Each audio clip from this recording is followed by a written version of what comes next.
Welcome to No Fugazee Podcast. I'm your host, Cooley. Tonight is open panel debate night, and we hit 500,000 subscribers. Let's go.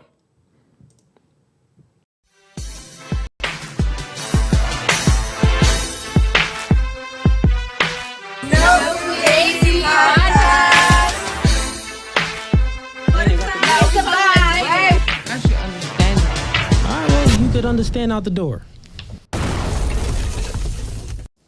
All right, we are back. Welcome to No Fugazee Podcast, ladies and gents. So we got a few links in the YouTube description. First link is going to be for the members. If you want to become a member, subscribe to the YouTube channel and become a member. We got 3 tiers. First tier is Gang. Second tier is Hitman. Third tier is Mob Ties. The next link is going to be for all of the social media accounts. So if you're not following us on X, TikTok, Facebook, or Instagram, go ahead and give us a follow. All right, man. So 500,000 subscribers. You know, everybody knew this day would come because we are a growing channel. Now, 500,000 subscribers on YouTube. Yes, that is a great milestone to reach subscribers, but we really got to get the live viewers up. Now, I've been shadow banned for a while, so, it's probably one of the reasons, the main reason why the live viewers are down. But give me 1 second real quick.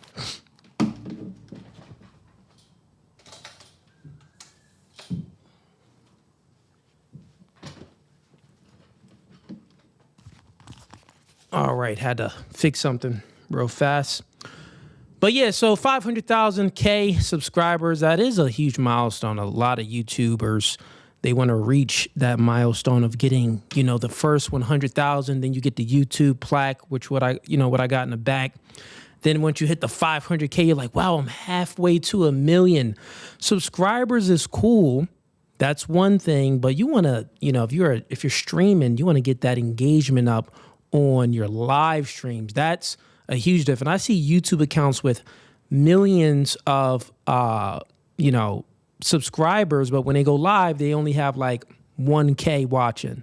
And it's like, all right. People are watching your clips. They watch you for your clips, maybe the shorts and things like that. But when you really are popping, that's when you get the live viewership up to 5,000, 10,000, subscribers watching you live. That's a huge goal. I think that's a bigger goal. When you get to 5,000 subscribers watching live, that's when you're like, you doing something right. Meaning that you have an audience that's willing to engage with you at the drop of a dime. So that's the real milestone for me. But the 500K is cool too. The 500K subscribers, that's cool too. So we are going to celebrate for that. But we are live right now. We're streaming on TikTok, Facebook, and YouTube right now. Because I'm already big on like the other platforms anyway. Like on Facebook, I got, like 1.5 million on Facebook. TikTok, I'm doing fairly well as well. And also on Instagram. But I'll digress. So it's open panel debate night. As you can see, and all of the feminists, all of the atheists, you are welcome to join debate night tonight. Let me make sure everything is good as far as audio. Yeah, everything looking good. Okay, just making sure. Everything is looking Gucci. Looks like we got some folks that want to debate on TikTok already, which is a good thing, So I'll be bringing you guys up on TikTok to debate momentarily.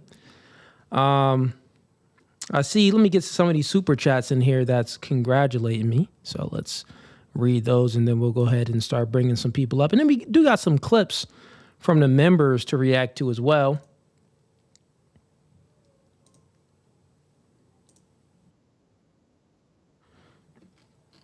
All right, where we at? We got Tyga sending in $5. He says, congrats on the 500K, Cooley. I'm here in spirit, but work is busy, and I'll probably be in bed by the time you read this.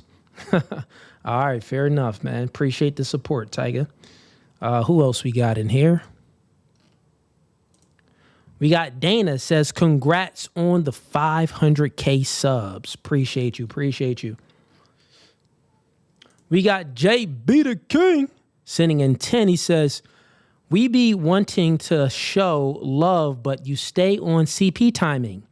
LOL, do better. Yeah, I was definitely on black people time. Listen, I put the black in the black people time. Now, I make the whole sentence, black people time. If you Google it, it should just be a picture of me. On everything. Homie be late. All right. Okay, chat. So let's hop right into these debates because it looks like we got people that want to debate. Let's just bring up this first caller and see what's up. If he's not with any of the smoke, then we're just going to go ahead and move on and react to some content till we get some other debaters up. And I'm sure it's going to be somebody that's like, oh, you spelt there wrong. No, it's rage bait, bro. It's it's rage. It's to get you up here. It's a bait and switch. But let's see. Welcome to No Fugazee Podcast. Let me get your name and age. Troy, 26. All right. And what prompt do you want to debate?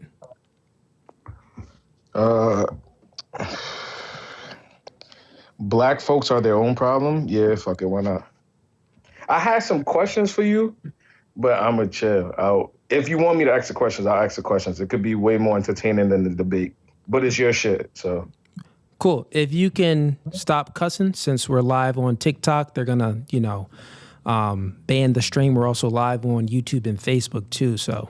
You know what I mean? Okay. Just watch the words you say since we're live on all of these platforms. So no problem. Okay, we could get to prompt 3, but if the questions, I kind of want to stick with the debate.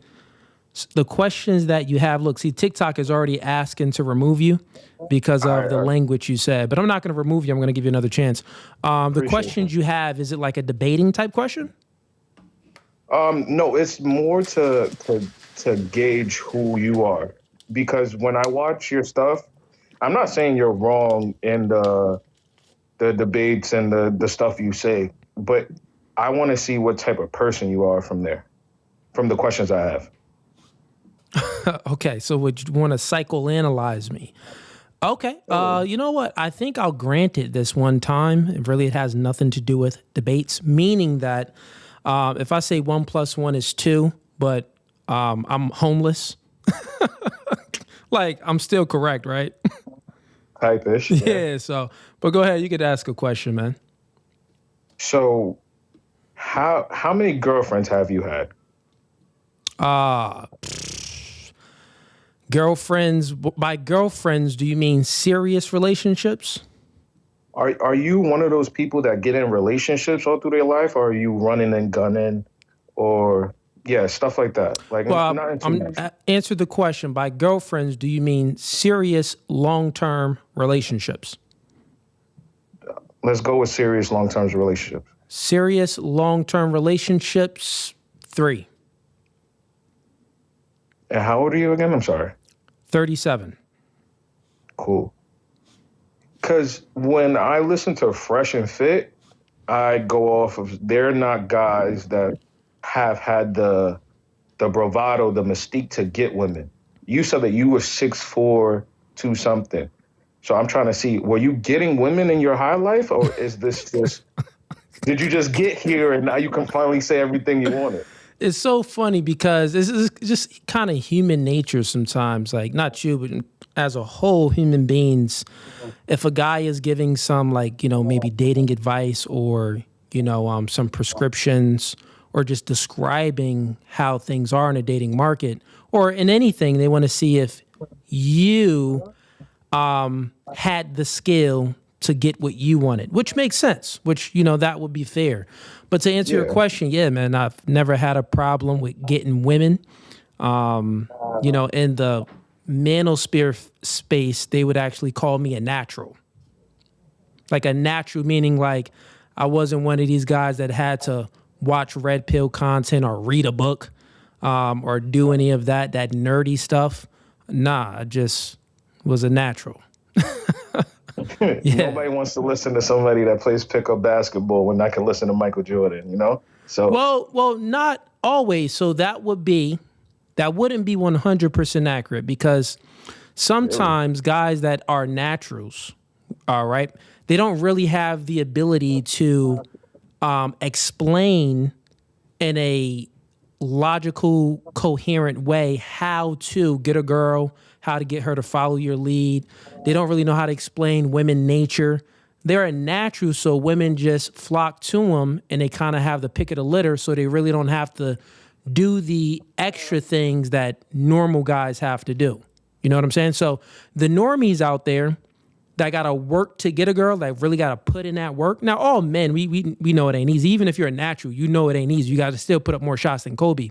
But don't say yeah. Say all of us. Don't say yeah. Pretty much everybody, right? Okay. But even the normies out there, you know, they are putting in more work and they're dealing with problems some problems that the naturals maybe don't have to deal with. You know what I'm saying? Because the naturals, we get in girls, so we know not to really we're not thirsty like that because we get in girls. But the normies, they don't really get chicks, so they thirsty automatically. Oh yeah, I want to hold on to this. The naturals is like, man, it's my turn, and it's after me is gonna be another dude's turn. You get what I'm saying? So we kind of understand it because we've been naturally getting women. But yeah, any other questions, Ben?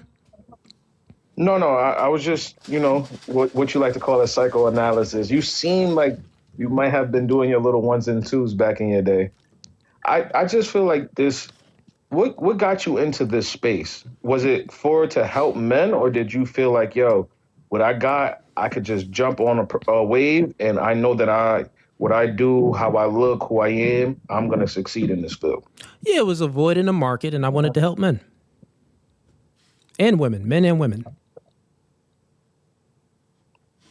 All right. So here's another question. When I see, even though I don't like the cornballs, even though they're cool guys, the fresh and fit people, even though I don't watch them, I know they might pop up on my TikTok doing open market or trying to teach the young kids. I don't really see that from you. So it's many different ways that you can do. So I have one-on-one consultations, so people can book a one-on-one consultation with me. And then I understand that influence is very powerful. So just me hopping on the microphone and, doing these podcasts and speaking with women and breaking down their talking points and speaking from a very, logical way. I understand that it's going to help men. Not only that, I get, hundreds of DMs all the time saying that my 30-second or 1-minute clip changed their life and their perspective about dating in general. So it's definitely helping men and women, because I get a lot of DMs from women as well saying the same thing. Like, oh, I didn't really understand my man, but, watching your content, I understand now. No, I was reading one of the comments. No, I just always see your clips, and it's better to talk to somebody before you have a gauge about them. I thought you didn't get no women. I felt like you might have just got here. Because just because you're 6'4" means nothing. You could have, I'm 5'9". I've seen 6'4" do bad. So okay, fair enough, man. So now you know who you're speaking to. I don't need to ask the questions. I may ask some questions during the debate if maybe I gauge that you're not really understanding what I'm saying.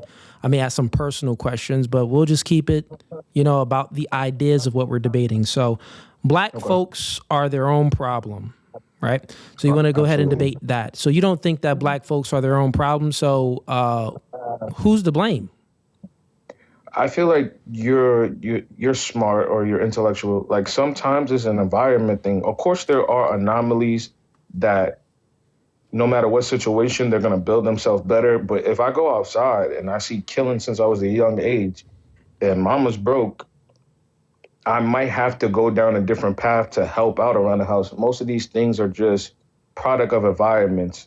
It's not much and the government is good and bad at the same way. Do I believe everybody should have Section 8 in housing? No. Question for you though. So for the example that you gave, you said, you're a young boy, you see mama need help, which you're illustrating a situation where it seems that she's a single mom. So this would be that, generally speaking, from just analytics, data, we see that women are the ones that kick the man out the house, divorce the man. They initiate 70 to 80% of divorces. So this would still be a black people problem because the woman, generally speaking, leaves the man and then, marries the government and gets on maybe Section 8 housing. And now she has her son taking the place of a parent role and helping her out in the household. So what you just explained would prove my point that it would still be a black people's problem. I get what you're saying, but there's some anomalies to the stigma. The father might not want to be there. In other cultures and stuff like that, even if the father doesn't want to be there, that would still prove my point, right? Because the father will be black. That will be a black folks problem. Okay. Yeah. I get it. I get what you're doing. I like it. I can't really argue with that. And what was the first topic you had? Let me see. Are you atheist? No, I believe in God. Okay. And second one is women aren't built to lead men. Absolutely not. Okay, fair enough. I guess that's it then. All right, man. Appreciate the call. Have a blessed one, man. Have a good one, Eli. Be safe. All right, next caller. Hey, get the likes up, chat. Currently on YouTube, we are celebrating 500,000 subscribers. So get the likes up, subscribe to the YouTube channel, help us get to 1 million. Let's get the next caller up. Now, I was being very nice to that guy. Normally when people come up here to debate, I don't allow them to ask any personal questions, but he came up cool. He seemed respectful. So I'm like, why not? I'll do it this one time.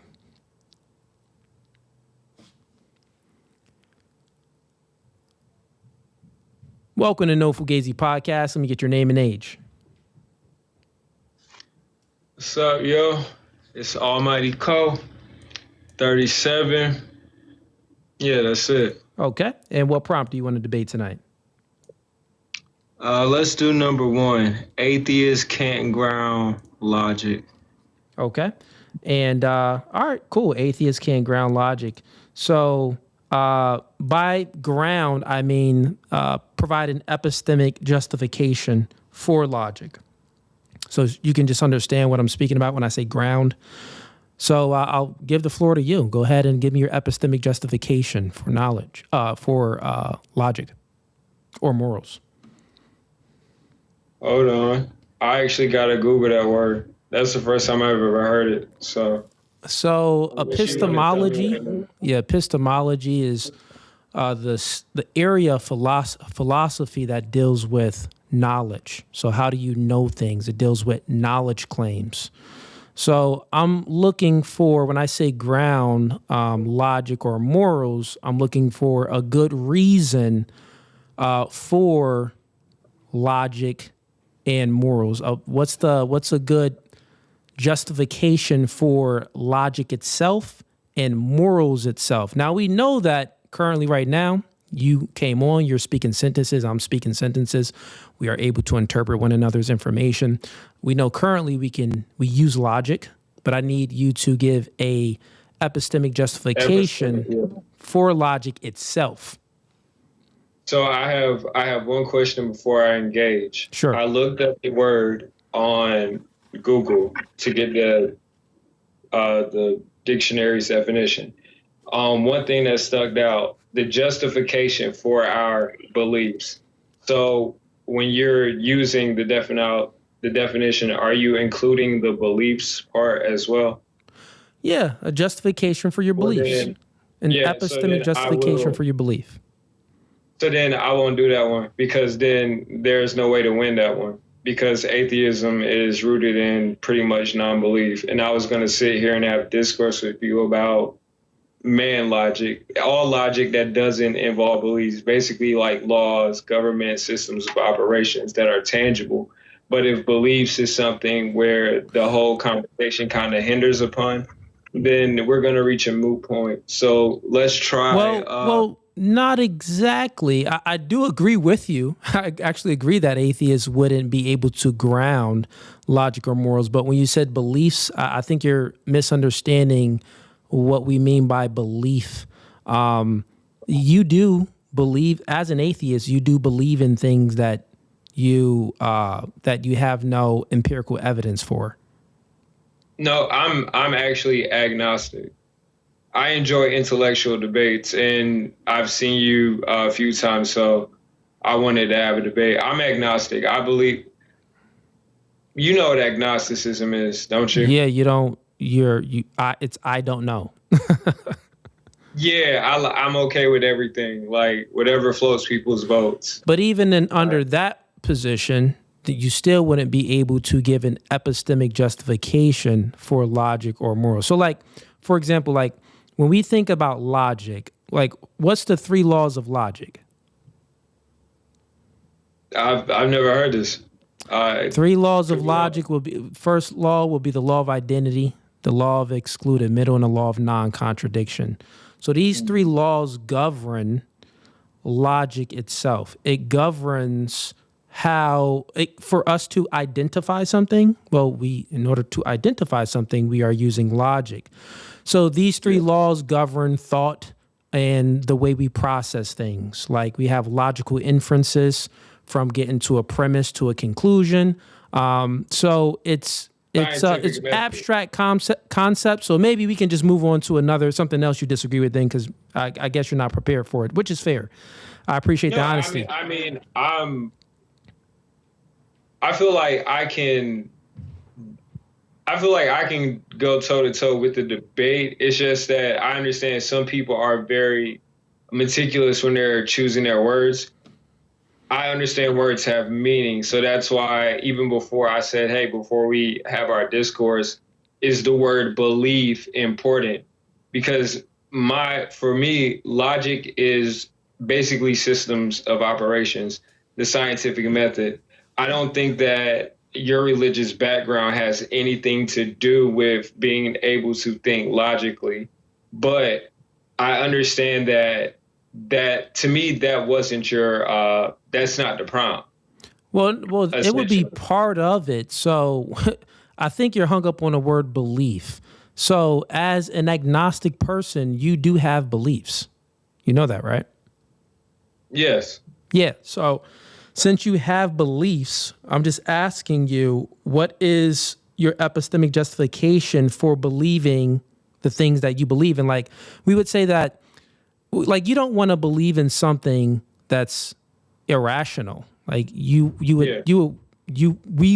should strive to believe in things that are rational, that are correct and logical, right? Correct. With that being said, when we're speaking about logic itself, my argument is that atheists cannot give an epistemic justification for logic itself. Because atheist or an agnostic view would come from like, well, I don't really know how the world started or how everything came to exist. I don't really know if there's a God. I don't know if I should believe in evolution. It's an I don't know approach. So already if it's an I don't know approach, then you can't give an epistemic justification under your worldview, because your worldview would be I don't know, which isn't a justification to how you know something. And then if you're fully atheist, like you believe in evolution or Big Bang cosmology theory or something like that, then, basically you can take 2 approaches. You can take a physicalist approach where you just believe that everything is matter and, particles moving in motion, and the world really doesn't have any purpose. There's no creator. Or you can take it's a dualistic approach where some atheists out there, they believe in, evolution, but they also believe in immaterial concepts like logic. They believe that logic is immaterial, it's conceptual, and they also believe in universals like logic. So, are you understanding what I'm saying? Yeah, I'm following everything you said. And I'm glad you explained it in depth. So my rebuttal is this, right? At the end of the day, my turning to agnosticism is not simply that I don't know. It's more that started off Baptist, went to college, met brilliant minds, learn some things, study multiple religions, because at the end of the day, I feel like I'm someone that. Hey, yo, real quick, yo, my chat right now is clowning you, bro. They saying that, bro, you about to get the stream taken down because you got on panties. What? They looking at my shorts, yo? That's cool. Hey, yo, the chat cooking. Listen, the chat cooking you right now, bro. They like, man, what is this guy doing? I think that's crazy. They're like, man, you got your tuck. They saying all types of crazy stuff, man. They saying you a female. But it's all good. I had to there was so many coming in. I had to address it. But I would say this, right? Go ahead. My rebuttal to you is this. At the end of the day, I don't feel like there is no definitive way for us to know who is right when it comes to religion. So I feel like at the end of the day, everyone can make the same argument. Everyone can have the same talking points. I think it's all based on perspective.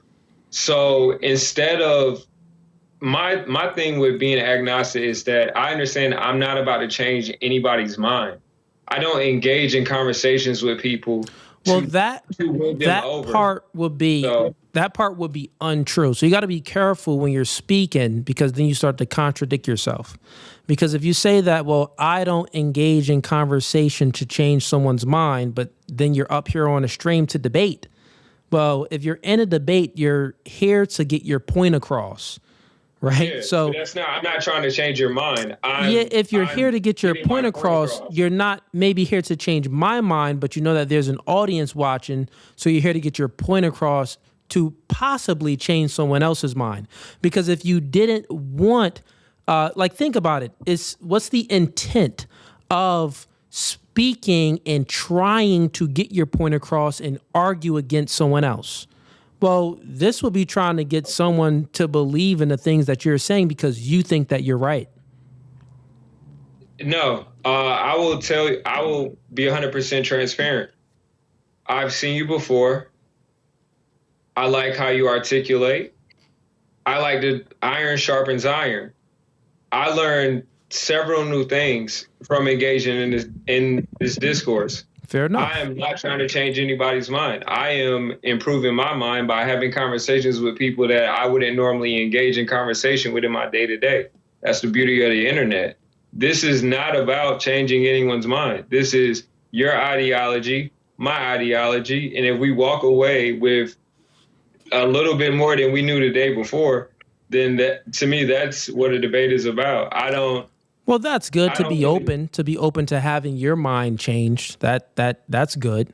But the simple fact that you're open to having your mind changed, but you're also here to get your point across, then this would be some intent there to possibly change other people's mind as well. I'm just that's what I get from this. You get what I'm saying? But it's okay. Yeah. Since you don't want to really debate prompt 1, do you have any points of contention with prompt 2 or prompt 3? So prompt 2, women aren't built to lead men. No, I 100% agree with that. And part 3, I have so points of contention with plot 3. Okay. But I already know how you're going to rationalize it because I just seen you do it with the other guy. So, yeah, essentially. Well, what would be that's fine. What would be your argument for prompt 3? Prompt 3 is black folks are their own problem, right? So what would be your argument to, say that black people aren't their own problem? It's someone else's problem. What's your position? I think life in itself is problematic.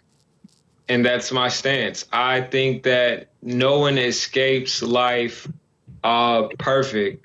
I take it you're a religious man, so... Yeah, but that sentence right there would agree with the prompt. Like if you say that, well, I think that life itself is problematic, well, black folks live their own lives, white folks live their own lives, so prompt 3 is black folks are their own problem.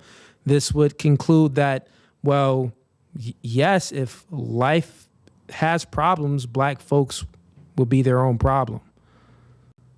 And so, yes, to an extent, I am. What I'm doing is, metaphorically, it's a thermostat. There's the hot side and the cold side, but it's one thermostat. So this is a actual example of me trying to enrich the minds of the audience of people dialed in, because people can take that prompt. Black folks are responsible for their own problem. And because of echo chambers and, Fresh and Fit, those type of people, somebody may be listening to this this discourse we're having, and in their brain, Black people are the source of their own problems. They're like, yep, and that's where they stop.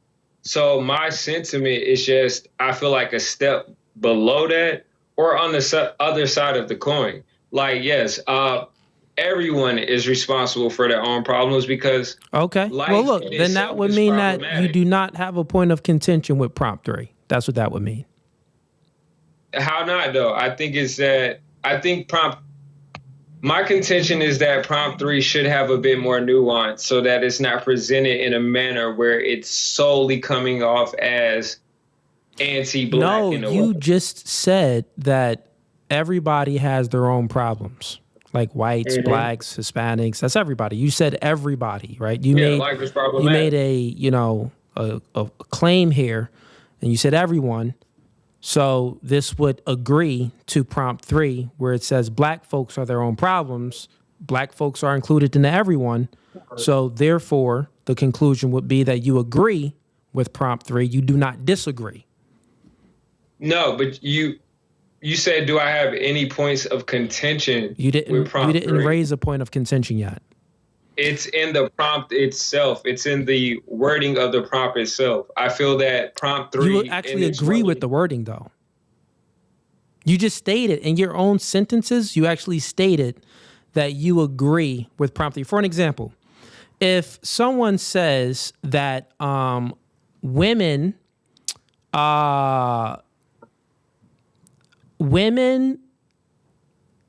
get their periods, right? Women get their periods. And then you start off, you're like, I don't really agree with that, because, it's some women, may not get their period because they could have like an issue, like a medical issue. But if you saying like in general, like, yeah, women, yeah, they do get their periods, right? So which means that you actually do agree, but like you're nitpicking for something, but it's no argument against the prompt. Like you're not making an argument against the prompt. You're speaking sentences, but your sentences that you're speaking actually agree with the prompt. It's more about the sentiment that, if you think about it, right, I'm pretty sure you spend a lot of time online. Most people lack literacy, media literacy, emotional intelligence. But my points of contention with the plot, with the prompt is more based on the fact that I think we are in a era of people not having nuance and not understanding the fact that so people will take that statement and be very hyperbolic about it. Yeah, but I'm debating you. I'm not debating people. Well, yeah. So that was my counter. It's just that in a way that. But that's not an argument for prompt 3. That's you saying that's you giving me your emotional account of how you feel about prompt 3. You're not actually giving an argument against prompt 3. You're not giving any refutation to prompt 3, right? Prompt 3 is a statement, right? And it's a statement that you agree with. You just explain how you agree with it. The statement in itself could come off as anti-Black because it's marginalizing just the Black community. Why can't it? Okay, so when we say that, Black Lives Matter, does this come off as anti-white? Checkmate. That's checkmate for you. That's the cook session. You like that, right? Me. Yeah. Yeah, you got me. So what what I want you to do, what I want you to take away from this is that you don't always got to, come up to debate or express things that you truly, don't have a point of contention with. You also want to, I was at the gym before I came. I'll tell you a story real quick. You seem cool and I like the decorum. So I'm just went to the gym right before I did this debate. That's why I was a little bit late to the streams. I went to the gym and, but anyways, I had a friend, like a gym buddy that came up at the gym. Never worked out with him, but when you're at the gym, you see somebody that and they're always there. Right. Oh, like, yeah, I see you too. So he came up to me. He's like, yo, you never, like, I never see you with your headphones on. Like, you never listen to anything. I'm like, well, yeah, that's because I need time to think. And when I'm in a gym, this is where I get to think, right? I'm always working and stuff outside the gym. So my gym time, I work out, but I also get to think, right? And I think men, we need time to think. We need time to gather our thoughts to make sure what we're thinking about is actually sound, makes sense, it's true, is what we truly believe. And I think you need some time to really just focus on that and think about the things that you believe in. And then you'll come to certain conclusions where it's like, that doesn't make any sense to believe in that. That's a contradiction from what I truly know it to be. You get what I'm saying? So take some time to think, my brother. Thinking is good. We all need that. But listen, blessings to you. I'm going to go ahead and get to the next caller, man. I wish you well. Peace. All right, chat, get the likes up. We are live on Facebook, YouTube, and TikTok right now. For the TikTok folks, if anybody wants to come up and debate, just request to come up. We got 3 prompts. And if you want, we can debate about really anything that you want. Pretty much a chill stream tonight. I'm letting a lot of stuff fly. We've reached 500K subscribers, so it's like, let's just do a stream that's kind of chill. People want to come up, chop it up a little bit, or really debate. Let's have some debates as well, though, too. So first prompt is atheists can't ground logic or morals. We just seen it here with the last caller. You really didn't know what I was speaking about. Also, women aren't built to lead. And also 3 black folks are their own problem. For all of the people in the chat saying, on TikTok at least, saying, Cooley, you spelled there wrong. Well, yeah, no, that's on purpose. I did a stream on Tuesday and the spelling was spelt that way too. I could have corrected it, but I didn't because it's a bait and switch to get you guys to click the link to come up and debate. And then I can turn around and say, gotcha. Now let's debate. But we got a caller in here, actually. We got Wick Kid, one of the members. Let's see what he has to say. What's going on, Wick Kid? What's up, man? Everything good? Congrats on the 500K, man. And everything is 100. Appreciate that, man. Appreciate it. Nice. Did you fix the problem where we can get in with the TikTok people? Because we could have had a really good roast section with this guy over here. Yeah, it's fixed. The folks on TikTok, hey, folks on TikTok, let me know if you can hear Wick Kid. I know you can't see him. He tuned in to the live stream. Well, he came in on the live stream on YouTube. Yeah, they can hear you. They can hear? Perfect. Right. Remember before they couldn't hear. Nice. So we got rid of the echo and everything. Now, all of the folks on, let me just make sure I have the echo cancellation off. Hopefully that guy went to go put some shorts on. Yeah, man. I don't know. What that was a little weird. He dressing like a female. He got on the short shorts with an oversized shirt. You know what? I seen it, but I'm like, man, like I know how it is.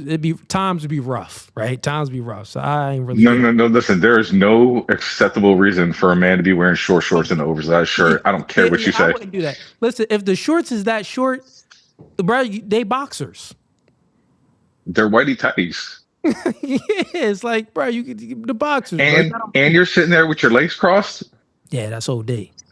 I mean, like, how? It don't fit to cross the legs. Like, see, y'all guys in the chat, you guys was observing more than I was.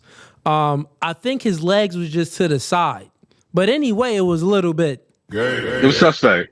There was a lot of them energy going on. That's all we know. It was a little bit, dog. A little bit. Who knows? But how's the chat going, man? You modding the chat for me? Yeah. Chat's good. We having some fun over here. We got all the smoke tonight. Okay, cool. Yeah. So when I get some people up, as I'll far be as here you waiting. and the members, you Mhm. you guys could come up anytime while I'm debating someone, and I'll bring you up to debate these guys too. Yeah, So as soon as we get them on, I'll be on. all right, man. All right. Peace.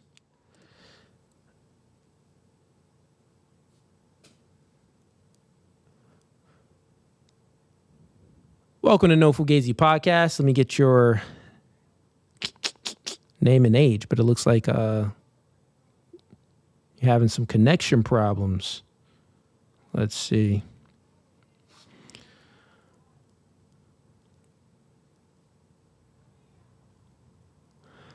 All right, chat. What's going on with this guy? Hey, Antonio Jackson, I'm gonna put you back, but just request to come up again. Looks like you're having some connection issues. Get the next caller up.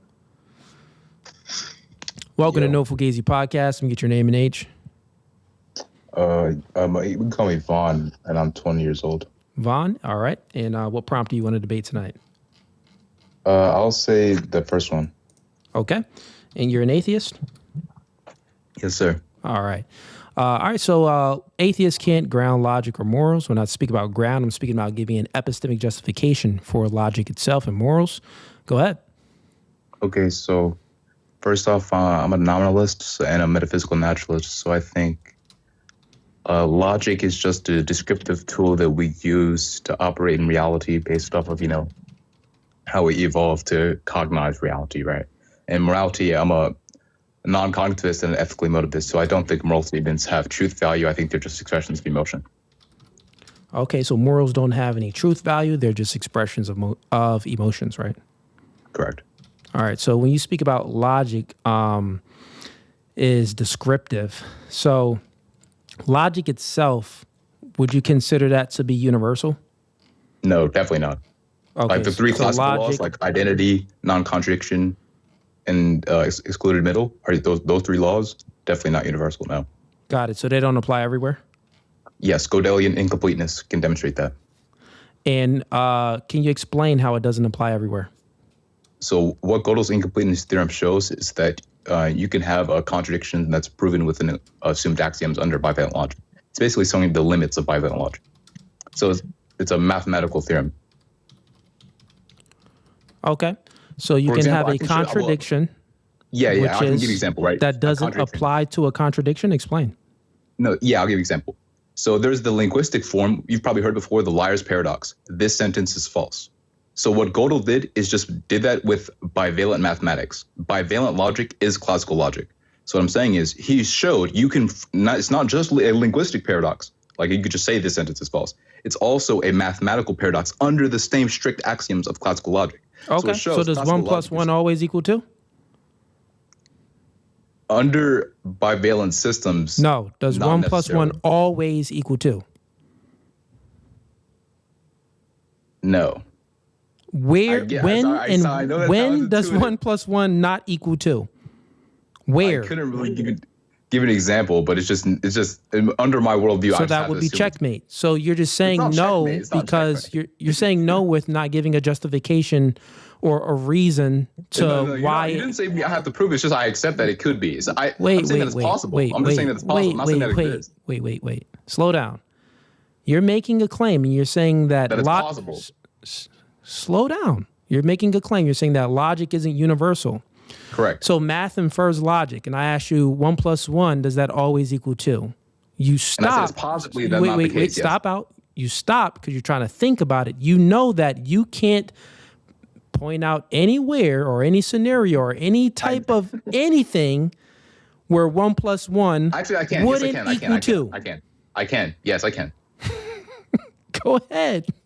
Okay, so all right, I'm explaining this. I'm a mathematical nominalist. Sorry, so I don't care what you are. When does 1 + 1 not equal 2?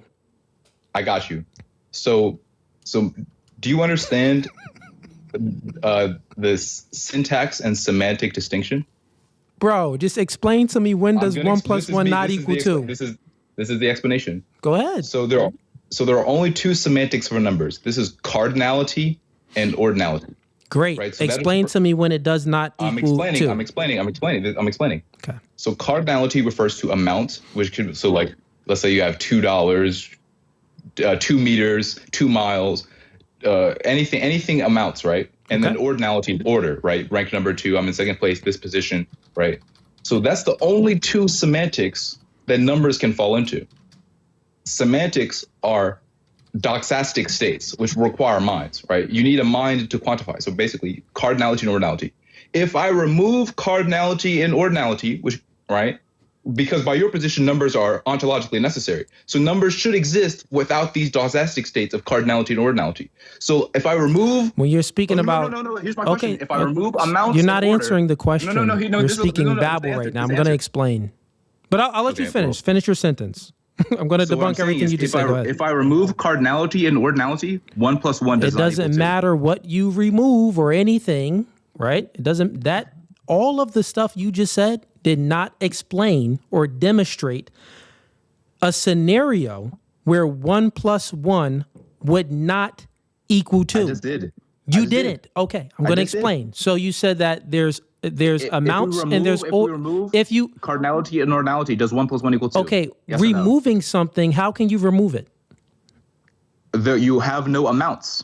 Take the amounts in the order out. Does 1 + 1 still equal 2? When you're speaking about amounts in order, to see an amount, you would utilize the law of identity. You would need to identify. Stop it. Stop speaking. I'll let you speak. Go ahead.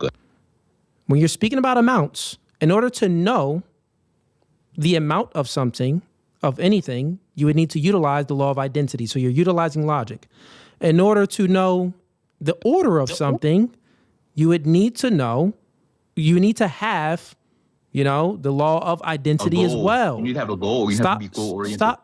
Stop it. You're not making any sense. So I'm going to help you out a little bit. You are speaking in a way to try to disprove logic by using logic. It's nonsensical. You are telling me that you can, if math... There's just other forms of logic. Stop it. If math infers logic, then how can you give me any scenario where 1 + 1 does not equal 2, where you have to use logic itself to try to say that we don't have logic? That's what you just tried to do. It was nonsensical. You used logic to say that we don't have logic. Do you see how, look, see how dumb that was? That's what, you didn't even have to speak that long. This is what I'm trying to say. You're 20 years old. You're reading some books. You're learning about philosophy and mathematics and stuff like that.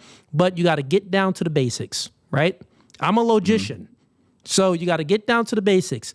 Anytime you are speaking sentences, you are utilizing logic. Currently, right? How can you disprove logic with using logic?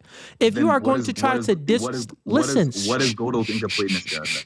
If you are going to try to disprove math itself, because 1 + 1 equaling 2, you are utilizing logic. If you can disprove that, you can disprove logic. That's the claim that you're trying to make, and it's nonsensical because you're using the tool to try to disprove the tool. It's not that I'm using the tool. There's other frameworks of logic that's not necessarily. No, just stop possible. it. We know that there's other frameworks of logic that's out there, but the other frameworks of logic, the coherent ones, they infer the classical laws of logic. Okay? Yeah, so listen to that. There are other systems of logic out there, but they're nonsensical. The ones that say we don't believe in the. Real quick, if you say that, you know all of them, right?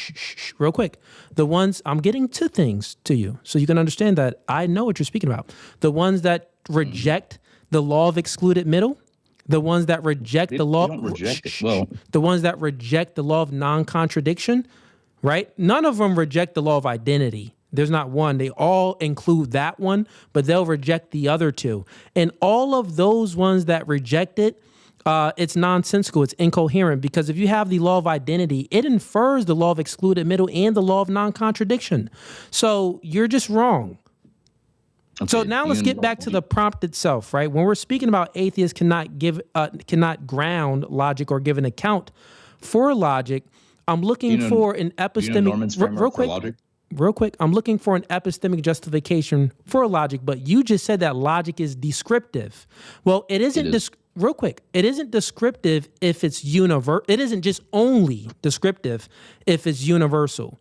And I'm trying to express to you here that it is universal because you cannot disprove it.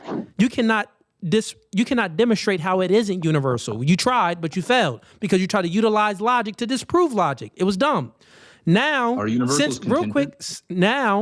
since we know that it is universal, it's not. You're saying that it's not, then give me a demonstration. We're going to wait again. Go ahead, demonstrate it. Sure. Are universals contingent? Don't ask me a question, demonstrate it. Do you believe? I have to know what you believe. Listen, time out. Do not ask me a question. You asked me many questions already, and I was answering them just to be good faith, but now I have to be a little strict with you. So just go ahead and demonstrate how logic is universal, right? Demonstrate how logic isn't universal. Okay, so now I'm asking you, do you think universals are contingent or not? Don't ask me a question, demonstrate it. I need to know what you believe about universals. Don't ask me a question, demonstrate it. I need to know what you demonstrate believe. It. I've got to boot you, man, if you can't. If I don't know what you believe, I got you. How can I prove it? Vaughn. If I don't know what you believe, how can I demonstrate? It's Vaughn, right? I wrote your name down because I'm very bad with names. Vaughn. No, you're right. Okay, Vaughn. I kept you up here. I've been good faith to you. I answered your questions before when you tried to demonstrate things. I answered all your questions. You were going through a demonstration. You was asking me questions. I'm like, okay, I've asked you some questions for clarity. Okay, you explained some things. Okay, we got it. But the conclusion of it was incoherent because you are using logic to try to refute logic, which it can't be done, right? So real quick, now I'm just asking, you're still claiming that logic isn't universal. So I'm just saying, okay, buddy, go ahead and demonstrate it. I'm not answering no more questions about, I'm not going to help you try to demonstrate it. Okay. Go ahead and just do it if you can or not, bro. If you mean something different by universal than what I mean, how could I demonstrate it? Okay, so I'll let you know. By universal, I mean that it applies everywhere. And by everywhere, I mean that there's not a time where it doesn't apply. It applies real quick. It applies in America, also in Africa, everywhere. When outside of the earth and inside of the earth, anywhere and everywhere, it applies. So universals aren't contingent, is what you're saying? Anywhere and everywhere, it applies. So universals aren't contingent, yes or no? That's not my stance. Stop it. Just go ahead and get to trying to demonstrate it. That's the question I'm asking. No, but why are you asking me a question? You need to demonstrate it. I'm not helping you with your argument. It has nothing to do with my argument. It does. You have a position. You think that is not universal. I'm not answering a question. I went ahead and elucidated. You don't have to explain contingent. I know exactly what it means. Don't do the low IQ stuff, bro. Just try to go ahead and what you're doing right now. Stop it real quick. I'll give you an example of what you're doing for the audience as well too, because this is educational. What these atheists do is don't speak. I'll mute you if you do speak, or I'll boot you because I need to educate the audience for the tactics. What they do is, since they can't answer the question, they'll just play a game with never answering the question. They'll keep asking you questions to define their own terms. That's all the things that they're doing. So just listen. I literally just explained universal. You asked me a question. No, I don't need to answer any question. I told you I'm not. I did it before. And what you did, your conclusion was nonsensical. So I give you one last chance, or I got to boot you. Go ahead and try to demonstrate it. Go ahead. So classically, universals are not contingent, meaning they always exist because they don't have to depend on anything else to exist. So they just necessarily exist, right? But my thing is, we can show that's what you believe. No, hold on. We can show numbers are contingent on the semantic of cardinality and ordinality. Like I said, if we remove cardinality and ordinality, you cannot get 1 plus Stop it. Again, you're not answering. I just removed it. I just gave you a scenario where the universal doesn't apply. Stop it. Again, you are not demonstrating it. You're moving the goalpost to speak about things that are contingent and not contingent. Me and you have two totally different worldviews. This is why I didn't answer your question. I know in your worldview, you think that it's contingent. No, you think that it's not contingent. That's not my worldview. So for your worldview, this is why I'm not helping. Wait, you think universals aren't contingent? This is why I'm not helping you out with your position at all. Universals depend I didn't answer the question. What does logic depend on? I didn't answer the question at all. So I need you to justify you see what he's doing, chat? What he's doing is just trying to, he's asked a question so he can get my worldview a little bit, and then so he can ask more questions where it's like, it really doesn't matter if it's contingent. I mean, or I agree, if logic not. is contingent, but So that's why go it's ahead not universal. and try to give me some demonstration on how universals Godelian incompleteness is the are demonstration. not. That isn't. You didn't demonstrate. I can't. But you want me to just do the math on on Where screen or does something? logic not apply? Where does logic not apply? I can't just explain the limits of logic. No, I don't know you're how many times using logic to say that it doesn't apply here. It's dumb. You still doing the same thing. You still look.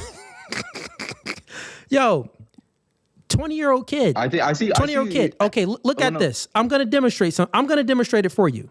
Here's the demonstration of how dumb your position is. If you ask me, hey, where'd the hammer come from? And I say, well, you say, hey, justify the hammer. And I say, I take the hammer and I use the hammer. I put something in put a screw in a wall or something like that. A nail in a wall, hammer and nail in a wall. And I say, hey, see, justified it right there. You're using the hammer to justify the hammer. That's not the level of question that I'm asking you.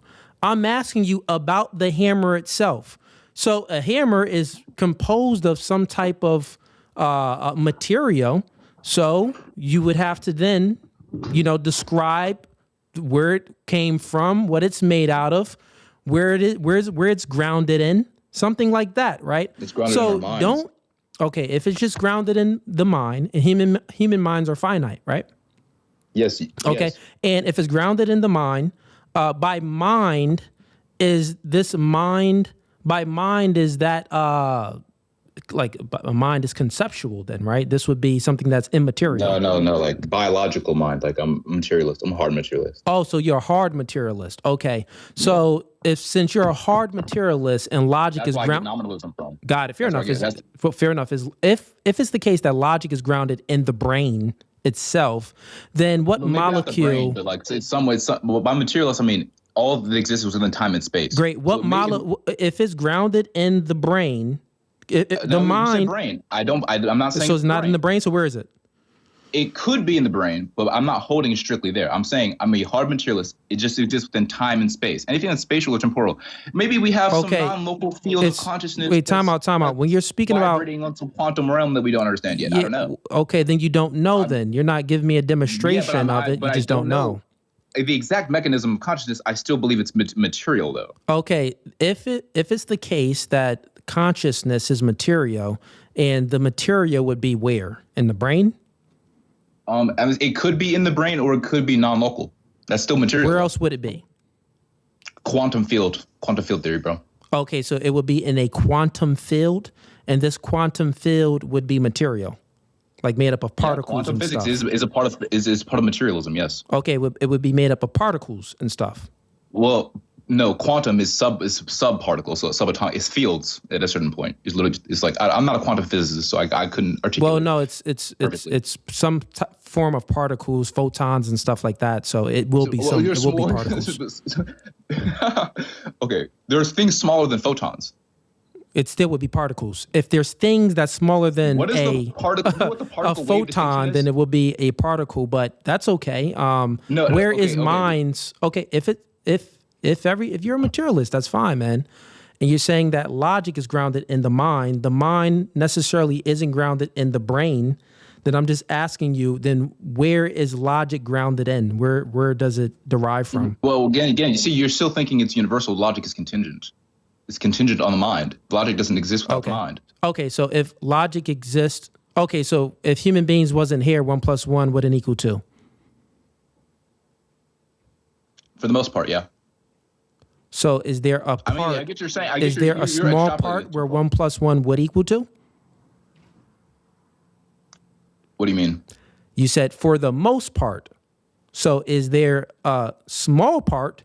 Most isn't all. So is there a small part okay. where 1 + 1 would not equal 2? So it's true in the sense that when we say 1 + 1, we're quantizing specific amounts. So you remember the law of identity here? For me, no, hold on. This is literally my worldview. I think logic and truth is an interactionary thing, right? In order to identify, you need to actually encapsulate one specific thing within time or space. When we say one what? Why are we in the entire universe solidifying it to just this one thing? That is, you need an agent to actually do that, to categorize. How do you have the ability to quantify it? Well, can you quantify if you don't have the ability to quantize is the question. But the ability to quantize comes from a mind. Okay. So if logic isn't, just stop it. Logic isn't immaterial. Yes, that is trivially true. Okay. But so in order to do the math can and actually you, individualize has that, scientists, just stop it. Has scientists ever came across consciousness, actually discovered it within some form of materialistic substance? No, they haven't. Have humans? No. Okay. Are we not material? Are we not conscious? If they found it in humans, right? Then what molecule did they find it in? Presupposing consciousness comes from molecule. I said fields, so quantum fields. Why are we? This is not my worldview. So you just said humans. Humans is made up of matter, flesh and matter, and quantum fields. Human beings is made up of flesh and matter. Okay, real quick. I got you. If you're a physicalist, then human beings are made up of flesh and matter, correct? Correct. All right. Yes. So I'm just asking you the logic that you believe in, right? You saying that it comes from the human mind, consciousness, right? Now, this human mind, and real quick, we got a lot of people, straight eight. I see you back here. And Chris, you guys got to turn on your camera via YouTube and I'll bring you up. And then for the folks on TikTok, I'll start bringing up some folks momentarily. But anyways, let's go ahead and just end this real quick. It's going to be very simple. So if it's the case that logic comes from material and you cannot give an account or any justification or any type of empirical evidence for where exactly it comes from, you're just saying that, well, it could come from this, it could come from that, but you don't know. This is not giving. It comes from minds. I just explained it. No. Okay, if it comes from minds, then where does minds come from? You don't know. Minds evolved on Earth. What are you evolved from on Earth from what? From abiogenesis. From what? What matter? Where can we find it? With it, is it any type of scientific experiment that we can do to find? Oh, wait, in this material substance, there's the mind. That's where the mind derives from. Oh, in this material substance, this is where the concept of logic, this is where this derives from. You cannot do that. Thus, you are just lying and talking nonsense. This is a false dichotomy. No, it's not a false dichotomy. You're a physicalist. You said a hard physicalist. So you don't believe in immaterial concepts. You don't believe in immaterials at all. I don't. So you only believe in things that are material, things that are made up of matter and particles and stuff like that. So please demonstrate for me, right? You can even, if you want, you can share your screen. Bring up some sort of scientific paper where it's like, we discovered in this particle with this material, the mind derives from logic itself. Derives from this. Bring up that paper. I can actually bring up the paper. It doesn't exist. I can turn on my camera. Yes, I can. I can bring up the paper. It doesn't exist. I'm turning on my camera. Showing you the paper right now. That's fine. It just can't have. If you're gonna play like a video or something, it just can't have no music in it. No, it's just words. It's literally a paper. It's a scientific paper. Here it is. So no, why don't you give me the link to it? I can share it up on my screen. Yeah, give me the link to it. I can give you can you Google the title? I don't have a link because I literally have the PDF. I don't have the link. I don't look it up. And in this paper, it would be scientific evidence. So real quick, time out. I don't even need the paper.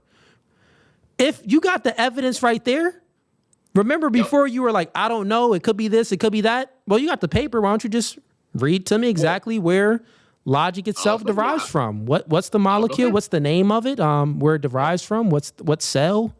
So first I'll start with the mind, and then from the mind I'll extrapolate how this gets. Because it's 2 papers. Yeah, where It's does this the mind paper come from?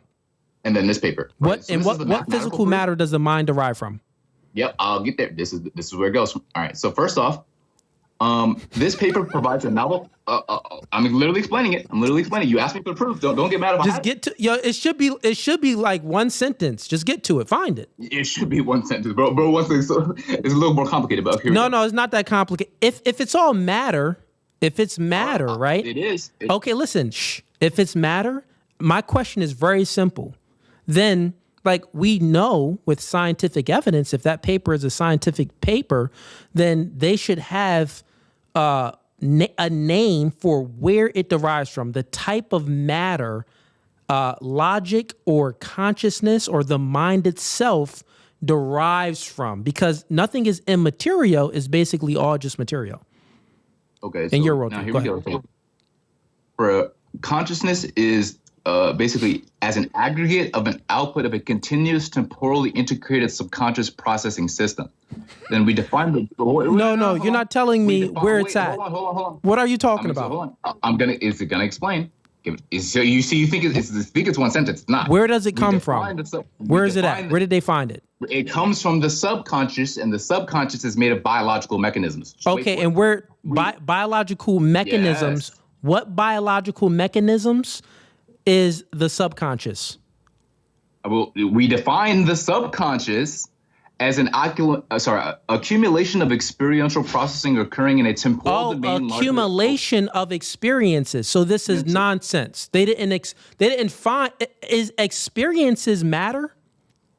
Bro. Wait, listen. Wait. Is when you experience. You don't know what though. You don't Stop know what it. the No, the rest of the stop it. sentence Stop said, it. bro. Wait, No, stop it, because I'm debunking it now. And I'm gonna let you read the rest of it, but let's do it one by one. So when you have an experience, does that experience is it identical to matter? Bro, you don't experience things in your subconscious, bro. Shh, listen. You can't tell When what your stop it real quick. Experience itself, right? This is talking about subconscious experience. Pay attention Even to the if paper, it's bro. subconscious experience, you still have experiences subconsciously and consciously, right? Correct. So even in the subconscious, it's an experiment. It's an experience. And is the experience that you have subconsciously, is that identical to what you've experienced? Yes. Okay, so it's identical to the external world? No. Well, no. Doofus Well, is what you experience. So, for an example, let's break it down. Are you just asking me a Real thought? quick, How does it link with the relevance? I'm going to ask you a question where you can understand it much deeper, right? Because you're going to have a problem with, and this is a lot of these atheists, they don't have access to the external world when they're a physicalist. Because where is the relationship between the matter and the experience? Well, this would be something that doesn't have any matter. There's no particles involved. So here, real quick, stop it. I'm going to ask you a question. So when you look at the, let's say, I actually recant my statement. I recant. It is identical. It is identical to the external world. It is. That's fine. If it's identical to the external world, you are even in a bigger hole. So another question: when you look at 7 bananas, is the number 7? The set of 7 bananas, is that identical to the bananas? Of those specific bananas that I'm identifying with my mind. The set, I'm going to ask the question again. When you are observing in the external world, 7 bananas. Yes. Okay, is that identical? Is the number 7 identical with the bananas? I get what With you're the saying. set of bananas? This is- Yes or no? This is trivially true. You're just using doxastic states. You're using the mind. Answer the question. Is it identical?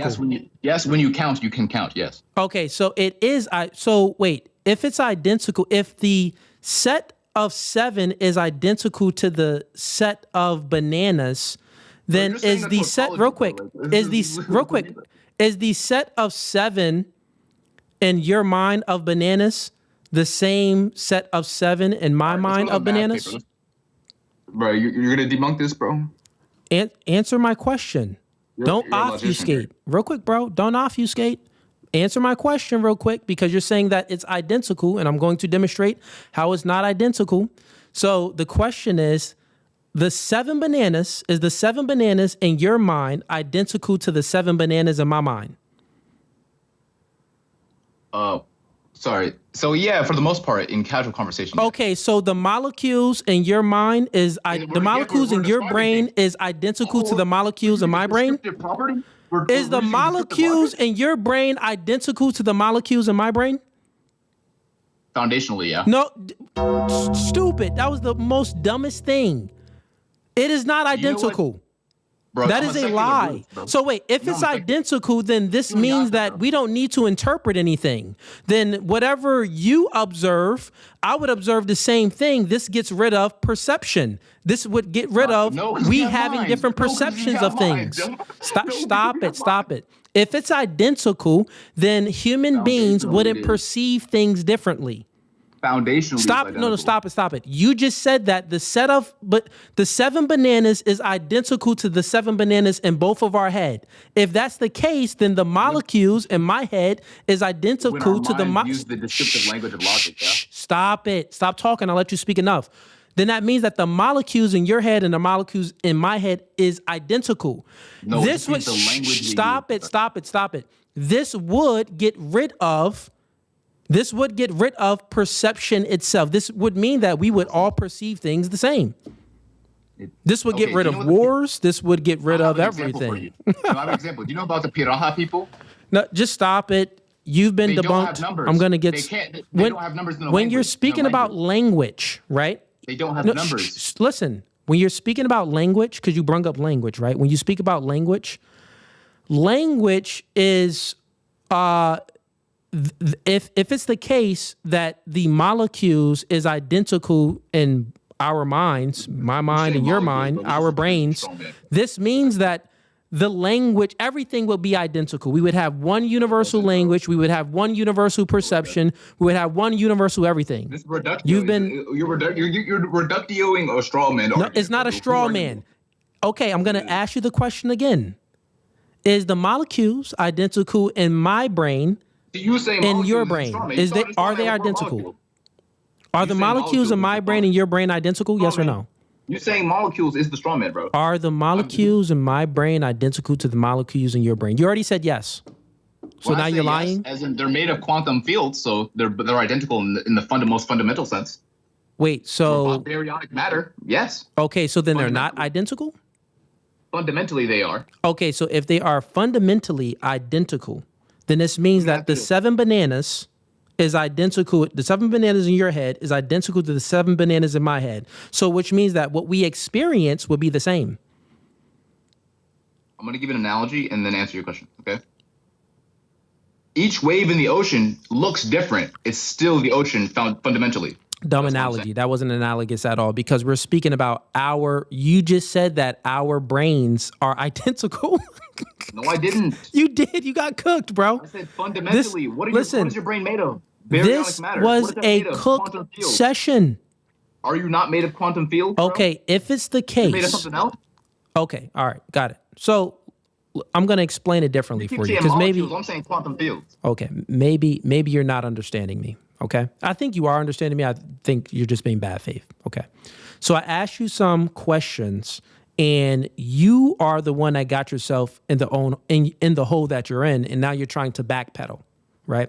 You said that the 7 bananas in your mind is identical to the 7 bananas in my mind, right? And if that's the case, then the molecules in my brain is identical to the molecules in your brain. You just said that, well, from a stop it. You said that from a foundational quantum field level, it would be identical.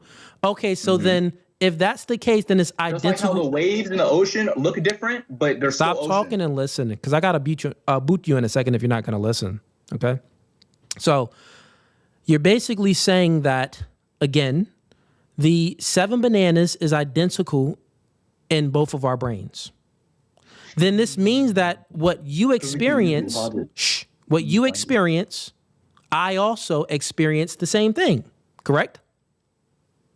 Yeah, it's best trivially true on some levels, yes.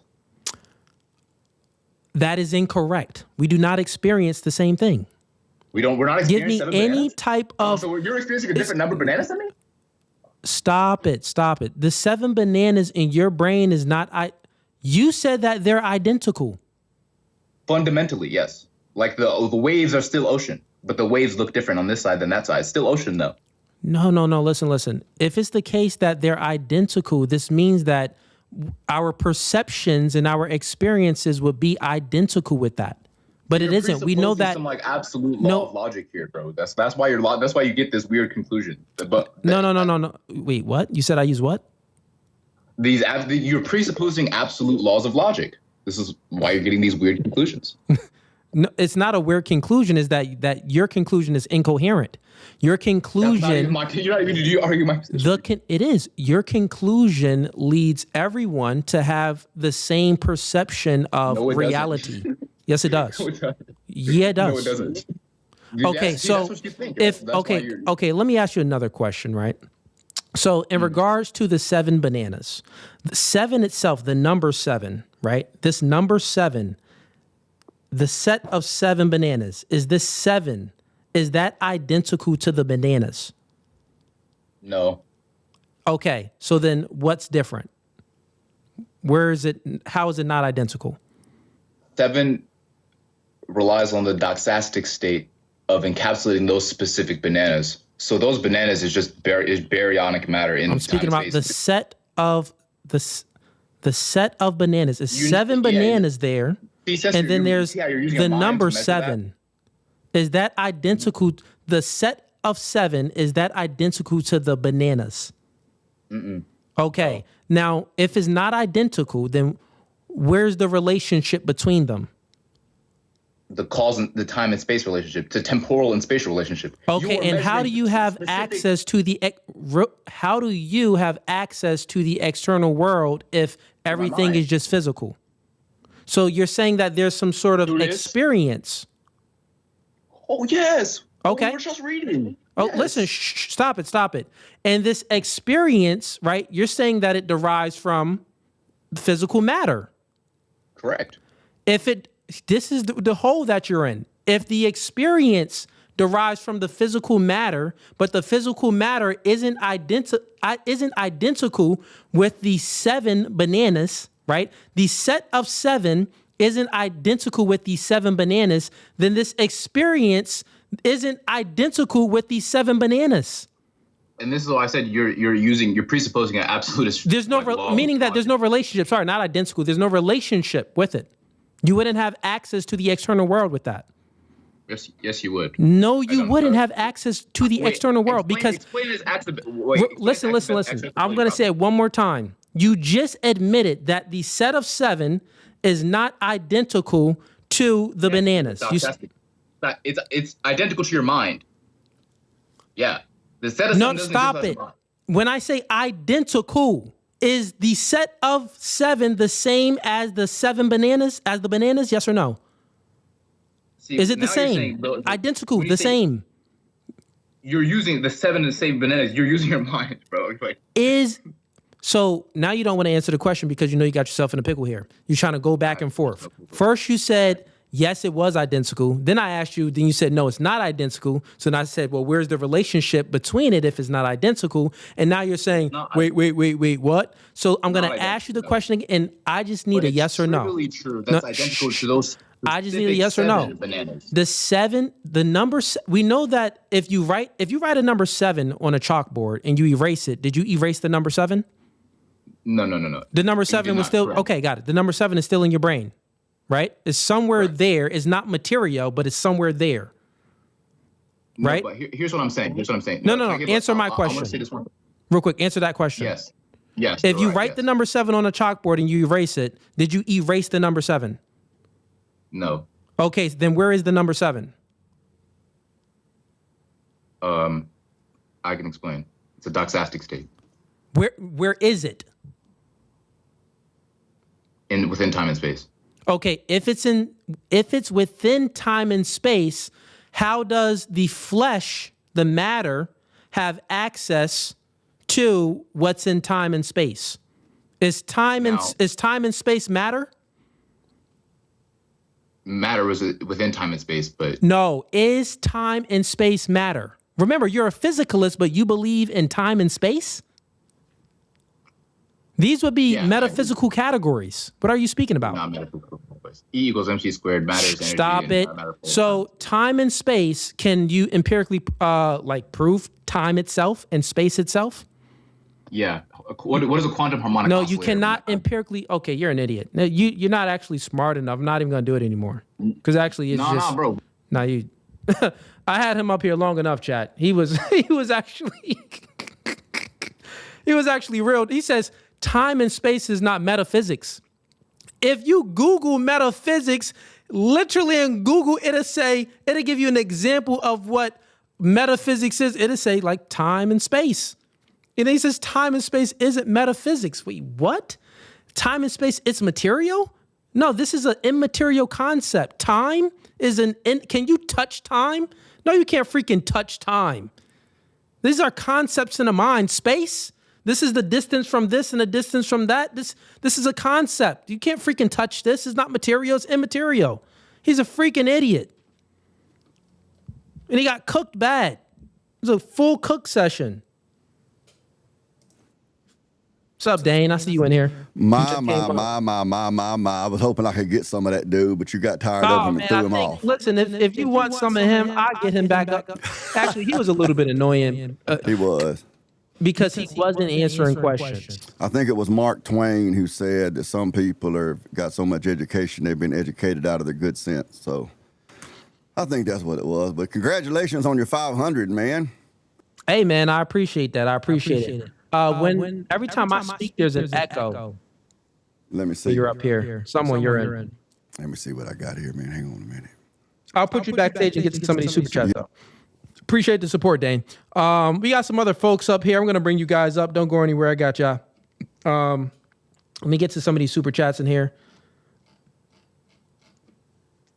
Like, first he said, the 7 is identical. The set of 7 is identical with the bananas.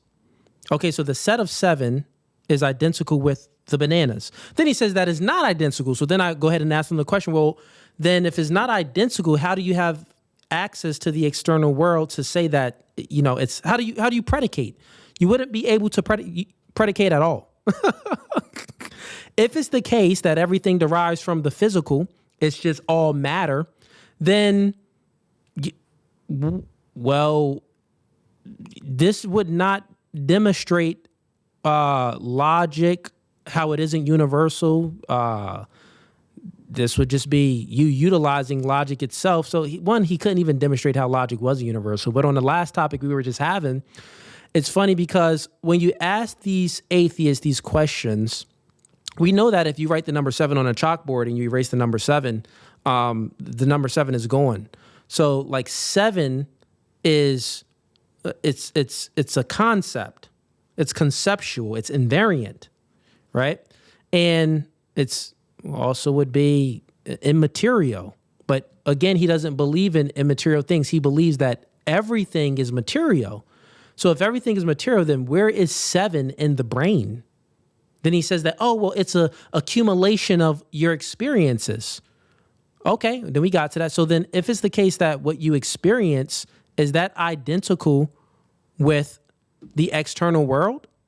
No, because it's your experience, meaning that you can, the 7 bananas, the set of 7 is not identical to the bananas because you can, throw all the bananas away. Are you throwing away, 7 itself? No, right? Because you can have a set of 7 bananas and a set of 7 apples. Well, what's the relationship between those? If everything is just physical, it would have to be some type of physical relationship of the set of 7 of bananas and apples. But there isn't. There's a conceptual relationship between it. It's get what I'm saying, chat? It's an immaterial relationship. Concepts are immaterial, but these physicalists, they don't think that it's immaterial, which it leads them to believe that we basically all perceive the same thing. We're like all one, bro. And that's the conclusion to it. But he didn't want to admit to that conclusion. Like, if it's the case that the molecules in my brain is identical to the molecules in your brain, then whatever you perceive, whatever you see in the external world and perceive, I'm going to have that same perception. But we all know that people have different perceptions. That's the problem with perception, that everybody perceives things differently.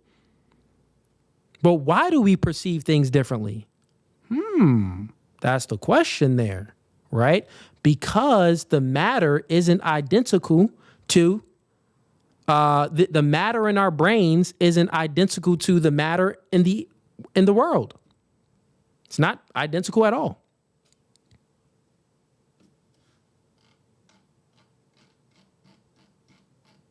So there's a full immaterial world that we have access to, but the atheists just say that, oh, it's not immaterial. We have access to it through our brains. So that's why I said, well, where in the brain is the number 7? Where in the brain is logic? Where in the brain is math? Is 1 + 1 = 2? Where in the brain is that? It should be some molecule. It should be some cell, some atom. I'll even say that, is it a few things that come together and then we can identify it there? I'll give that to him. Like, if it's an accumulation of things, okay, then it still would be matter, right? If you get a lot of cells that come together, it creates an organism. Cool. Well, what's coming together that's creating logic? Some physical matter. You get what I'm saying? He tried to say it's an accumulation of something. Point to it. Where is it? Where is it at in the microscope? Doofus. But that was fun. Okay, we got a few chats in here.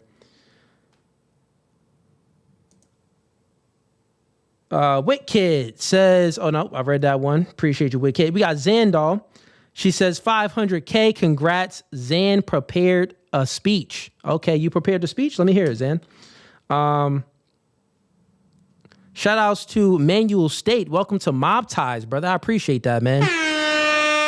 No Fugazee. That is the $25 tier. So that's, man, he's really supporting, man. I highly appreciate that. We got Dane in here. He says, don't let them hate on you. Mama used to tell me I'd be late for my own funeral. We'll get there when we get there. They can hold their horses.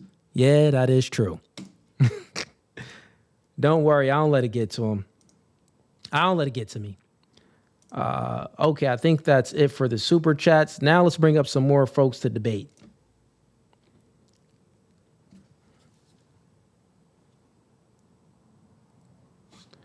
And for the folks on YouTube, Chris, I see you back here. You got to turn on your camera for me.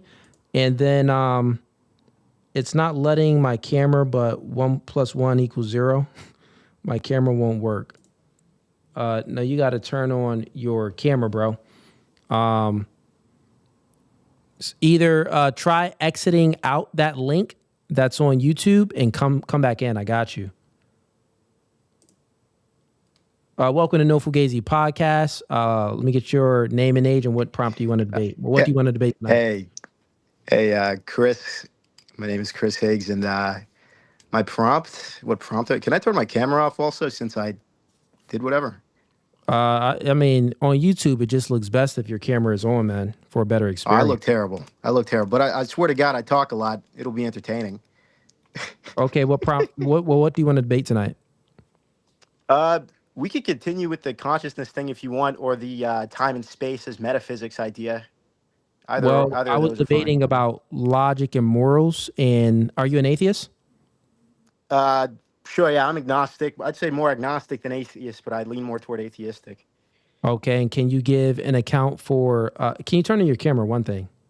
Yeah, I got. Yeah. Yeah, sure. Fuck it. Oh, can I say bad words, or is that bad? Let's try to stay away from that, since we're live on YouTube, TikTok, and everything else like that. So for the TikTok folks, I got someone on YouTube. You won't be able to see him, but you can hear him. So go ahead and support. And then for the folks on TikTok, who we got next? We got Sus Gary, Sussy Gary, you're up next. We got Ra, you're up after him. But go ahead, man. So you're an atheist. So as an atheist, can you give an epistemic justification for logic itself under your worldview? Logic itself? Personally, I kind of see logic less so as I'm like the last caller. I don't really see it as like something just 100% unshakable. I have a freak in it. He's like few laws hold in any circumstance. I don't believe in universalities. Yeah, well, like the last one. By you saying that you don't believe in universalities or universals, that you're making a universal claim. Like, does universals not necessarily exist? No. You're saying that universals don't exist. That's a universal claim. Well, I feel like the only reason for believing that universals don't exist is because, physics would support that this is most likely the case. In specific, this is like going into the point you were going on about earlier with space being a more metaphysical concept. Time and space has been like understood to be like one of like it's not like a law of nature or anything, but like it's like a thing that 100% exists in astrophysics and astronomy and so on and so forth. We've measured like fluctuations in us and so on and so forth. No. The only demonstration that we can do by measuring space and time is our concept of space and time. It's just like logic. Can you like demonstrate logic without using logic? No, you can't do it. Right? So, because the concept of logic is in your head already, you're utilizing logic, so you can't demonstrate logic without using logic. You can't demonstrate space and time without using space and time. So you're just wrong. 100% That's not necessarily wrong. true. It's what you're. That's not necessarily true. You're gonna be just like the last really, all caller. you need to do, Demonstrate how you can not use space and time to prove space and time. Sorry? Oh, not use space and time to use space and time? No, demonstrate to me how you can not use space and time to prove space and time. You need like a few. You'll be utilizing space and time in the concept of what we believe space and time to be. That's what you'll be doing. The same with logic. Yeah, you try to demonstrate, how we don't. If you believe that, like how maybe we don't have logic or logic, even if you believe that we do have logic, if you try to demonstrate it, you'll still be using logic to do the thing. It's circular. So you're saying that real quick. You're saying that logic isn't immaterial. You're basically saying that, like the last caller, that it's material. No, I'm not.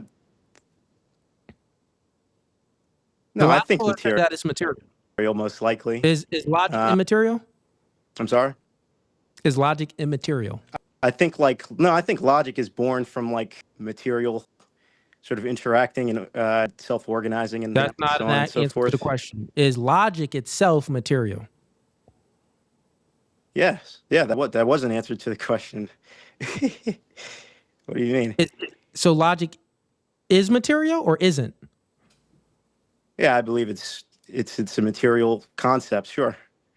Okay, it's a concept? Yeah, it's a material concept. Material? Concepts are material. Yeah, like concepts are. Where can you find a concept at? Can you touch a concept? Can you taste it?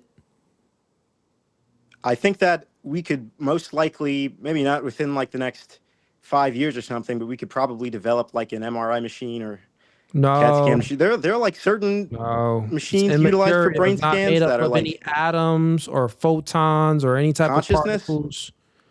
Well, yeah, it's computational not neuroscience. It's not consciousness even a isn't like made up of any frequency. one specific atom or particle. It's technically No, like man, you're just it's wrong. I basically gotta like get the there are next neuronal caller. spike. Not wasting no more time with him. He just like you probably was dumber than the last guy.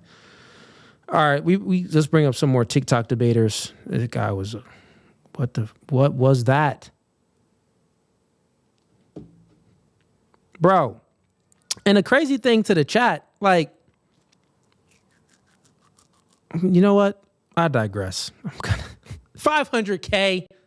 Let's celebrate, right? No Fugazee. Let's celebrate 500K. Get the likes up. Let's bring up some more callers. This guy just said that you can prove space and time without using space and time. What, my nigga? What? How you gonna prove time without using time? You would have to be... What is... You can't even perceive of it. It's like, it's gonna take time to prove it.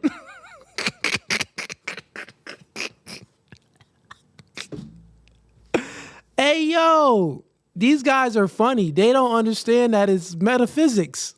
It's in a metaphysical category. You can't prove this stuff. Like, space and time is made out of matter? No, it's not made out of matter. What?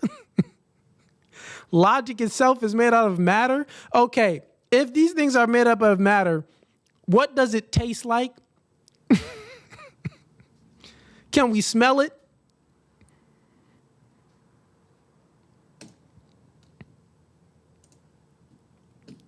These guys is actually funny, bro. Welcome to No Fugazee Podcast. Let me get your name and age. My name is Ryan. I am 19. All right. And what prompt do you want to debate? You sound like an atheist. Come on, man. We could do one. Exactly. I know. Listen, I know an atheist just by I can spot you out a mile away. You sound like an atheist. All right, cool. Now, have you heard me debating the last two callers? Yeah, I watched the last. I'm not just gonna talk about the same thing over and over. Fair enough. Are you a physicalist? Well, actually, what I want to start with is kind of what the last two said. I'm not talking about the same thing as them. Don't worry. I think the shortcoming in what they were kind of targeting, I believe what they meant, it's something that I agree with you on. I think that time and space are a perception of the human mind. That's something that you said, correct? Yeah, time and space would be conceptual. Okay, sure. We access it through our minds and the external world, yeah. I agree. But I need you to give an account for that from an atheist lens. Yeah. They were physicalists and they tried it, but they failed. So I'm going to draw from Immanuel Kant in his Critique of Pure Reason. So what Kant claims is that the mind itself is the facilitator through which time and space can be perceived, which is something we both agreed upon.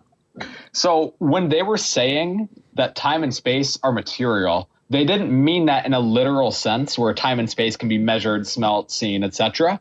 What they meant is that since the mind is a physical object, and since the mind is a prerequisite to observe space and time can only exist with the existence of matter, since it requires a mind to perceive it in the first place. Do you get what I'm saying? You know, that I get what you're saying with that. The last two callers wasn't saying that. I can guarantee you they wasn't saying that. The one caller said that. Now, do you believe in, like, obviously you're not a physicalist, so you believe in, like, the immaterials, right? I believe that we can perceive immaterials, yes. I think that is something we can do. So you believe that immaterial concepts exist? And if they can be perceived, sure, yeah. Okay, if they can be perceived, they exist. Now, if they can't be perceived, you're saying that it doesn't exist. They exist in the sense that they exist in the mind, yeah. Okay. Does 1 + 1 always equal 2? 1 + 1 = 2 because of a set of again, this is Immanuel Kant, I'll define it here.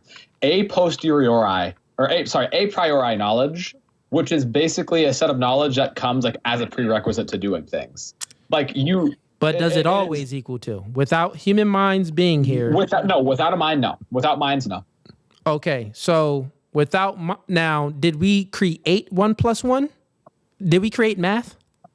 We didn't. Math was a discovery. We did not create math. Math was a discovery. Okay, so if math was a discovery, this means that math was here prior to us being here, which would infer that 1 + 1 = 2 without human beings being here. You just cooked yourself. That's no. So what I meant by that is that we discovered it because we could perceive it. If there was no one to perceive it, it couldn't have been operated on and thus wouldn't exist. It would not exist unless it were to be discovered, and it could only be discovered because a mind discovered it. That was my first contention. I was saying... Wait, so it can only be discovered because a mind... So if math itself can... And math infers logic. So we're speaking about logic too, right? Yeah. So let's just say math because we're using this example.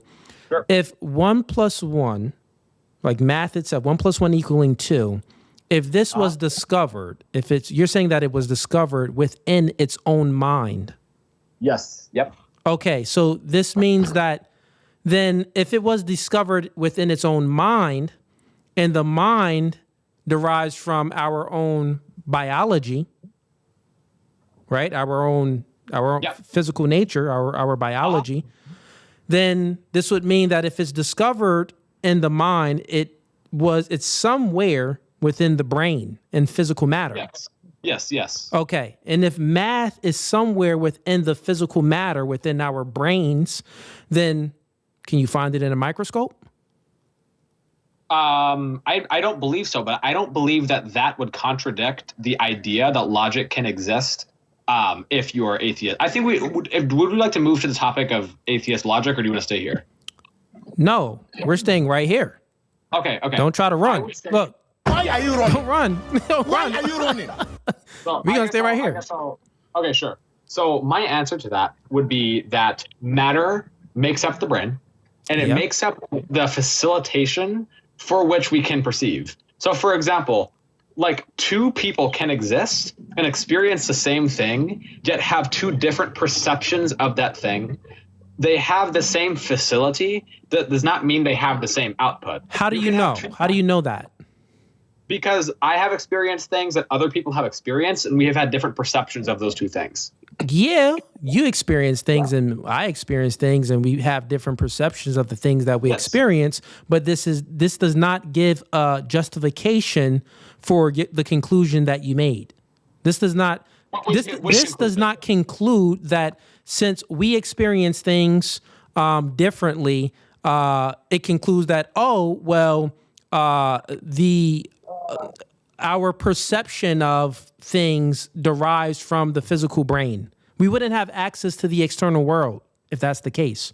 Because what you're saying, real quick, what you're saying is our perceptions, our experiences are different, but everything derives from the physical matter, right? Mm-hmm. And I'm asking you, then how do you know that, and what would make it different? You're just asserting that, because nothing. You don't have no reason. Okay, I'll start with logic, and then I'll move to science. So firstly, I'll use an analogy. Just think of like a computer, for example. Every laptop is made of silicon, copper, aluminum, whatever. Yet one can be running one application, while another one is running, Photoshop. It's the same materials, yet different organization and different states. Every brain is not the exact same, or even though it's composed of relatively the same. How do you know that? If you just look at 2 human, their brains are different sizes. So I think we can agree that brains can be different sizes. Correct? That doesn't follow. How do you know? Listen, the claim that you're making, here's your claim. I'm going to repeat it back to you. Math derives from the human brain. Yes. Right? And we discover math somewhere within the human brain. So it's not, basically you're saying that math, if it's the case, real quick, if it's the case that math, you said that we discovered it in the human brain, this means that we actually created math. We create because it came from us. It actually isn't a true discovery. It's something that we just created ourselves, a concept that we created ourselves. Okay. That's what it would infer that. Okay. What does that do negatively towards my point? Okay. Well, if math is a creation, and if it's not a discovery, well, you say that it's a discovery within the brain, but if it is, then that's within itself. So it's something that we create within ourselves, right? Because we're created to flesh and matter. Math was created to flesh and matter. Yeah. Correct? So I'm just asking you to then justify where in the brain or in our biology math itself exists. Like where in the brain math itself exists as something. Yeah, that's what I'm asking for. You don't know, so you're not going to be able to answer it like any other atheist. There's no answer to it. Are you at for a physical location in the brain? Yes. Okay, sure. Okay, sure. Yes. Okay. So I think if you want a physical location, it's in the intraparietal sulcus, which is I can give you the source on that. Let me see. And also the prefrontal cortex. That is the location of it. However, math doesn't exist as a physical thing in the brain. Wait. Yes. If that's so, our emotions is going to depend on the chemical imbalance or within our brains and things of that sort. So women are very high in estrogen. They have about almost 700 times more estrogen than males have. It's 600 some, 700 some more estrogen than males have. And this is a driving factor of their moods and their emotions. So we know that, we can pick out, so even when they take birth control, that sometimes alters their mood and their emotions. So if it's the case that estrogen is a key factor to altering someone's mood and the way they feel, I'm asking you then, okay, great. If we can discover logic, you said it's in the what? Let me look again. It is the intraparietal sulcus and the prefrontal cortex. Okay, if it's there, it's in the interparietal cortex, right? Is there? If that's the case, then we should be able to create some pill or something to then alter and drive how logical we are or how illogical we are, and to actually make us even smarter than what we actually are and make us even more logical. So real quick, what I'm alluding here is if that's the case, we should be able to do that within the brain, but we cannot. We actually can. No, we can only give someone more caffeine or something and make them more alert and give them Adderall, which would make you more alert. That won't make you more logical. For example, the consumption of, let's say the consumption of alcohol, for example, that impairs your judgment system. That impairs your ability to calculate. I'm saying that math is not a physical thing, but rather a relationship of capabilities that you have in those two locations that I stated. So, for example, you asked if there has been wait. So we know that estrogen will be a physical thing. Yes. But logic isn't a physical thing then? Logic is it derives from the physical, but it's not sure. What are you asking? I'm asking you to demonstrate where logic is within the brain. You said that it derives from the brain. Where do we find it in a microscope? You said you gave me a location, but the location is empty. There's no logic there. What you talking about? No, that is. You said there's no substance. You literally said it's no physical. Again, the location is physical.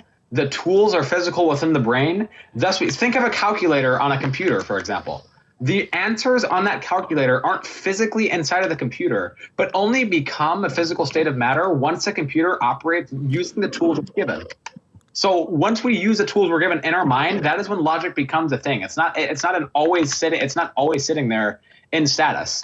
And also, the point that I just made, and I think you said, correct me if I'm wrong, I don't mean to misquote you. Sure. I think you said that logic, you said that you said that, what I claimed was that math and stuff was creation rather than a discovery. I would say that would prove that atheists can create their own morals and ethics and stuff. If they were able to create a universal such as math, why can't they create a universal such as morals or ethics, as you've claimed? Well, it wouldn't be a universal. Why? If logic derives from the mind, that isn't a universal. Human beings are finite. So where do you believe math derives from then? Don't ask me a question. You need to still justify and give me some type of grounding for logic. Sure. Okay. Right? So I would say again. So to give you a quick answer though, so just so you see that I'm being good faith, but you're not grounding logic at all. You haven't grounded it. Christianity is where God, right? Where I believe that logic, morals are grounded in. But for you again, so the prompt one is atheists can't ground logic. Now, if you're saying that logic is physical, but you can't give me any type of epistemic justification of it because you can't demonstrate it at all. You haven't demonstrated it. You haven't demonstrated, I mean, like actually, you said that it derives from the brain, but where in the brain? You're saying that it comes from the prefrontal cortex or something like that, or some area within the brain, but then you say that, well, it's there, but it's not physically there, so it's not physical matter. So you're really not, you're like jumping all over the place. You're really not answering the question. You say that it's not material because you don't believe in, it's not material, right? You believe, no, I'm sorry. You say that it is material, but then you basically say that it's not physical, which would kind of conclude that it is immaterial. It's not constantly material. It can be created. It's not constantly there. Human beings create these immaterial concepts? Yes. Okay. And if human beings create these immaterial concepts, is logic universal? Do you like universal between all humans? No, like universal. Universal is it exists at all times, everywhere. So if human beings wasn't here, like logic would still exist. Oh, if human beings were here, no, because there'd be no one to observe that logic. No, it would not exist. Okay. If there was no perception, it can't exist. No. Okay, it can't exist. But if human beings weren't here, like you're an atheist, you believe like like the world was created. You believe in like evolution or something, or like Big Bang cosmology theory or something, right? And we already see that the world was created in some sort of orderly fashion in a logical way, which would I don't believe it was logical. Oh, I'm sorry. Then you believe in it was basically all just chaotic and random. Yeah. Yes. Okay, and if it's all chaotic and now you're in a bigger hole. If it's all chaotic and random and there's no there's no telos to anything, there's no purpose, no direction. Okay. Yep. If there's no telos, no purpose or direction, but logic, this infers telos, some sort of purpose to get us to truth, some sort of direction. Then how did a world come about where there's no purpose to anything, but all of a sudden human beings just create purpose from within?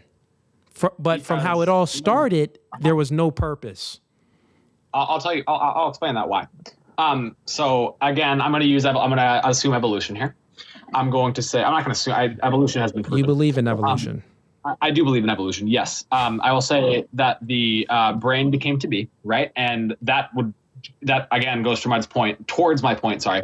I'm sorry, real quick, not to cut you off. We got Face and Powder Dusty. I see you backstage. Gonna bring you guys up in a second. I'll spend a little bit more time with him. And for the other callers, I see. I'm not even sure what name that is, but someone else on TikTok. But I'm gonna bring some more debaters up in a second. Give them like 3 to 5 minutes here. But go ahead. You are explaining. How do we have purpose? Yeah. So the way that was done was by human beings using their brain, creating a grounded and like usable and applicable set of purposes, logics, and maths. Yeah. Right? Well, this is a problem. This is the is-ought problem. So under your worldview, you have an is-ought problem. There's an is-ought gap where basically on one hand, you're saying that everything just is. There's no purpose. There's no telos. There's no intent to anything. The world just came about randomly with particles and matter moving in motion. And then boom, things came about. And then human beings, when we got here, some way, somehow, we have some purpose and some telos, and there's some intent here. That's what we have. But if the world started, so it's a gap. It's a gap. The is-ought gap. You're not going to be able to close this gap under your atheist worldview because all of the other philosophers couldn't either. The is-ought gap is very simple. You're making a leap. You're making a jump, and you're just granting yourself telos without actually giving an epistemic justification of telos itself. Okay. And you also don't even believe in immaterial concepts. I do. Could I try real quick? No, you believe that human beings, we make these. We can conceive them, and thus they exist. Okay. How did this come to be? How are human with no creator and no purpose, some way human beings just randomly have the ability to have purpose? Yes. Okay, let me ask. Okay, so if you create a pie that's bitter, right? How does it then get sweet? That's not applicable towards evolution. Bro, it's the same thing. If you create a pie that's bitter, how does it then get sweet or spicy? I'll explain to you. Random mutations within living beings leads to evolution. It's survival of the fittest. Random mutation is. Go ahead. Finish your sentence. Okay, random mutations within human genomes create evolution. It's survival of the fittest. Those who have positive mutations go on to live. Thus, the way that evolution occurs is a long chain of just the survival of the fittest. We've seen evolution within recorded history. It has been it's not only Charles Darwin saying that it must have happened in the past. We have it in recorded human history. Also, the way in which we created a purpose was because, again, the development of the prefrontal cortex, like I stated, allows us to ground and create logic, mathematics, etc., thus showcasing that without a god or a you're granting this, you're asserting all of these things. And how do you know this? The only thing I've asserted is that you've asserted you're making leaps. You're making big jumps, right? So again, if you have a pie, right, and the pie is bitter, how does the pie somehow change to be sweet? It does not, because it can't not undergo random mutations. So stop it. Listen to this. If it's the case that the world has no purpose, it came about under your atheist belief. Everything came to exist with no purpose, no telos. It's no intent to anything. And when you're speaking about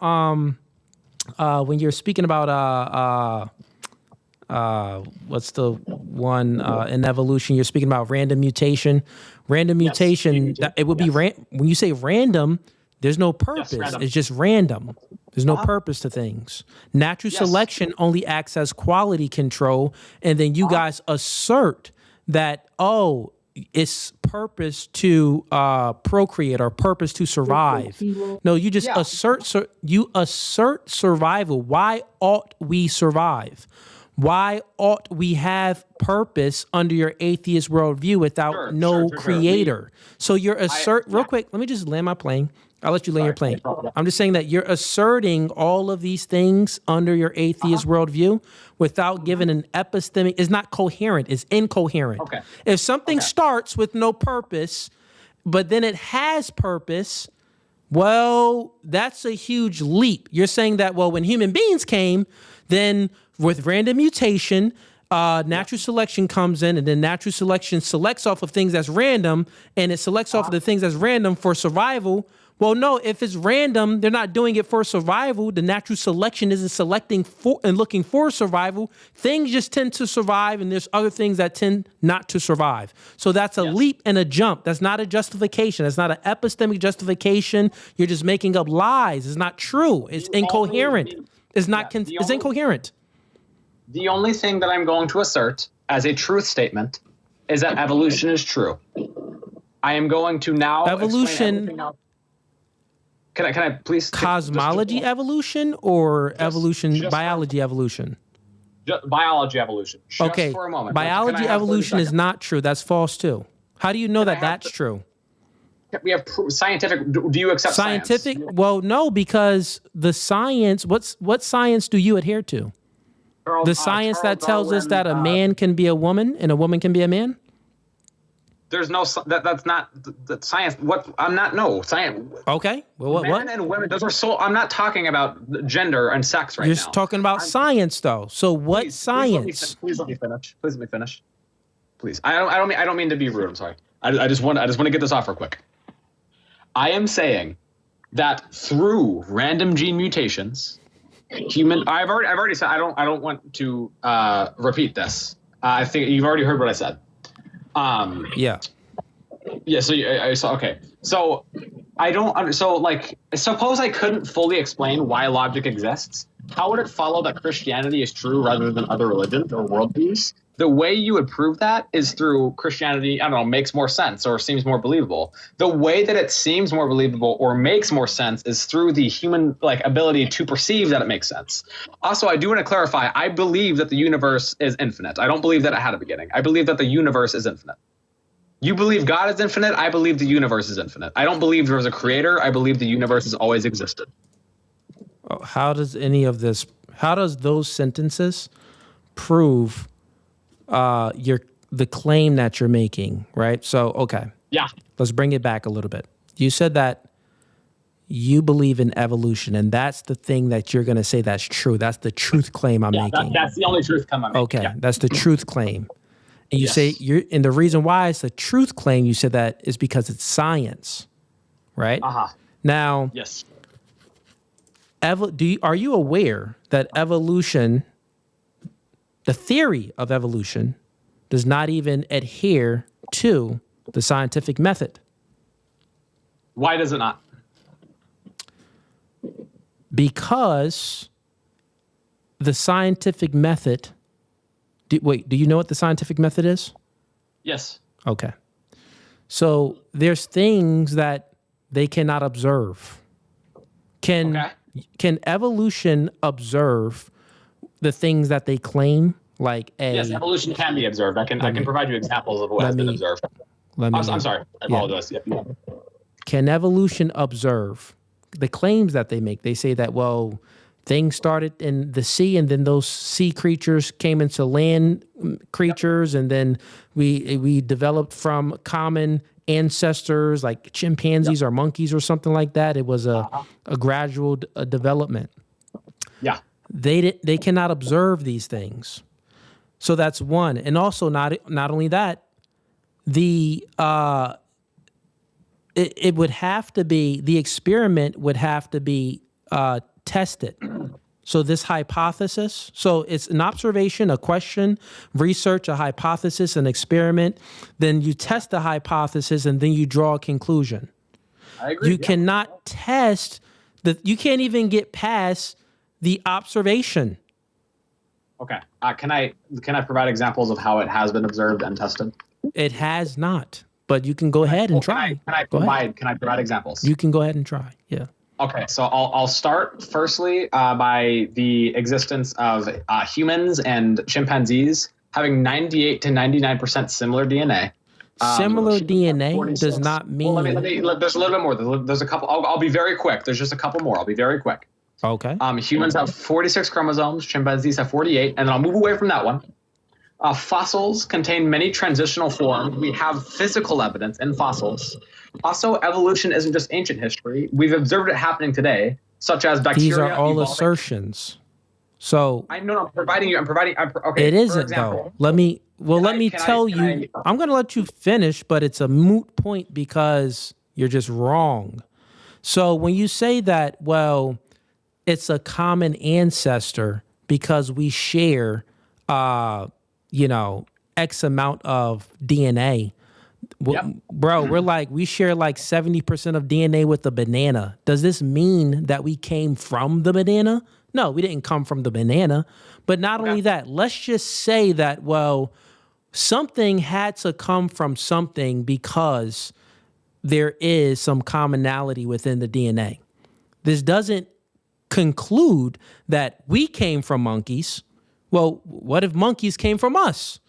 Right? So you can take the end approach or the beginning approach.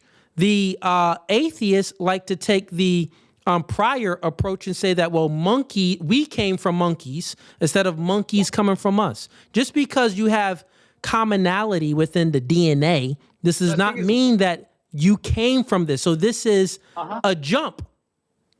Some monkeys, actually, you are correct. Some monkeys have evolved from early stage humans. That is a truth. You are correct in that. This also isn't true. Can I get one thing off? How do you?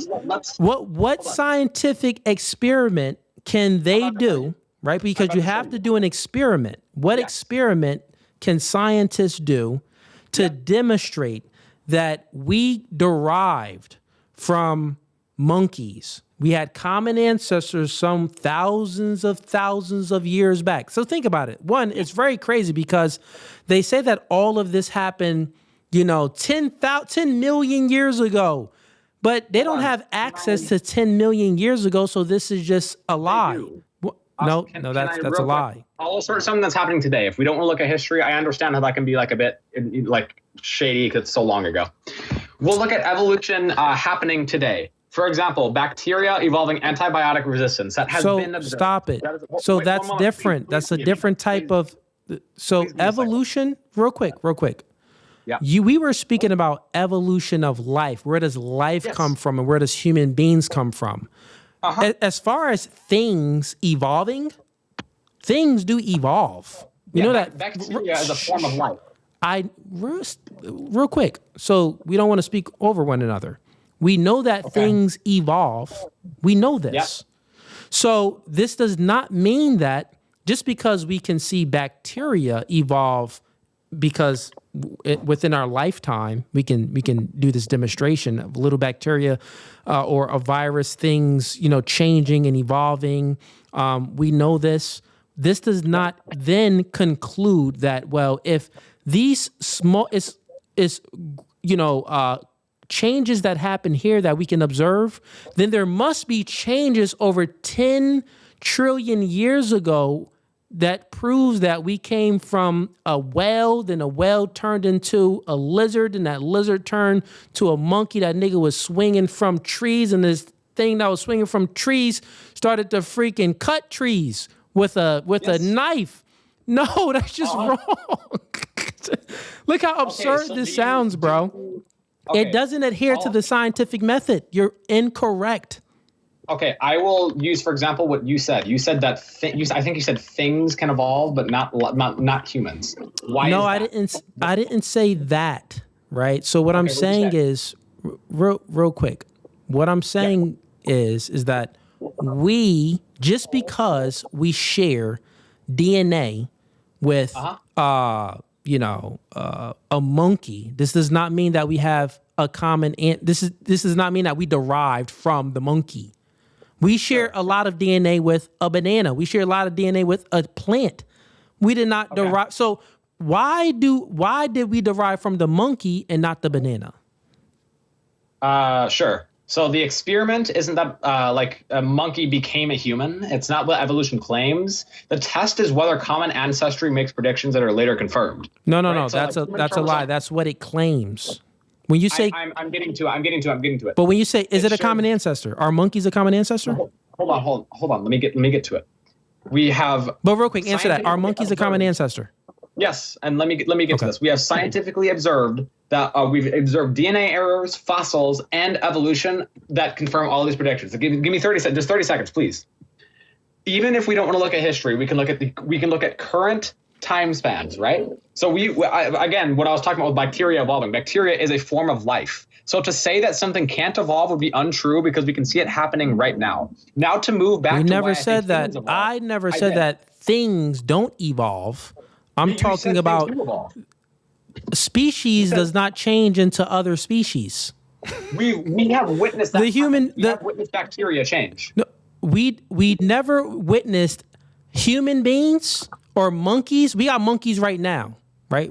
There's still monkeys. So if that's the case, that real quick, we got monkeys right now. This means that if 10 million years from now or 100 million years from now, the monkeys that we have today, they should evolve to be human beings like us. No, they can evolve to be anything. The reason that they've allowed why won't the monkeys today evolve to be human beings like us? Because there's not only one species of monkey. That's not a fact. There are multiple species. We didn't evolve from modern monkeys. We evolved from suboptimal monkey species. So those suboptimal monkey species, did they all die out? Yes. Okay, so then you're cooked again. So then what experiment, it doesn't adhere to the scientific method, so then what experiment did they do on this monkey that died out 100 million years ago? What experiment did they do? Tell me. Fossils. They have traced fossils. When you're saying trace fossils, right? This trace fossils of this species of this monkey that was, 10 million years ago. When you're saying that they found this, how do they know that it's 10 million years old?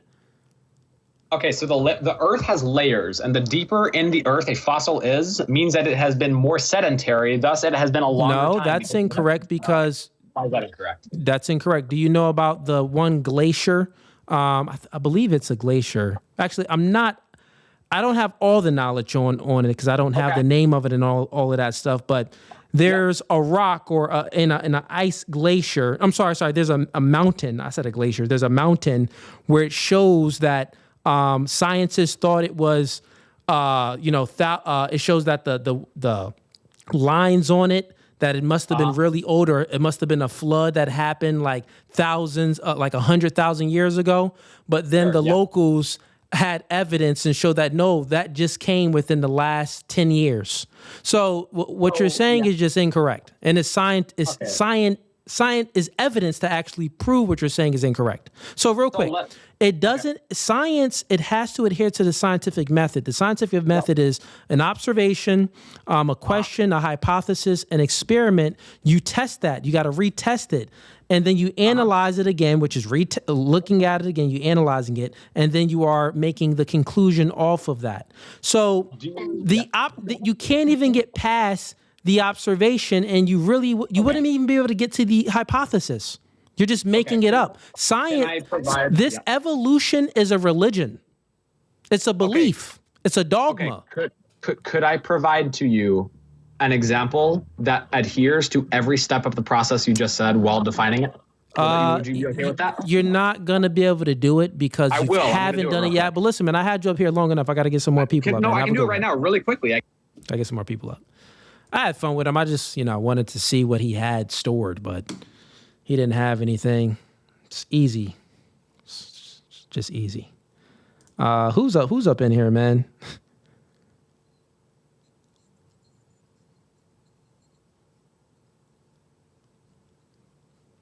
All right. Get the likes up, chat. Get the likes up. We about to bring up some more debaters. We got the Fallen One says, salute no Fugazee, 500K. Congrats, Cooley.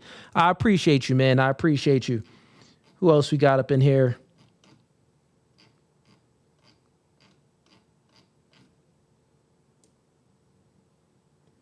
And you guys see how these atheists like to make a crazy leap. Oh, well, the world started. It wasn't created. It just magically happened with the Big Bang, but it was for no purpose, no intent. And it's just random, things, matter moving in motion. Well, where did the matter come from? What? But anyways, okay, whatever. There's matter moving in motion. And then somehow when human beings came about, we have some intention, some purpose, meaning that we want to do more than just survive. We want to pick out the color. We want to pick the blue shirt over the red shirt. We want to, the logical men, the men with have all the, molecules in their head. They want to pick the more virtuous girl instead of the very, very promiscuous girl. So like we have these desires, we have purpose and meaning in life. Now, from a Christian lens, I can explain where that comes from, but from an atheist lens, they can't at all. And then not only that, he haven't given me any justification, epistemic justification for logic and morals. We kind of just blew past that because he couldn't give it. So I was like, I'll let him move past it. I shouldn't have, though.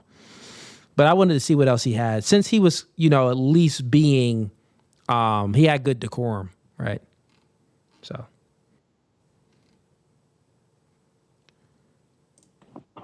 Welcome to No Fugazee Podcast. And get your name and age. Yeah, I'm Face. I'm 50. All right. 50, and 50 what in are you August. debate about tonight, man? Everything you've been talking about, you spent a lot of time with that last guy. Yeah. That shit gave me a headache. Okay. But I'm an atheist. I could kick it on what you know what I'm saying? You can ask me all them questions you was asking me. I came in like before the last guy you was talking to, like halfway through that conversation, so I ain't been here the whole time. Okay. Well, can you give me an account for logic itself? Yeah, I said it in the thing. Logic is a abstract function of a physical thing, which is the mind. Okay. It's an abstract function of the physical thing, which is the mind, and the mind is brain. The brain. Correct. Your body is physical. It's part of your body. Everybody's brain is the same color. Logic itself is immaterial then. It's abstract. It's abstract. Yes, correct. It's an abstract function. It's an abstract function. So the physical matter can produce abstract things. Absolutely. That's like where's balance in your legs? Well, don't ask me the question. It's the same kind of question. Justification though, but I mean, we could chop it up. This is going to be a great meetings of the minds. Okay, but so it got to be a two-way street. You feel me? If it's the case that logic is an abstract concept that comes from the brain itself. It's an abstract function, like most of the functions of the mind. It's an abstract function that comes from the brain itself. Then where in the brain can we find logic? I'm not a neuroscientist, so I can't answer that question. Neuroscientists can't answer it either. I know. So my understanding of how abstract and concrete works, you can see the concrete, you can't see the abstract. But just because you can't see it does not mean it's not real. Is logic universal? Does it apply everywhere? Meaning to what, like trees? Logically, they grow towards the sun. That defines their existence. Like, if you mean like that, or you just as far as humans are all creatures. So does 2 + 2 always equal 4? Always. Without human beings being here? Now that is your observation of what 2 is or what 4 is. You could get to 4 without 2 + 2. Yes or no? What's the question? Does 2 + 2 equal 4 without human beings being here? That's a metaphysical question. You know that, right? Yeah, we're speaking metaphysics. So if you're going to have dimensions, you're going to have numbers. I don't understand. Like a triangle. A triangle. What's that science about triangles? Where it's always 180. A triangle without humans. But why the aren't circumference you answering my question? I am. No, you're not. Without human beings observing the triangle, the circumference of the inside of a triangle will always be 180. Okay. You don't need to see that for that to be there. You're saying that 2 + 2 would always equals 4. Will always equal 4 without human beings even being here. That's a yes, then, right? In the way that triangles will always be triangles. Okay. Now you said that logic. Well, math would infer logic. So math is math. This is just because you can't see math, that does not mean it doesn't exist. Like space. You was talking about space. I like to talk about that real quick. Okay, I'm listening. I'm just saying that so far you said that logic comes from the mind, and the It is brain. a function of the mind, Okay. The which brain. is a physical thing Okay. that The does brain. it moves your body. That's a physical function. Yo, chill, man, chill. All right. The brain is a physical thing, and the brain produces this abstract function of logic. The brain produces it. If a brain is functioning, one of the many things that it's capable Just of listen. is Stop. logic. I'm I need you listening. to. Okay, I need you to walk with me here, right? I was talking very slowly. How it's a contradiction. I'm trying to What? point out the contradiction for you. No, okay? you're saying things. You're not saying what I'm saying. I'm just repeating back what you're saying. That's absolutely not what you're doing. I am. So again, let's do it again. Okay, let's start over. Cool. And if I'm wrong, you can say, no, that's incorrect. Okay? I absolutely will. Okay, cool. Thanks for giving me the permission to do that. For sure. You can say that that's incorrect. I'm just trying to stillman your position. And while stillmanning it, I'm going to point out the contradiction. Okay? It's going to be real easy here. But don't lie. Don't lie. Okay? I mean, easy is a relative term. Just be honest with me. When I'm stillmanning it, like, be good faith. Okay? All right. That is you said not a problem. That logic derives from the mind. It's an abstract. I never used the word derive. I'll say it again. Can I say it again so we can be clear? Logic is a function of the mind. Correct. Okay. And if logic is the function of the mind, the mind derives. Yep. And the mind derives from the brain. The mind and the brain are the same thing. Okay. So the mind is physical. Correct. Okay. So let's just say brain. Because we got different worldviews, just so I can understand it properly. What is the mind without a brain? I got you, man. The brain produces logic. It's a function of the brain. Logic is a function of the brain. If the brain is functioning properly, it is capable of logic. Human brains are finite. Yes or no?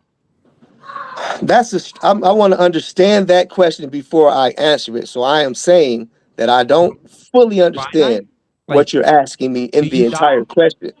Are you immortal? I know what finite means. Finite means always and forever. Ongoing. No, finite means not always and forever. Eternal means always and infinite. Forever. Infinite. All right. So finite means that it's limited. Finite is limited. So the human brain is limited. We die. We're not here forever, right? Yeah, exactly. That's why there's no heaven. Got it. Now, listen to this. If it's the case that the human brain is finite because we're finite and the brain is attached to us, then you're saying that logic is universal, but humans aren't universal. You see the contradiction? Human brains aren't universal. You switching infinite and universal now. No, listen. Remember, you said that logic is universal. I never said that. I never used the word universal. Bro, we already 1 + 1 equals. Let's just do 2 + 2. I just said I never used the word universal. 2 + 2 = 4 all the time. In the same way that the circumference of the inside of a triangle is 180. Listen, just answer the questions, man. 2 + 2 = 4 all the time, even if human beings wasn't here. Yes. And the same way a triangle is a triangle without observing. Stop. I don't want to freaking hear the triangle. I'm going to boot you, bro. That's dumb. Why?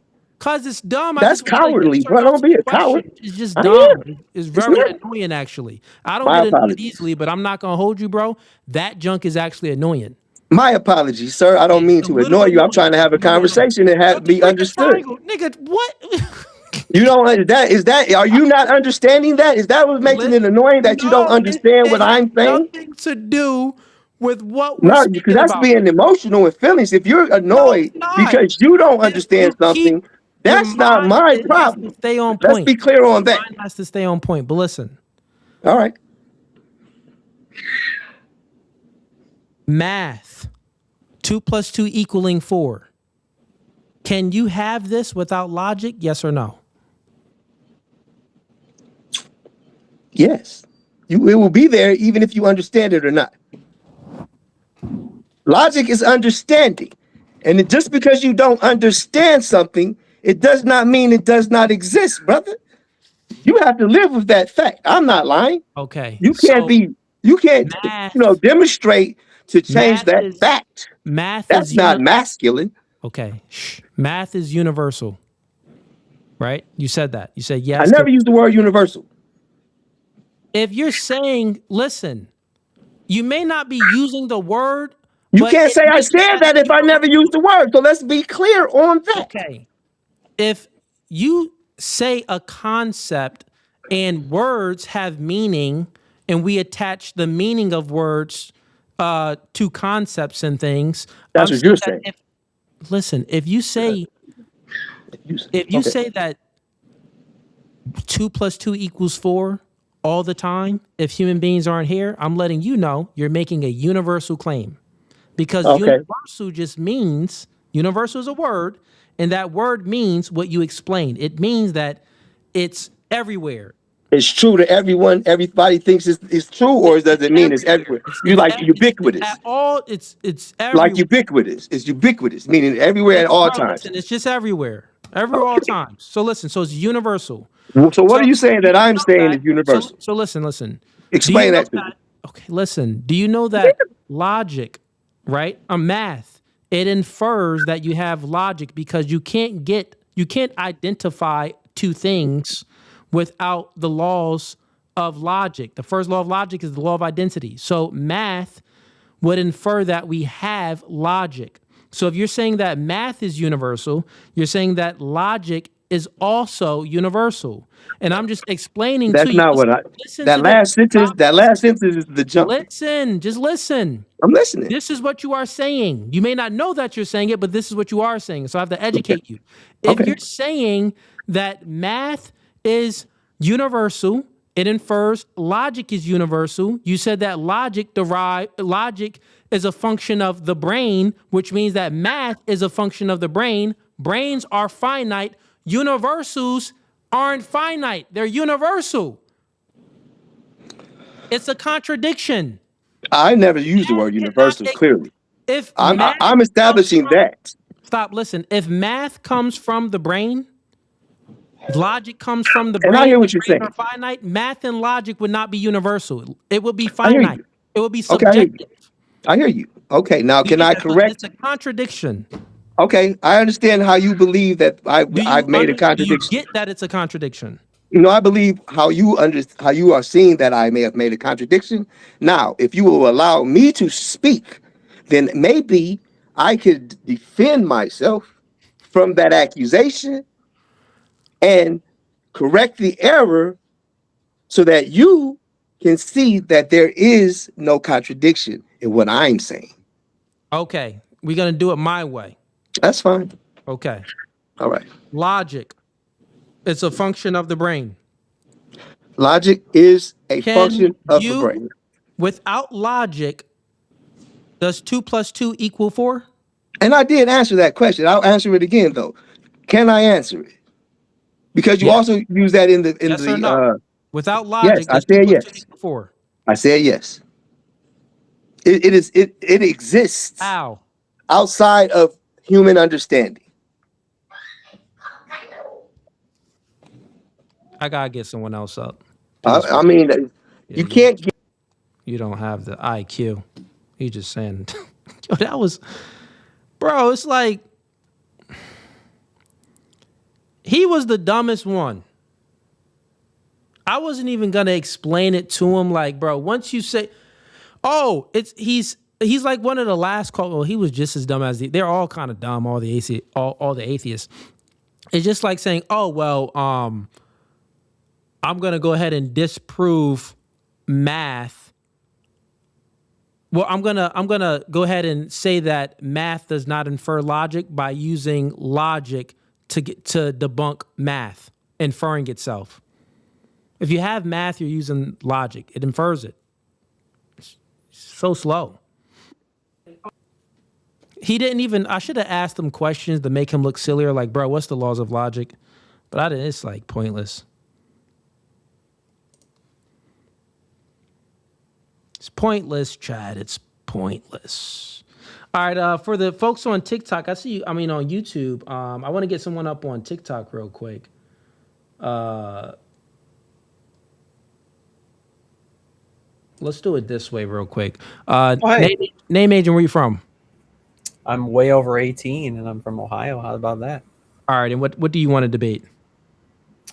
Well, you had atheists and feminists on your topic, but I just don't believe in God. I'm not convinced that God exists. What do you think is the most convincing reason that God exists? Okay, so I'm just kind of getting an idea of who's backstage. So you'll be a good debate. You're an atheist. I'm gonna put you backstage. Don't go anywhere. I see. Is this Powder Dusty back there? Okay, I know Powder Dusty. He's back there. I know he's an atheist. But real quick, Powder Dusty, and that other guy, we got some folks on TikTok that I want to get to real quick. I'm not going to spend that much time on these folks. I'm just going to try to get through them, have them make their arguments, and then, if I could debunk them quick, I'm just going to move on to the next one. If I can't, then we'll go through the arguments. But give me 1 second. I got to take a quick bathroom break. I'll be right back. But I'm going to definitely get to the Nitty guy and Powder Dusty, and then I want to get one person up on TikTok real quick. And then we'll try to get all of the folks up on. We'll get everybody up. I got time. We ain't going nowhere. So give me 1 second here. I'll be right back.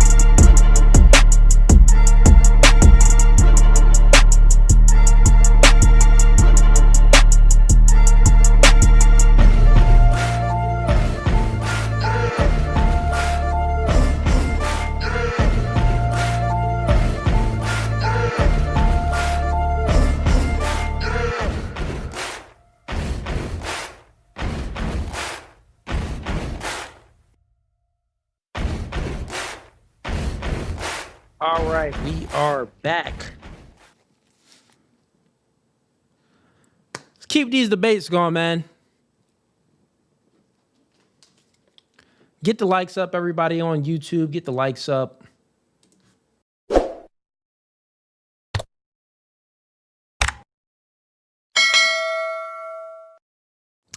For all my folks on TikTok, I'm going to bring up some of you guys right now. Let's see who's up here. I'm not sure of the order. I'm just go with, the folks that I see in here. All right. Let's see. Welcome to No Fugazee Podcast. Let me get your name and age. Hey, man, I'm Zap, bro. I'm 43. All right, Zap. And what prompted you in a debate tonight? I don't really want to debate, homie. I kind of want to debate because I agree with you on a lot of stuff, bro. But a lot of stuff I don't. And it's majorly getting me harassed by niggas with no mamas. I meant niggas with no daddies. All right. Well, let's try to not use the N-word on TikTok because definitely going to get the channel restricted. Yeah. I know but so you don't want to debate anything then? No, I want to debate, homie. The one thing I disagree about, like I'm with you on a lot of stuff, homie. I follow you on Facebook and everything, right? Because you are a man, homie. You obviously had a daddy. If you didn't have a daddy, you healed from not having one. And you want to be a better one. I got people mad at me right now, bro, because my baby mama doing a lot of evil stuff, and I just forgave her after 2 days, and people on TikTok mad at me, and I'm like, bro, I had a daddy. He was a rough one, but he was a daddy. Men not supposed to have woman emotions. Okay. You off the Zaza? You was smoking that? No, I'm drinking, bro. I'm cleaning my system because I got, God bless me with streams of income. Yeah, you up out of here, bro. What was that? Bro, what was that? I didn't know which way homie was going. I'm like, bro, what? Like, his sentences, it actually didn't make sense. It was like he said some stuff, And then he said some other stuff, but the other stuff didn't relate to the previous stuff he said. I'm like, is this nigga actually lacking the ability to predicate right now? I'm like, what's going on? He had to have been off the Zaza, the Henny or something. Homie was gone. He was out of here, bro. Let's get the next person up real quick. What was that? Oh, man. Welcome to No Fugazee Podcast. Let me get your name and age. Oh, Dre 42. All right. And what prompt do you want to debate? Number 1. Okay, you're an atheist? For the argument, yeah. I mean, do you believe in God? No. Oh, okay. All right, cool. So the argument, the prompt is basically atheists can't ground logic and morals. So by ground, I mean give a good reason, give an epistemic justification for logic and morals itself under your non-theist atheist worldview. Okay. And I've lost my voice a little bit, so just bear with me. But when you say ground, are you talking about something that is absolute? No. Kind of like how you would say absolute is being God? No, when I say ground, I'm speaking about giving epistemic justification for logic and morals themselves. So if you're atheist, normally you think that morals is subjective, right? Yeah. So that one is a defeater. You wouldn't be able to ground that. If it's subjective, it changes. So that's not really a grounding for morality. Okay. That actually gets rid of morality, reduces everything down to force, and morals is just a concept, right? Okay. So and if you, what I like to do. If you are a physicalist, then concepts derived from the brain, then you wouldn't even be able to prove that anyway, like the last callers. Or if you're not a physicalist, then you'll just be in a contradiction. But so let's just go with logic. So what are the laws of logic? I don't know the laws of logic, but what I would like to do is just walk it back one step at a time from logic and just see where we agree and disagree. That's okay. Okay, I'll give you a few minutes because I got some people up here that I want to get up. All right, so would you agree that pattern recognition is a form of logic? Pattern recognition? Well, in order to recognize patterns, you are using logic. It's not a form of logic. You're utilizing logic. Okay. So then pattern recognition is dependent upon logic. Okay. No. So Oh, okay. You said pattern recognition depends on logic. Okay, go ahead. I'm sorry. Yeah, dependency. So now in order to get pattern recognition, then you have to have a number of experiences, right? You encounter experiences and those experiences will create a pattern, correct? Yeah, hold on one second. I'm on the phone. Do you need pattern recognition to have logic? No, what I'm saying okay, is... then your argument is pointless because we're speaking about logic. I know, so we're building dependency right now, right? Yeah, but you're starting off wrong. You just said that pattern recognition depend on logic, and you're speaking about pattern recognition. No, you need to be speaking about logic. Does logic depend on anything? Okay, so they measure intelligence through pattern recognition, and that is a form of logic.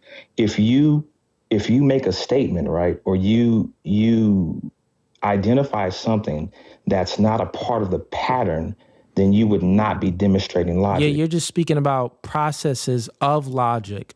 That's not, I'm asking a deeper level question, not processes and of I have logic. To get to it by doing things like in logical inferences and stuff like that. That's just, you can even speak about logical inferences.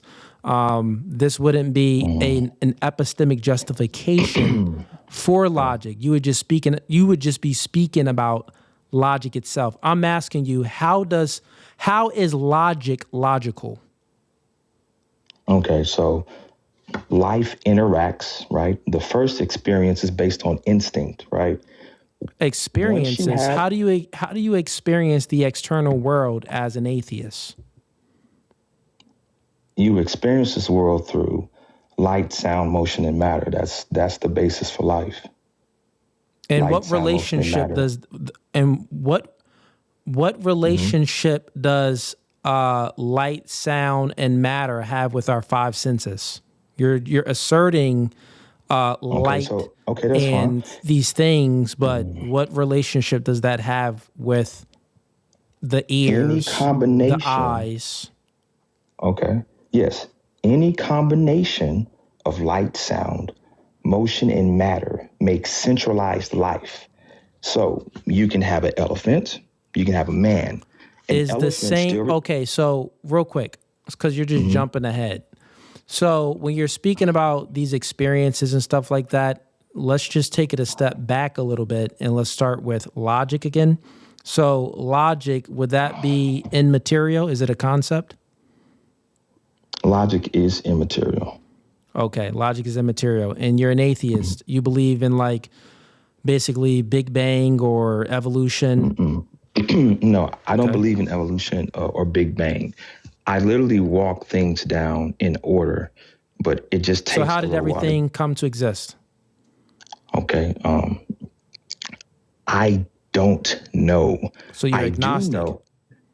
No, I do know they're absolutes. Variables, which is light, sound, motion, and matter, are built on absolutes. Absolutes. The absolutes is the condition. By absolutes, do you mean that it's self-evident? No, by absolutes. What do you mean by absolutes? Okay, yes.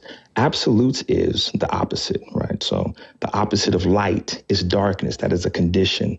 That's absolute. We can't experience it, but we know through relation that it exists. We can measure it and get close to it, and we call it dark. But the variable that this has nothing to do with logic. And that's the thing, we're jumping all over the place. I need to walk back one thing at a time to get to something that's absolute. You can't see it because we're jumping all over the conversation. Is logic absolute? No, logic is not absolute. So logic depends on what? Logic depends on pattern recognition. That's one form. And pattern recognition. That's a contradiction. You said that pattern recognition depends on logic. Let me get See, chat, you just let them speak and they contradict themselves.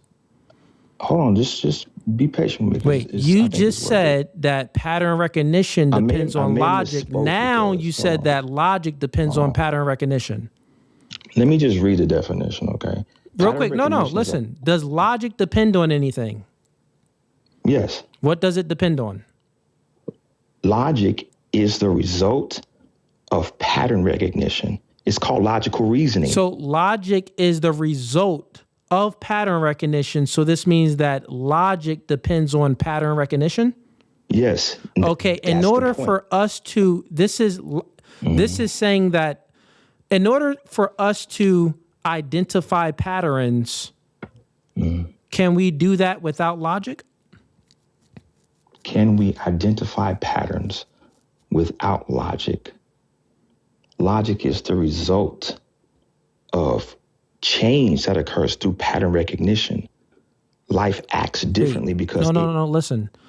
You don't even know the three laws of logic. One of the laws of logic is the law of identity. These laws govern thoughts.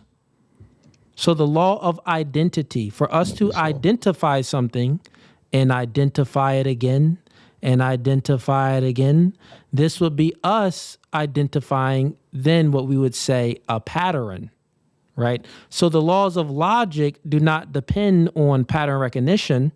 The laws of pattern recognition is us, it's an effect of the laws of logic. It's us utilizing the laws of logic.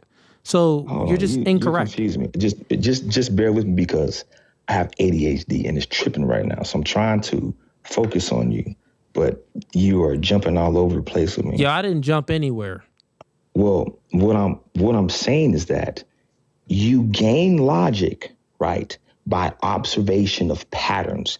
How do we get to patterns? Wait, you gain before you get to a pattern, patterns mean that you would need to identify something before multiple things, multiple scenarios of the same thing or similar things to find a pattern. Yep. So before you get to a pattern is an accumulation of identifications. So a pattern is an accumulation of identifications. Before you get to this accumulation of identifications, you have the ability to identify, which is the first law of logic. So you're incorrect. No, and what you just said right now. No, stop it. Identifying is an experience. Hey, listen. You interact. No, listen. You're wrong. Bro, what I'm trying to say is... Can you repeat what I said? Not right now. I just told you, like, I'm in the moment. I'm in the moment. Wait, what moment you in, bro? I have ADHD. I can't say it any clearer than that, brother. Oh, okay. So you're blaming you getting cooked in this debate on you having ADHD. No, not at all. What I'm saying is that sometimes, right, I can react in the moment and give you the correct answer, right? But if you turn around and ask me 2 seconds later, what was that, right? And then I have to think really hard. If I think really hard, it's going to take a long time to get to it. So okay, I'll say it slow for you. So a pattern recognition, like a pattern would be human beings utilizing the law of identity, which is the first law of logic, it will be an accumulation of patterns, of sequences. You're making it too complicated when you say that. It's just an experience. You can take an IQ test, and that is what? Can you identify a pattern by observing something once? Yes, you can. No, I'm sorry. Take that back. Nope, that's a lie. Sorry. I misspoke. Okay, got it. So you can't. So if you cannot... You have to experience it more than once. Okay, you have to experience, which identify it more than once to then get to a pattern. Yes, exactly. The law of logic, the first law of logic is the law of identity. My argument is pattern recognition does not depend on... the laws of logic does not depend on pattern recognition. Pattern recognition depend on the laws of logic because you cannot identify anything without the laws of logic. I'm saying pattern recognition, right, yields logic. You identify... I ain't doing this tonight. He up out of here. Welcome to No Fugazee Podcast, Name and Age. And we got Nitty, you up next, and Powder Dusty, you up right after him. Oh, what's up? Can you hear me? Yeah, I can hear you. Okay, yeah, I'm Damari. I'm 20. Okay. And what prompt do you want to debate? Nitty, you up next, and Powder Dusty, you up after Nitty. Nitty came in before Powder Dusty. That's why that's the order on YouTube. I'm sorry, go ahead. The first one, because I feel like there's a lot of conversations you had previously that I don't think everybody was able to make their point correctly. Like, so you said atheists can't ground logic and morals. Yeah. Okay, can you elaborate? Yeah, so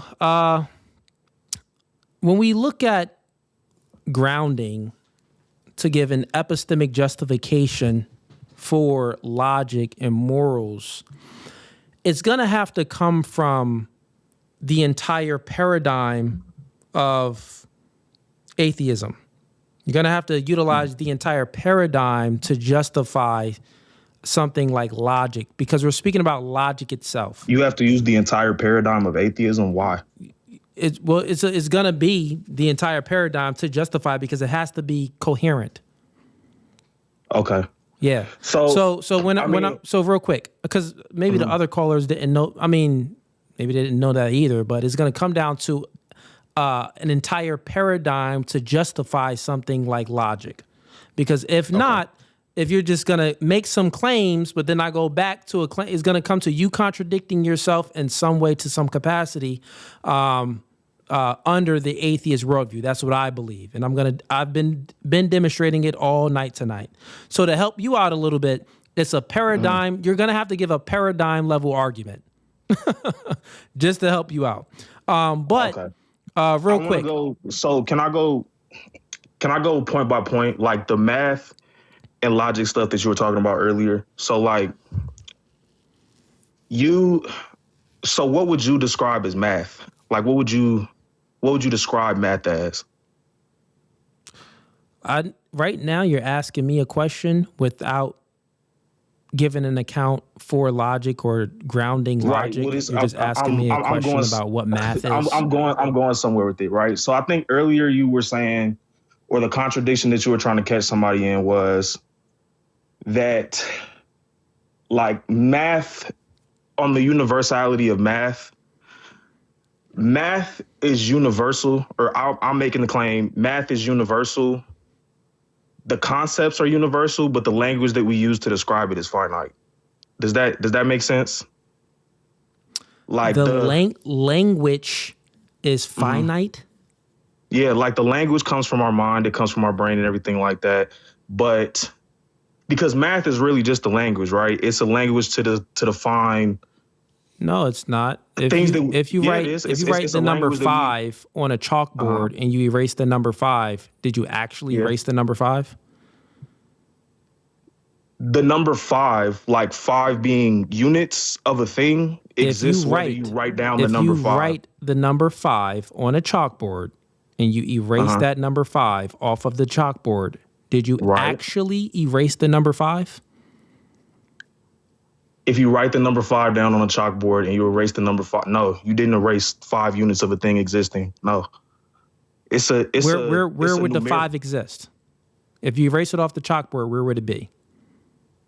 5 exists in units themselves. Where would the 5 exist if you erase it off the chalkboard? Let me get somewhere with this, right? But answer the question first. Where would 5 exist if you erase it off the chalkboard?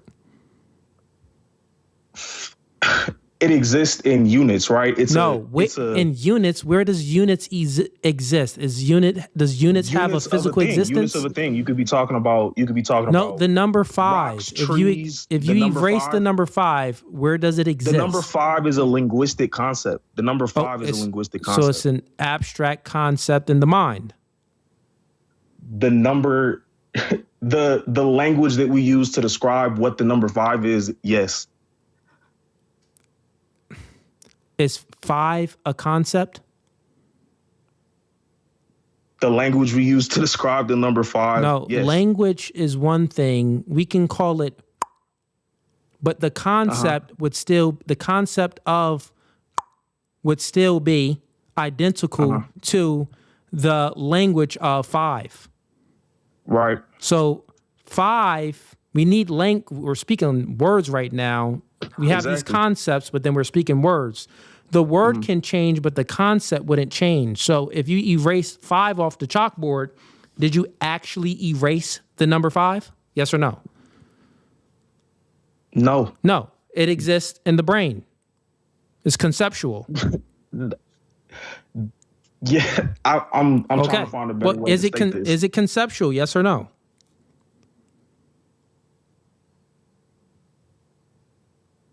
Yeah, sure. It's conceptual. Okay. So what you were saying previously just was incorrect. No. Okay, hold on. I'm sorry. I'm trying to find like a way to, because 5 isn't a concept. 5 is like, okay. I'm sorry. I got to recollect myself. So 5. For the low IQ dummies in the chat, you guys can come up too. That said 5 isn't a concept. It's the word 5. Right, that's language. Reading that comment. Hold on. The concept of what we mean, the meaning of that language, that doesn't exist. That doesn't not disappear. Doesn't not exist. It would exist in the mind. So we can say 5. We can say what is 5 Fulu. We can say that's just language. What is 5 in reference to? What is 5 in reference to? Right? In reference to whatever you want. But 5 is in reference to a quantity of units, right? It's in reference to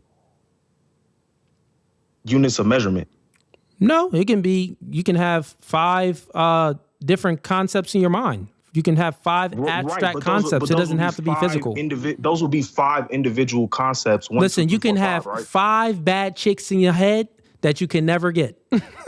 You never can physically touch them chicks, but you made them up in your head. So that's 5 bad chicks in your head. It doesn't have to necessarily be physical. So 5 is a concept. But the people that you're thinking of, they don't have to be real. They don't have to be, but those would be 5 individual people that you're thinking of.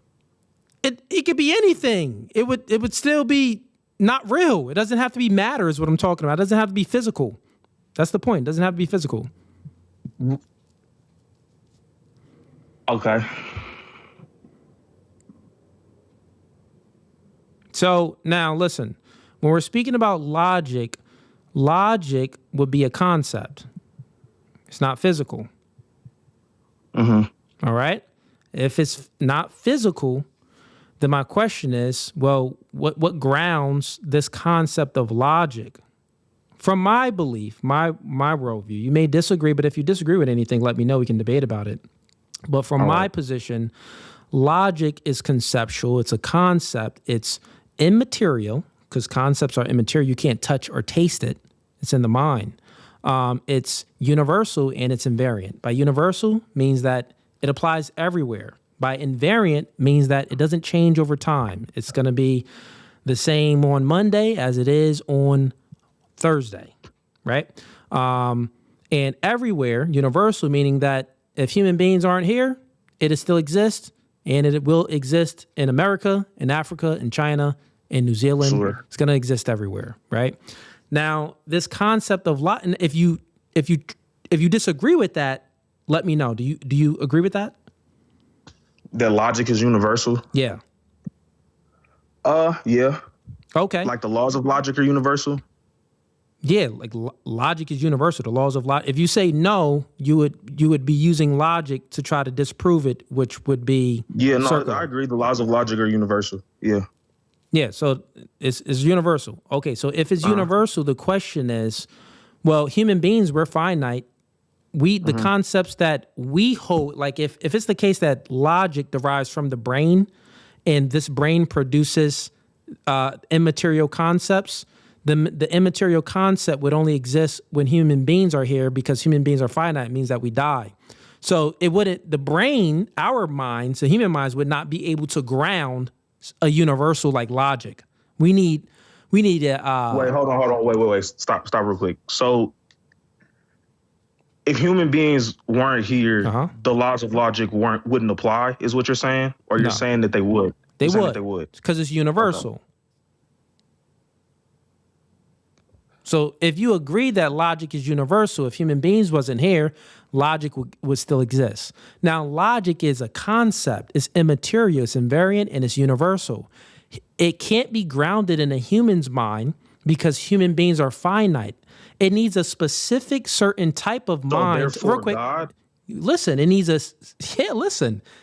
Logic needs a specific certain type of mind to ground it. It needs an eternal mind, an omniscient mind, an omnipotent mind, a divine mind to ground a universal. All universals cannot be grounded. Universal concepts cannot be grounded in a human's mind because human beings are finite. So once you agree, real quick, once you agree that logic is universal, then you have to bite the bullet and say that, well, then you can't ground it. I disagree with that, because can the laws of logic not be grounded in physical reality? Like, when you say physical reality, you're presupposing, listen, when you say physical reality, you're presupposing certain things that this material in reality can hold concepts, can ground concepts. Like does rocks ground concepts? Does rocks think, have thoughts? No, rocks don't think and have thoughts. The laws of logic, it's complex. It's not, it's conceptual. Hold on, because let me stop you. Because It can't be grounded in any material matter. I'm not saying that physical reality, right, is capable of having thoughts. We're capable of having thoughts, but the laws of logic would they would be our observations of physical reality. No, like no. Would be, you see the dichotomy. You see the dilemma you're in. The dilemma you're in. What's the dilemma I'm in? Once you admit that this concept is universal, invariant, and immaterial, concepts are only held in minds. The language to describe the concept. No. Hold on, because the wait, concept itself. Wait. We just went through it. Look, we just went through it. Remember we spoke about the number 5? Let me get this up. Hold on. Let me get this up. Go ahead. So then we got these guys up on YouTube. Go ahead. A tree would still be a tree, whether we were here or not, right? Yeah. Yeah? Yeah, a tree would be a tree. But trees was here before trees was here before human beings was here. Okay, so if just does trees produce concepts? So does trees produce universal concepts? I think I really think it's a linguistic thing versus like a. No, I think it's a linguistic thing. No, listen, I'll help you out. I think because the laws of logic, right? They're universal in that they would apply. You want to be stubborn. You don't want to admit to God, which is okay. But no, I'm not trying to be. I'm not trying to be stubborn. I'm like, you gotta follow me, bro. I've been following you. Go ahead. So, a tree would still be a tree whether we're here or not. Yeah, and that's because that's material. A tree, right? That's material, but that's because a tree is a tree. It doesn't. A mind would have to create the language to define what a tree is, but just because we don't have the language to define what a tree is, that doesn't mean that a tree doesn't exist. You know what I'm saying? A tree is made out of matter. Logic is immaterial, bro. This is the dilemma that you're in. So look, the example you're trying to make is not analogous. So a tree is made out of material. A tree does not produce universal concepts or even concepts, right?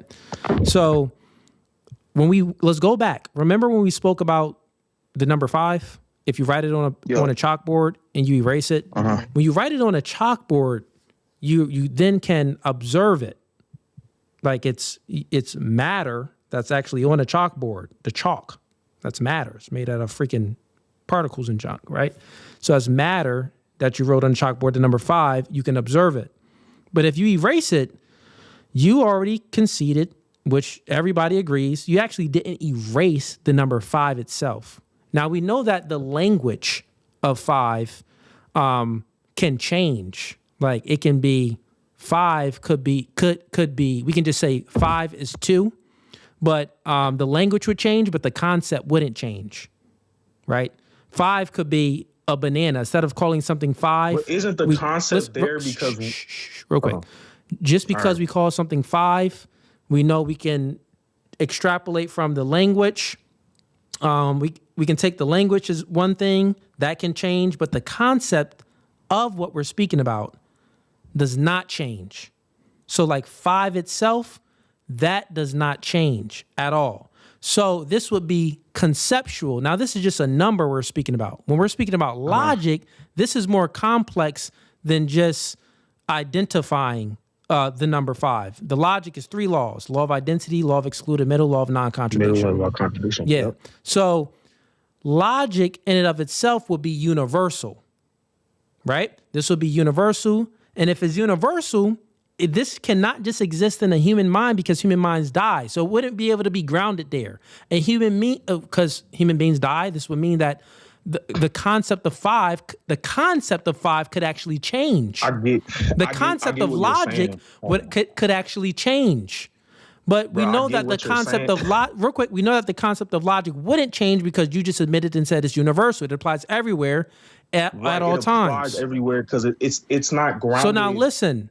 Once you admit and you say that it's universal, immaterial, and invariant, then you in your atheist worldview, this is why I say that's a paradigm level argument. Somewhere within your worldview, you would have to ground it for that thing to be true and to always exist without human beings being here. But it can't. You can't do it because it can only exist in a mind, and the type of mind that it would have to exist in is an eternal mind for it to be universal. Do you understand the argument? No, that's a leap.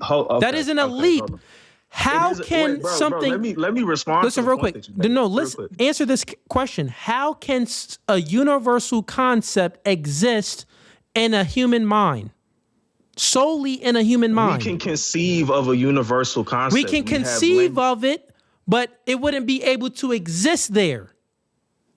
If we take away the human mind, I never disagree with that. I never disagreed that universal concepts are concepts held in minds. Look, it's a very simple conclusion. Are concepts held in minds? Yes or no? Concepts can be held in minds. Okay, then can means that it can't. What? If you say that it can exist in a human mind, this would infer that in some scenarios it can't exist in a human mind, that it doesn't exist in a human mind. Hold on, bro. So what you're trying to say is... Does concepts only exist in minds? No. Okay. Then where else does concepts exist? Physical reality. Concepts are things. Physical reality? Yeah. So a concept exists in physical reality? Explain that. You gotta let me. I'm asking you. Explain it. You tried to before. You're just repeating the same thing back, and I'm telling you that you're just gonna be wrong. Go ahead. Okay, hold on, bro.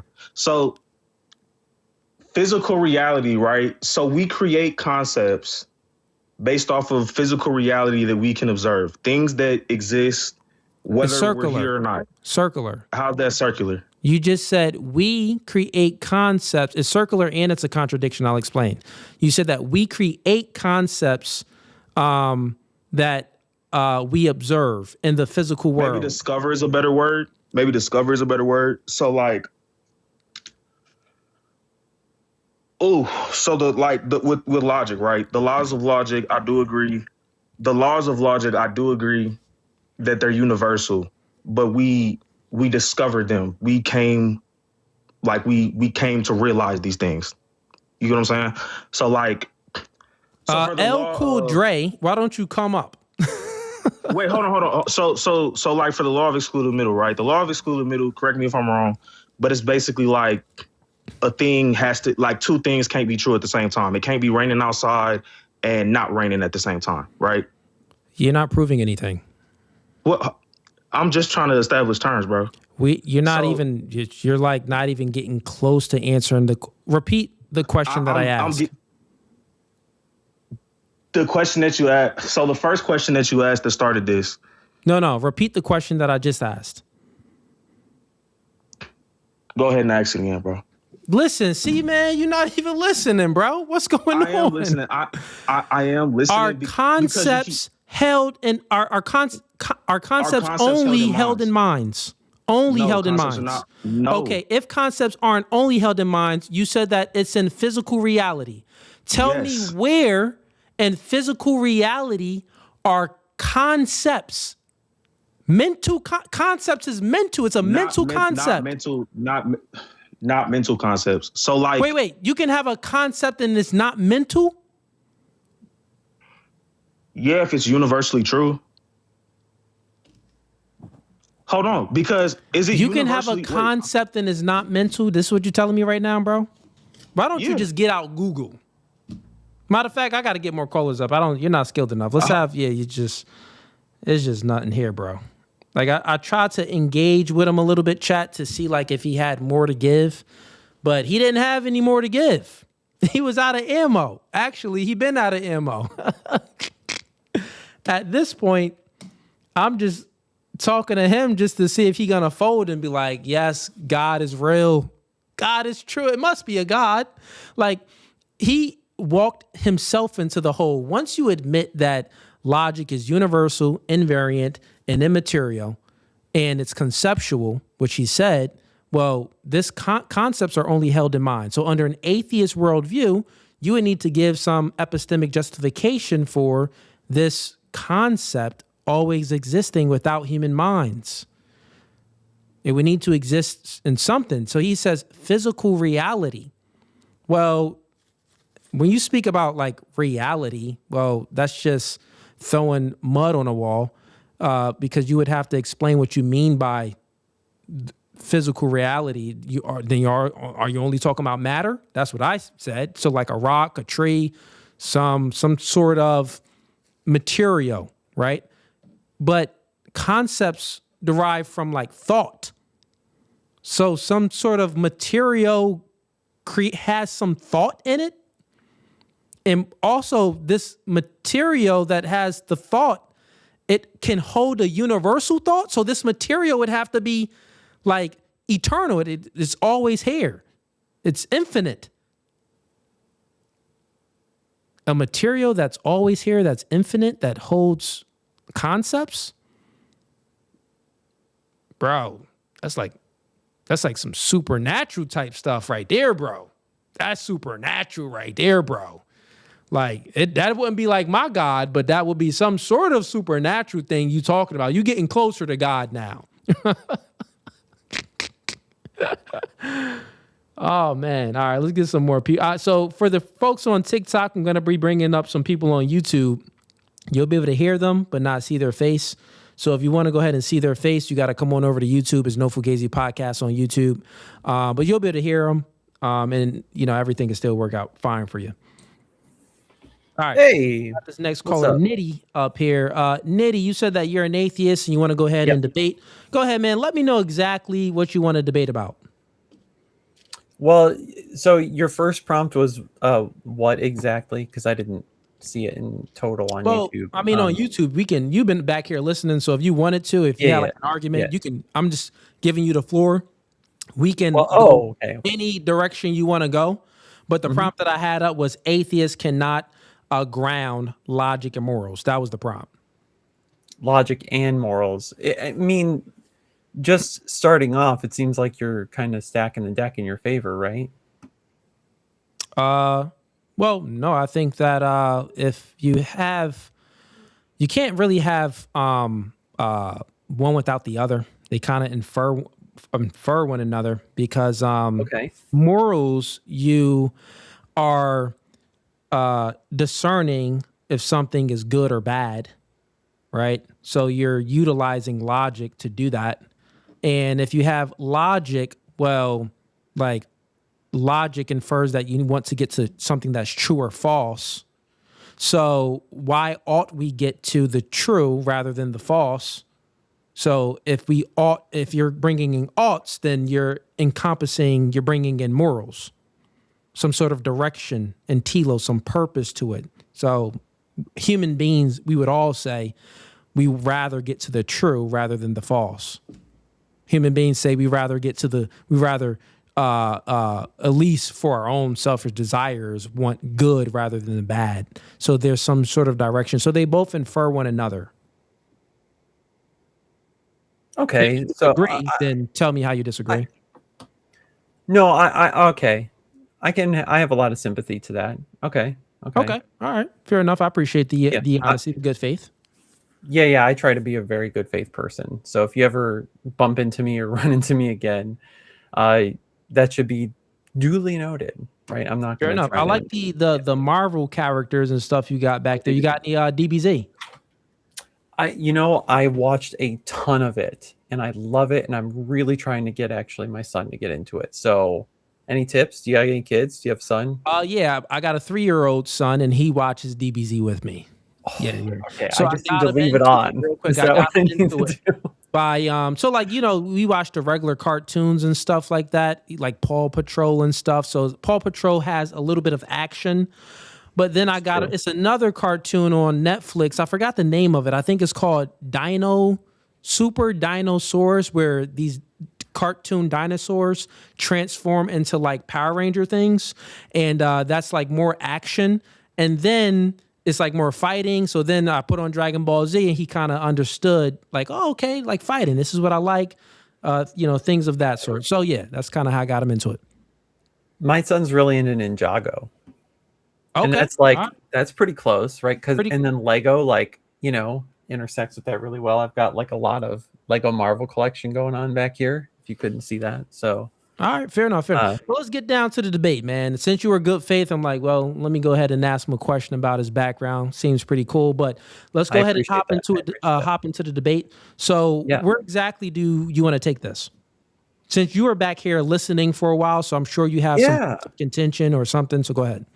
Yeah, a lot of it was about both logic and morals.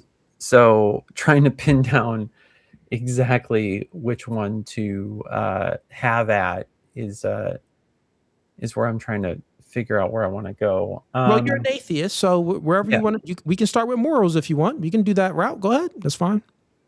Or logic, sure. You want. We could try and play with morals for a little bit. All right, go ahead. That? Yeah, so in regards to morals, so what I mean by grounding, give me an epistemic justification for morals themselves. Obviously, you're atheist. You would most likely say that morality is subjective, right? Or do you think it's objective? I think it's subjective and intersubjective. But it is not objective. Do you mean, okay, so what do you mean by objective? When you say intersubjective, so what I mean by objective, I mean by mind independent. When I say subjective, I mean mind dependent. Perfect. Human mind. Right. I don't think it's possible for morals to be objective in the way that you are saying. Okay. Is it possible for logic to be objective in any way that you think objective is, or no? So, just to be clear, we're kind of moving between our subject matter now, because now we're moving from whether or not something is moral is subjective or objective, or whether or not logic is subjective or objective, right? We're kind of moving the discussion a little bit. Well, no, it's totally fine. We're speaking about morals, right? No, we're speaking about morals right now. Right. And so I'd say by definition, morals can at best be intersubjective. I don't think that anything that you would try to label as moral can be objective by the very nature of being a moral claim. And by intersubjective, what do you mean? That subjective agents, limited finite agents, are engaging in a conversation to label something with some kind of value judgment. So like consensus or something, we can label something, objective, something like that. And then that would just be and subjective. then for the assertion that X is that, like, that it bears the truth value, hey, it is bad to own people as property, right?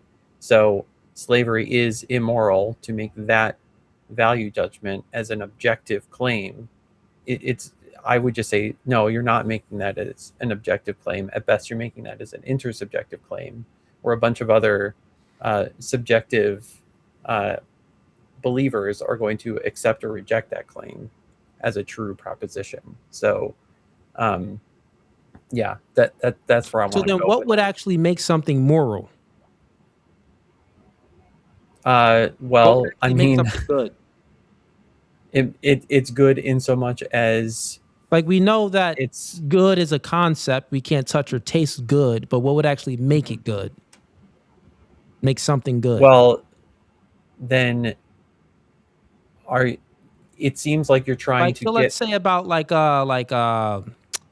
go with necrophiliac, right? Mm-hmm. What would, you would believe that, necrophiliac is bad, right? Well, yeah, I don't think it has any productive value to anything. Of course, yeah. Got it. So you think that necrophiliac is bad? Badness to it. You'd say that is bad, right? Yeah. So, but let's say that another person. So let's say you and a collection of people agree that necrophiliac is bad, but then there's another group in a collection of people that agree that necrophiliac is good. Who's actually right? Who's actually valid? Well, you're asking me to find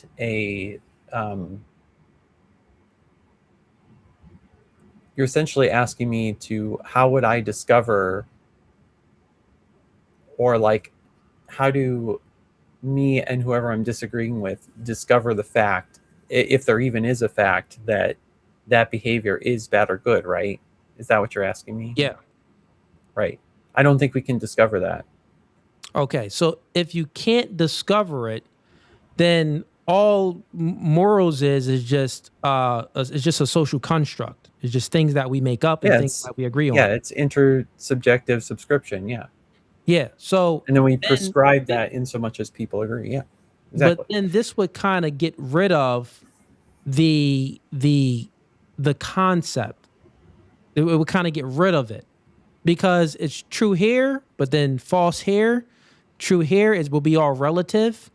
And if it's relative, it's not really, it's not really true. It gets rid of the thing that we're speaking about.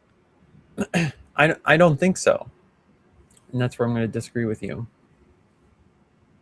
Because explain to me how can it will remain true just as without it being just a social construct.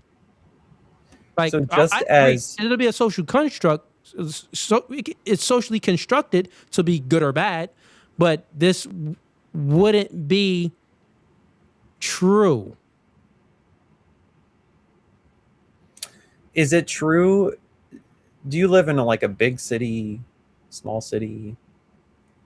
I'll get back to the point in a second. Do you live in a big city? Decent size, normal. Decent city. Okay. Yeah. Do certain jurisdictions have speed limit signs around? Yeah.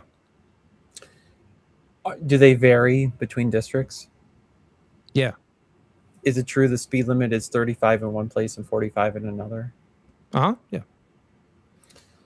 Is it ever false that the speed limit is 45 in that same district or 35 in another? Oh, you just flipped it around? Yeah. Okay. So then to people who don't live where you live, is it true or false that that speed limit is what it is? No, that would be true too. Okay. So what I'm saying is that morals are like that. Yeah, but again, I agree that it's just a social construct. That's true that it's a social construct. Mm-hmm. I already agreed to that. You just explained something that you're not arguing the point of contention that I have. The point of contention that I'm making, my argument is that yes, it is true that it's a social construct, right? People agree on things and people disagree on certain things. But morality in and of itself would just be a social construct. It wouldn't actually be true in reality. It would just be socially constructed. The only thing that would be true in reality would be force, what we couldn't force. So let's use the speed limits. So it's a speed limit here in one district, the speed limit in another district. And let's say it's 35 here, 55 in another district. And if you go beyond that speed limit, you're gonna get a ticket. You don't pay that ticket, then it's gonna reduce down to someone physically putting you in jail. It's gonna reduce down to force.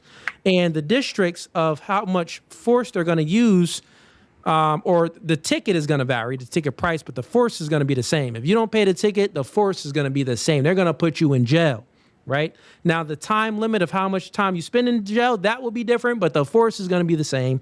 You're going to jail if you don't pay that ticket. The constables is going to come, and if you still don't pay the ticket, you got to do some time in prison, right? So that would be the same, that same concept, social construct, would be the same for morals in your worldview. And morals would just reduce down to force. This would mean that might makes right under your worldview. Might makes right. So the thing that we agree to be bad, if you disagree, the thing that we agree to be bad, if people think that that's good, it's going to come down to who can enforce their worldview, who can enforce the social construct that they have in their head. So necrophiliac, there's an island of people agree necrophiliac good, an island of people agree that necrophilia bad. Well, what actually makes that good and bad? Force is going to make that good and bad. If the people beat out the people that agree that necrophiliac is bad, guess what? Necrophiliac is going to be good. Okay, you've done a couple things here. One is that you've made it. Sorry. All right. No, I'm going to try and be even nicer than this, because the way I was about to say that was going to sound really dickish, and I don't want to do there's that. no Fugazee, man. No. So like, what it sounds to me like is happening here is that saying that if the consensus becomes necrophilia is good, or the speed limit is 75 is good, or you won't be punished for, or you must commit necrophilia or something, right? No, if I didn't. The consensus of behavior, well, regardless, if the consensus of behavior is this is acceptable, or this is unacceptable, that becomes the goodness. That's not my argument. That's not my actual Nitty, that personal is. position. Why do we have speed limits, Nitty? Oh my God. So wait, Nitty, why do we have speed limits? Yeah. Why do we have laws against necrophiliac? Well, there's two. Those are two completely different categories. Listen, really. Listen. It's actually very, very similar within your worldview, because we have speed limits because we agreed that people should only drive this speed limit. They drive over that speed limit, they get a ticket. They should not. It's bad to drive past that speed limit. If you drive past over that speed limit, you get a ticket. You don't pay that ticket. Constable's gonna come. When the constables come, they give you a chance when the constables come. But you got to go to court. You got to pay that ticket. And if you still don't pay that ticket, the constable's not coming no more. You going to jail. Some cops gonna come put you in jail. Now, the constables are going to physically come and take you, right? They're going to physically come and get you. So it's still always going to reduce down to force. Same thing applies when we're speaking about necrophiliac. If necrophiliac is illegal in the land that we think that is bad, well, if someone commits an act of necrophiliac, then they're going to go to jail. It's going to reduce down to force. That's how we know that it's bad. Force is what makes speeding bad. Force is what makes necrophiliac bad under your worldview. This is what I'm trying to tell you, that might equals right under your worldview. Whoever has the might, then it is good. If you don't have the might, then it's bad. Because think about it. The folks that believe that necrophiliac is good, if they beat out all the folks that believe that necrophiliac is bad, then guess what? Necrophiliac would become good. There's no consequences for necrophiliac. To me, and what I'm trying to discuss with you is that you're switching categories. What category? While we're talking. Okay, tell me. You're switching between things that are physical safety measures versus how do I want to put this? Like physical behavior, like different kinds of behavioral. I'll bridge the gap for you. It's not a different category. It's actually the same category. If it's a social constructs reduce down to, what is a social construct? Is what we agree on. Okay. But what if we don't agree? Then it comes down to force. Okay. But even if we do agree, that still reduces down to force. Because the people that don't agree, we're going to have to kick them out of our nation, our land, and our society. Okay, so ultimately the argument is going to boil down to, are you basically trying to get me to try and find or create some singular point to which everyone should disagree or agree? No. I'm not trying to get you there. I'm doing an internal critique and letting you know the side effects, the reality of your position. Right. So let's say I've just owned up to that reality. Okay. That at the end of the day, that humans are going to, the ultimate appeal for determining the goodness or the badness is going to be force. Okay, now watch then this. What? Now watch this. It gets even deeper now. Ooh. It gets deeper. Yeah. Now, since human beings are the ones that determine the good and the bad, under your worldview because it's consensus. Now you know that this construct, these thoughts that we have in our mind, these ideas, and what actually makes the thing good or bad is backed by force. Well, we have to ask the question, who has the monopoly on force? It's going to be two sexes. There's only male and female. Oh. Yeah. So it's going to be males are physically superior to women. So males actually are the arbiters of morals. So males create what's good and what's bad under your worldview. Interesting. So bye feminism. If feminism can't even exist, This is no a more direction that I'm feminism. not used to. This It's is all- cool. it's all I'm males. interested in this. Okay. Yeah. It's all men. So that's the other logical entailment to your position. Well, I don't think it has to be that way. Obviously. Well, what other way would it be though? You see how What other way could it be? That's the better question. it's like the It doesn't have to be that what other way, way is it? It's actually What if I want very- societies to select for really strong, No, look at this. It's actually very well-breasted, very chromosome patriarchal people to kick under my your butt? And- atheist worldview. It's actually extremely when it comes to morals, it's But I actually want extremely people with patriarchal. big nitties and strength to also have a say. So, what do we do there? It doesn't matter even if you want those women to have a say. Who's going to enforce the social constructs that we have in our mind? Well, I mean that's really just we're trying to discuss. No, listen, Nitty. Yeah, we're men- trying to discuss it from our perspective rather when we than reduce it a down, true Nitty, hypothetical. men But are the arbiters of morality. Men actually create morals. We are the ones that determine the good versus the bad. Men do that because we have the monopoly on force. Sure. So, but then, okay. Is that an ideology you want to hold? Well, okay, yeah. Let me pause for just a second. I appreciate the faith in letting me just stew over what you're gonna. No, go ahead. Give me your argument against it. Mm-hmm. All the folks on TikTok, I am debating someone on YouTube. You cannot see him, but you can hear him. Am I so again, cooked on I keep TikTok? repeating that because we got a lot of folks on TikTok watching right now. They can't How see many you, people they on can- TikTok watching right now? Probably like 200 or something like that. Oh, sick! That's the most viewers I've ever had. Yeah. Then on YouTube, we had over 200 on YouTube. YouTube be pretty low right now. I don't care. I honestly don't care. I actually really appreciate the conversation more than like winning. Just so Okay. you know, You're not literally, fair. just so you know. Do you have like an argument against like anything that I said? Well, I would say like, okay, so Any counter arguments? no. No, Cooley, you're wrong. It doesn't reduce down to force. No, Cooley, you're wrong because of this. It doesn't mean that might makes right. No, Cooley, you're wrong. It doesn't mean that men are basically God.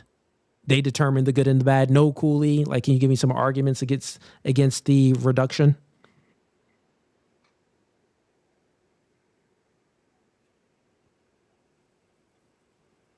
Give me a second. Because there's a lot that's happening through that flow that I'm parsing through. Okay? You cool? So when I said That's you next. that, Let's see in the comments, bro. when I said that morals are obtained or understood intersubjectively, what I'm not saying is that that is a matter of fact by consensus. Do you agree or disagree with me saying that? Yeah. I know that you're not saying that it's a matter of fact by consensus because it's still like it's still intersubjective. So Okay. yeah, that's totally fine. Okay.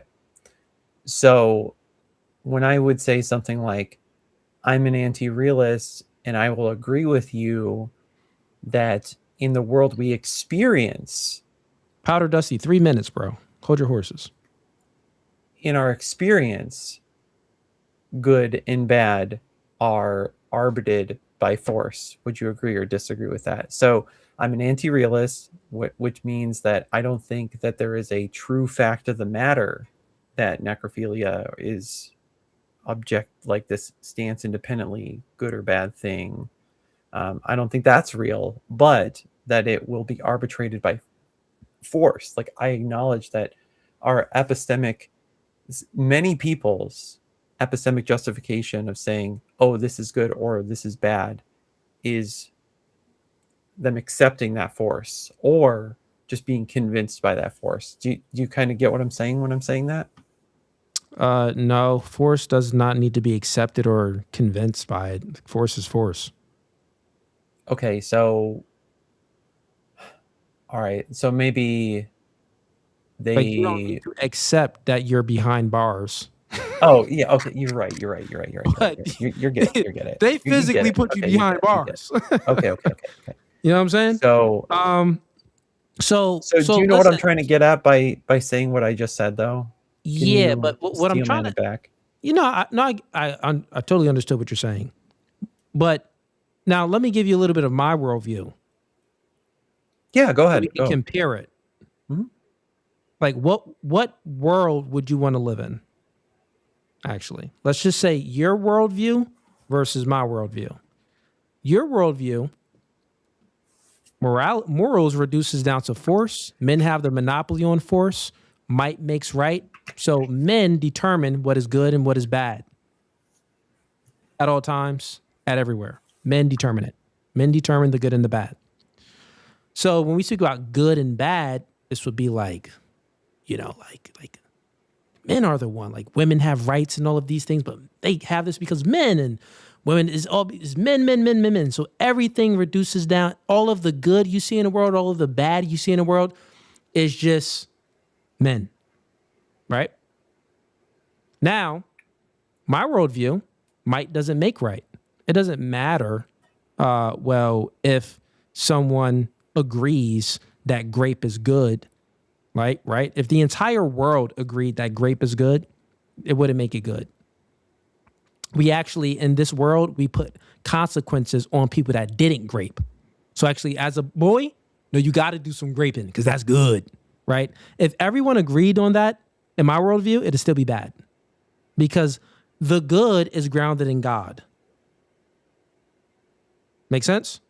So God is the ultimate judger, and he put consequences on us after life. That's the consequences. He actually can put consequences. He's done it many times. He's also put consequences on, humans, while they're living, right? That happened as well too. But the good is grounded in God. It doesn't matter what human beings agree on. So this doesn't mean that might makes right. No, might wouldn't make right at all. Is there any circumstance at which you could own me as property to pass on to your children? Yeah, if God was like, yeah, let's own these folks. Oh, okay. Yeah. Cool. All right, and let's say it was it ought be the case that you could own me as property and pass me on to your children. No, only if God. Only if God. Now, if God is doing anything, it's for a just reason. So, like, let's think about Schmurder. Oh, okay. Like, Schmurder would be, this would be an unjust killing, right? Now, God does not, justify or commit Schmurder. No, Schmurder is always bad. Right, by definition, murder is the literal word we're using. Murder is unjustified killing. Yeah, but killing is a justified killing. So that would be something that's different. God is just; He's not unjust. So there can be things that God would permit, but those things would be just things. That's what I'm saying. So that's all I'm saying. So it would never be God doesn't contradict Himself. God would never do anything that's bad. It would always be something that's just, something that's good. It could even be some things that you may not agree to because you're a human. Like human beings, we have desires and natural propensities, right? So like as men, we want multiple women. We want a lot of chicks, right? No, I don't. You don't? Nope. You gay? Nope. No. Oh, okay. I won't get I'm saying offended by that. Men naturally have No. generally men have a natural proclivity to be attracted to a lot of women. Attracted to is different than desiring a lifelong partner. Oh no, yeah, no. For child rearing. Attracted That's very to different. at least, yeah. Men. I Have like a lot of big nitties, but that's not. Yeah, that's what I'm saying. the So same men have thing this as- natural oh. propensity to be attracted to a lot of women, and a lot of men wish that they can act on this natural propensity that they have, and if they could act on I'm it, sad they for that. would. This doesn't mean that them doing this behavior is actually something that's good. So I say all of that to say that we can, human beings can find themselves disagreeing with God because they want to seek out their own pleasures, their own fleshful desires. So they may disagree with God. This doesn't mean that, like, so what if you disagree with God? You believe that something is good, God says that is bad. No, you're wrong. God is right. God is just. God is good. But anyways, listen, man. Let me go ahead and get Powder Dusty in here. He's been waiting for a while. Yeah, powdered's cool. But thank you so much for having me on. I like this. Do you care if I share this with like my typical audience or whatever? Yeah, no, I don't care, man. You can share with whoever you want. Yeah, it's a lot. Fantastic. You're great. You're great. Thank you so much for having me up. I appreciate it. All right, man. Have a good one. All right. All right, Chad, get the likes up, man. I gave him a lot of grace just because it was good decorum. He was, he was polite. He didn't speak over. I let him speak, let him get his ideas out. And that's the thing, like sometimes you're probably wondering, like, Cooley, with some guys you don't even let speak because, bro, they're speaking over me. They're not trying to understand. They're just like, the one dude I had up, he blamed it on ADHD. Like, what? The one dude I had up, I was like, bro, can you repeat back what I said? No, see, my condition. What, man? Come on, bruh. Come on. All right, let's get some more. And for the folks on TikTok, I'm bringing someone else up again on YouTube, so you're not going to be able to see the caller. But if you do want to see the caller, just come on over to YouTube. That's No Fugazee Podcast on YouTube, and you can see the caller. But then the next caller after this guy is going to be someone from TikTok. So you'll be able to see that, the next person. Man. What's going on, man? I got ADHD too. That was rough for me. Yeah, welcome to No Fugazee Podcast. We debated before. What's up, Powder Dusty? What do you want to debate, man? Well, I was going to start with the grounding one, but you had some other topics, and I've heard that a lot for the last hour or so. Congratulations on your subject, by the way. Appreciate it, man. Appreciate that. Yeah. So the other debates was the other prompts was. First prompt was atheists can't ground morals or logic. Second prompt was women aren't built to lead men. Third prompt is black folks are their own problem.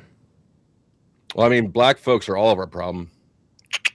Just kidding. Yeah, I would disagree with that. We can definitely debate that one.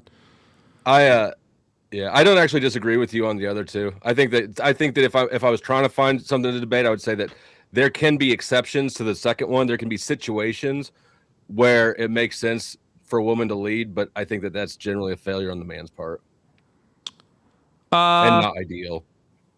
Okay. So meaning like the man is inadequate to the point where the woman like is better off leading. Right. Yeah. Yeah. No. We'll that would be an exception to the rule. So yeah, we would agree on that one. Okay. So you said that black folks are everyone's problem. Go ahead and give me your argument for that. It was just a joke. I mean, I guess I don't really understand. I don't really understand the. Like you're saying, it's not society's fault. Like they're not discriminated against. Is that what you're saying? No, when I say that black folks are their own problem, I'm making a claim that black people, just like whites, just like Italians, Hispanics, Asians, we need to take accountability for our own problems in life, our own inadequacies, the position that we're at in life, we need to take some self-accountability. There's no systemic racism that's, holding black people back from accomplishing their goals and their dreams. In 2026, it's only themselves. I would generally agree with that. I would say that I think that there's some systematic classism that gets obscured by the racial component. But I don't think that race is causal in these things. I think that income is. Yeah, I would say that it would reduce down to income. It would reduce down to fathers not being in the homes. We see that over 70% of black children are being raised with a single mother. So that's a huge problem there. So I would say, which is one of the biggest predictors of incarceration. Yeah. That's age, sex, and single parent household. Yep. And if we look at why aren't the black fathers in the home? Is because, the black women, they divorced the man, got rid of the man, and, married the government, got on Section 8, or, I would disagree with that causal relation. Men. Don't you think, though, that white women divorce white men? I divorced a white at a high woman rate too. When I got divorced. But that would be an exception to the rule. Generally speaking, women are the ones that initiate the divorces. Generally speaking, women are the ones that initiate the breakups and stuff like that. Don't you think that if we both agree that women are not fit to lead men, that the fatherlessness situation would ultimately be the men's responsibility, regardless of who initiates the divorce? If it's the case that the fatherlessness is the man's responsibility, but society is set up in a way where women normally are the ones that get custody of the children. Women are normally of the ones that, since they're making less money than the man, generally speaking, they're getting, if they got the children, child support. If they're making less money, they're getting alimony.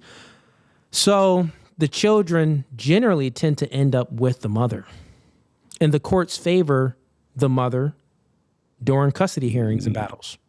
They tend to favor the mother. They haven't done that for 30 years. What do you mean? Courts are the legal assumption is that a child has the right to two parents.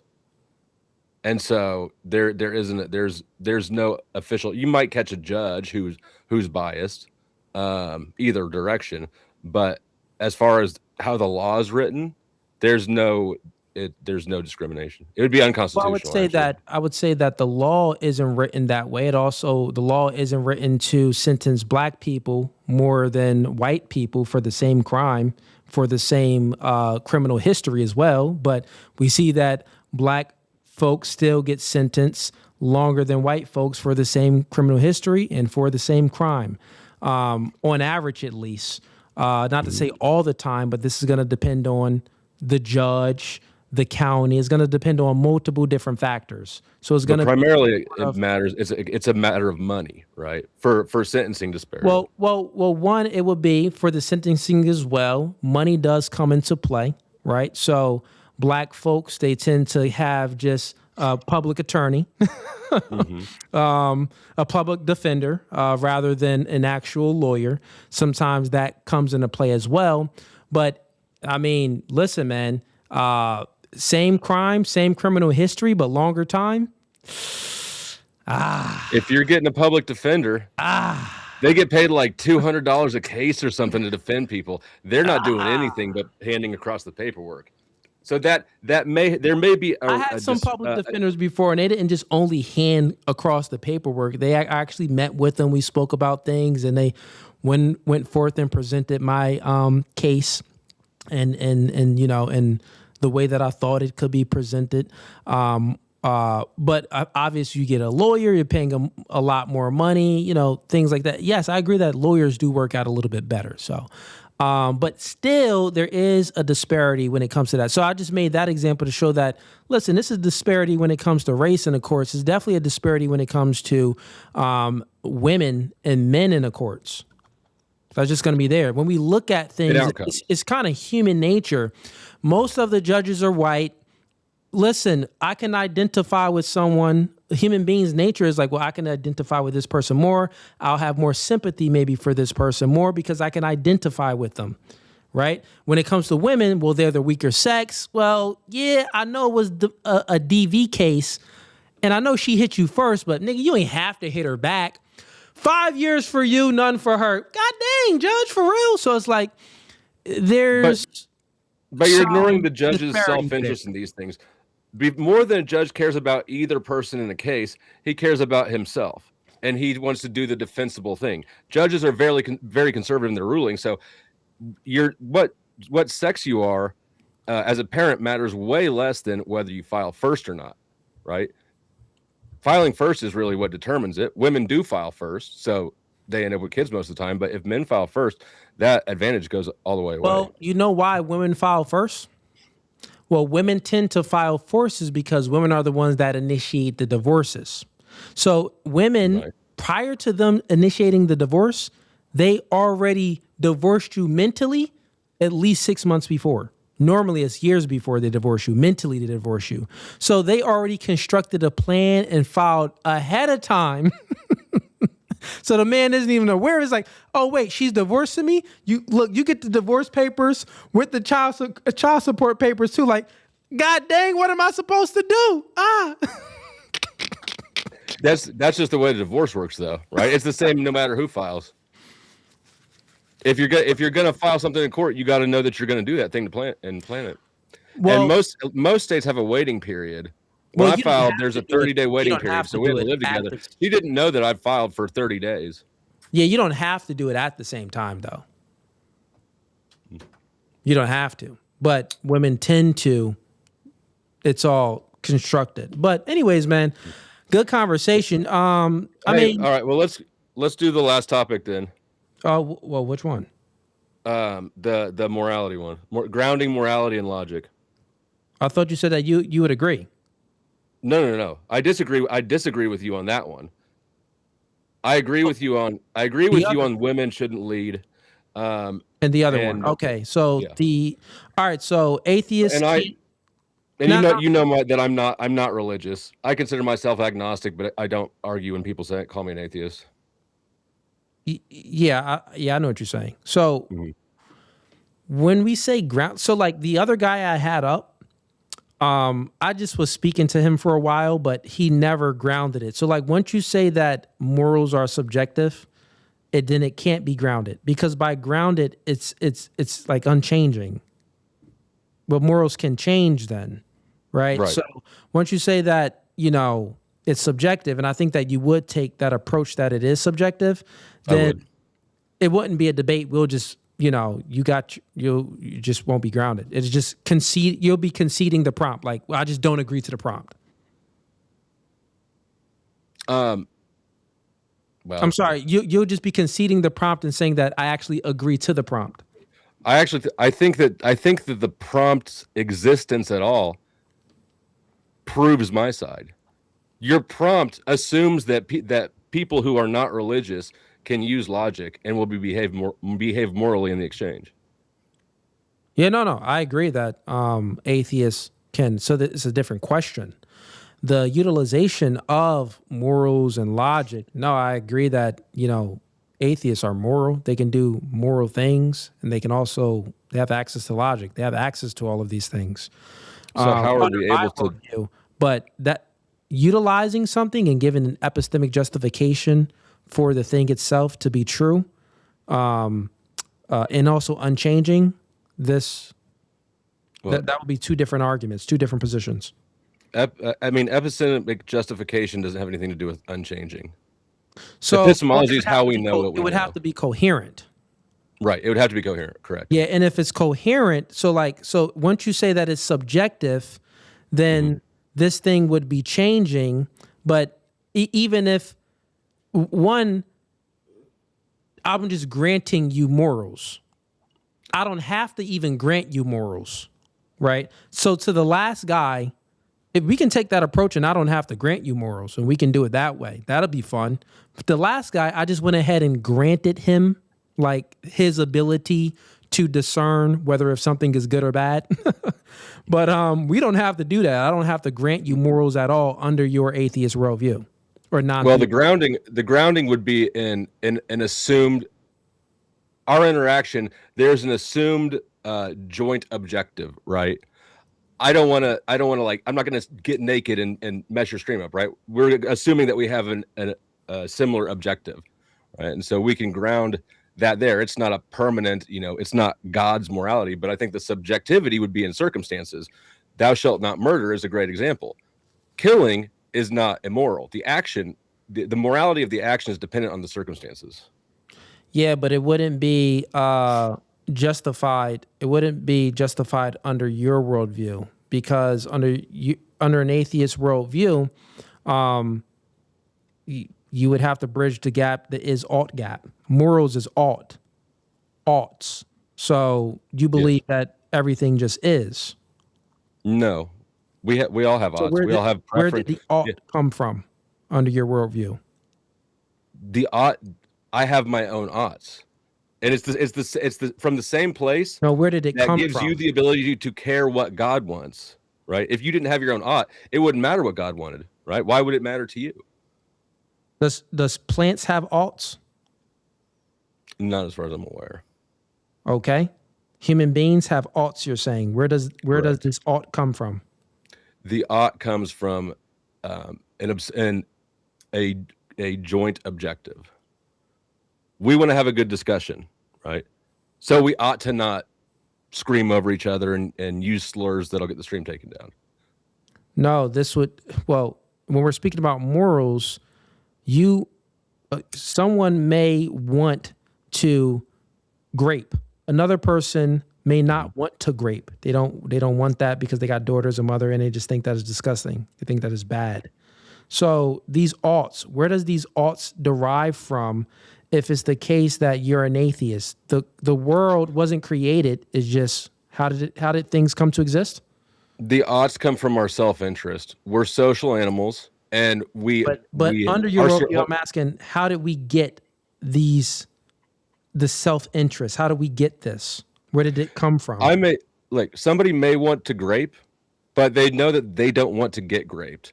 We all know that we don't want our free will violated. The minute that we do want our free will violated, definitionally, it's not violating our will anymore. That's not the question I'm asking. I'm asking you, how do human beings have alts without a creator?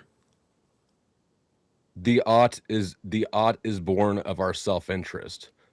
We recognize that we have to play nice with others. It's reciprocal. There's a reciprocal nature to social interactions. Okay, you don't believe in a creator. If you created something, right? Let's say you created the game. You create whatever you do, it's with a purpose, it's with some intent. If you create something, it's with some intent, it's with some purpose if you create it, right?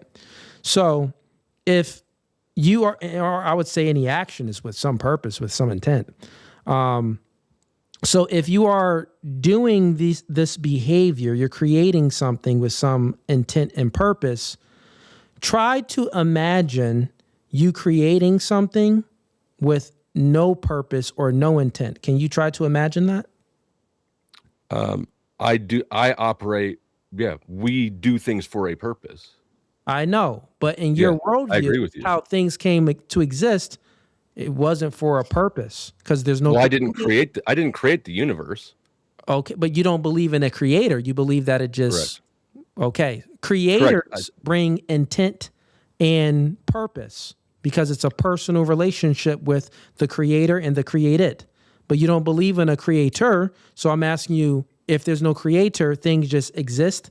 It just is. Where does this purpose come from? It's the is-ought problem. You're asking two different questions. I don't know where the universe came from, but I do know that I have my own desires, intentions, and will independent of a belief in a God. I don't need to triangulate that through God.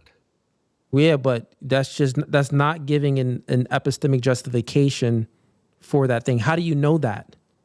When we speak about epistemic, we're speaking about epistemology. How do I know that I have a will? How do you know that just randomly you have this purpose? Maybe everything is determined. Whose purpose are you referring to? Because there's lots of everybody has their own purpose, and if you believe in God, then God would have a purpose listen too. to what I'm saying. I'm asking you. You're saying that, well, we have this purpose. I want to do these things. Da da da da. I'm asking you, how do you know that? Maybe it's just determined. It could just be determined that this is determined that you're going to do this. This is determined that you're going to have this desire. It can all be determined. I mean, that is possible. All I know is my experience of, like, when I joined the panel, I clicked the link. I knew the purpose because I did the thing, right? But that can be determined. So my question for you is, how do you know if there's no creator? That's why I try to ask you this question. Can you think about something getting purpose from out of nowhere? No, normally purpose comes from a creator, and the creator creates something with some intentionality, and it gives it a purpose. Like you create a game. The game has a purpose to be played by other people. You got two controllers. You got the characters within the game. They on the mission. Some can shoot guns. Some can't. Some can jump, depending on the game that you create. There's some purpose to the game, right? So I'm asking you and creators give purpose. If there's no creator, then where did the purpose come from? You're saying, I'm asking you how, and then you're just granting yourself that, well, it's here, we have it. I'm saying, how do you know? It could just be determined that you wanted to come up here. It could be determined that you wanted to wear that hat. It could be determined that you wanted to wear that black shirt. How do you know that it's determined or that you actually have telos, a purpose? Well, I know that I acted with a purpose. If something is influencing me outside of my awareness, that's possible. There's not really any way to ever prove that. But shit, I just lost my train of thought. Purpose is you're projecting humans operate with purpose. You're projecting human behaviors and intentions onto something that is unknown. Okay, time out. Where did humans get this purpose from? I don't know. Okay, so then you can't give an epistemic justification for how you know we have purpose. How do you know we have morals? This is what I'm trying to tell you. Within your worldview, if I say that humans get purpose from this plastic silverware, I have as much evidence and grounding as your claim that it comes from God. No, that's dumb. It's just a claim. How do you know that claim is true? The same way you do. No, incorrect. You said that you get purpose from that plastic fork and spoon, and the purpose that you get from the plastic fork and spoon is to eat. Right? No. That created everything. I'm sorry. Give me your example again, then. This fork and spoon. This is actually the creator. This little bundle of utensils created everything and then gave us our purpose. Oh, it's even more dumb. Okay. What I'm illustrating is that the claim that God did, your claim about God that's what's not justified. It's no more justified than my claim that this. Well, that can be debunked. Okay, go ahead. That claim that you made can easily be debunked. Go ahead. What do you mean, go ahead? It's a fork. It's a plastic fork. That plastic fork was created by human beings. That's not just any plastic fork. I wasn't there when it was created. Where'd you get it from? It came from like some type of like you ordered some food and they gave you the plastic fork and spoon. I got it from an institution, just like where people get their knowledge of God from. No, look, you got that plastic spoon and fork from some sort of Uber Eats. They delivered something from you. We can trace it back and see what manufacturer made that plastic spoon and fork. Well, I keep on saying spoon and fork. Probably came from China or somewhere. So human beings created that for the purpose for people to eat, so that's the purpose for it. So that spoon and that fork that's plastic is not the creator of the universe, and I just demonstrated it here. So these are. I could do the same thing arguments. I can do the same thing exactly that you just did with Christianity. You wouldn't be able to do that. Look, I can. Well, you wouldn't be able to do that. Go ahead, try it. Okay. The religious beliefs that you have came from a book that was created by an institution that's used to maintain social control and cohesion over societies historically. Constantine compiled the book. Yeah, that'd be incorrect. How is that incorrect? Because that isn't what I just did to you. So you're saying that you just told me where forks come from. I'm telling you where the Bible comes from.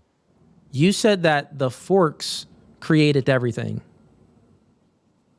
Okay, touche. It wasn't a perfect analogy, but it was pretty close. So what I'm getting at is, even if I'll grant it, let's just say that it was an institution of Christianity, Constantine, all of these people, they gathered up multiple books and they made the Bible, whatever. This does not debunk that there was a creator that created the world and created human beings, created everything that exists. So that wouldn't debunk that at all. And your narrative about this fork wouldn't debunk that there was a great creator fork. Once again, but I wasn't actually trying to debunk Christianity. I was just The fork wasn't created by him. The fork was created by a human being. Christianity wasn't created by human beings, and I can demonstrate that with the transcendental argument for God, which I've been demonstrating all night tonight. And you heard me demonstrate it. I mean, I just don't think that you've demonstrated it the way that you think that you have. I think there's many different ways the transcendental argument can be demonstrated. I was doing internal critiques on the people that was coming up. I really didn't have to give the positive argument for God. I would just critique their position because the prompt was about logic. It was about transcendental categories. Like logic is a transcendental category, whether if you believe it or not. So that's what I was arguing. So I didn't have to then tie it back to my God. The argument was just that atheists can't ground logic and morals. So I didn't have to do the full argument to make the positive claim, but I can do the full argument. But I think you understand it. You heard it many times. Yeah, I guess the prompt implies that atheists are the only ones with this problem. And I think that if you want to be that reductionist in your questioning, well, you could just say, how do you ever know anything? Right? You can do the same thing with God just as easily. I don't think it's unique.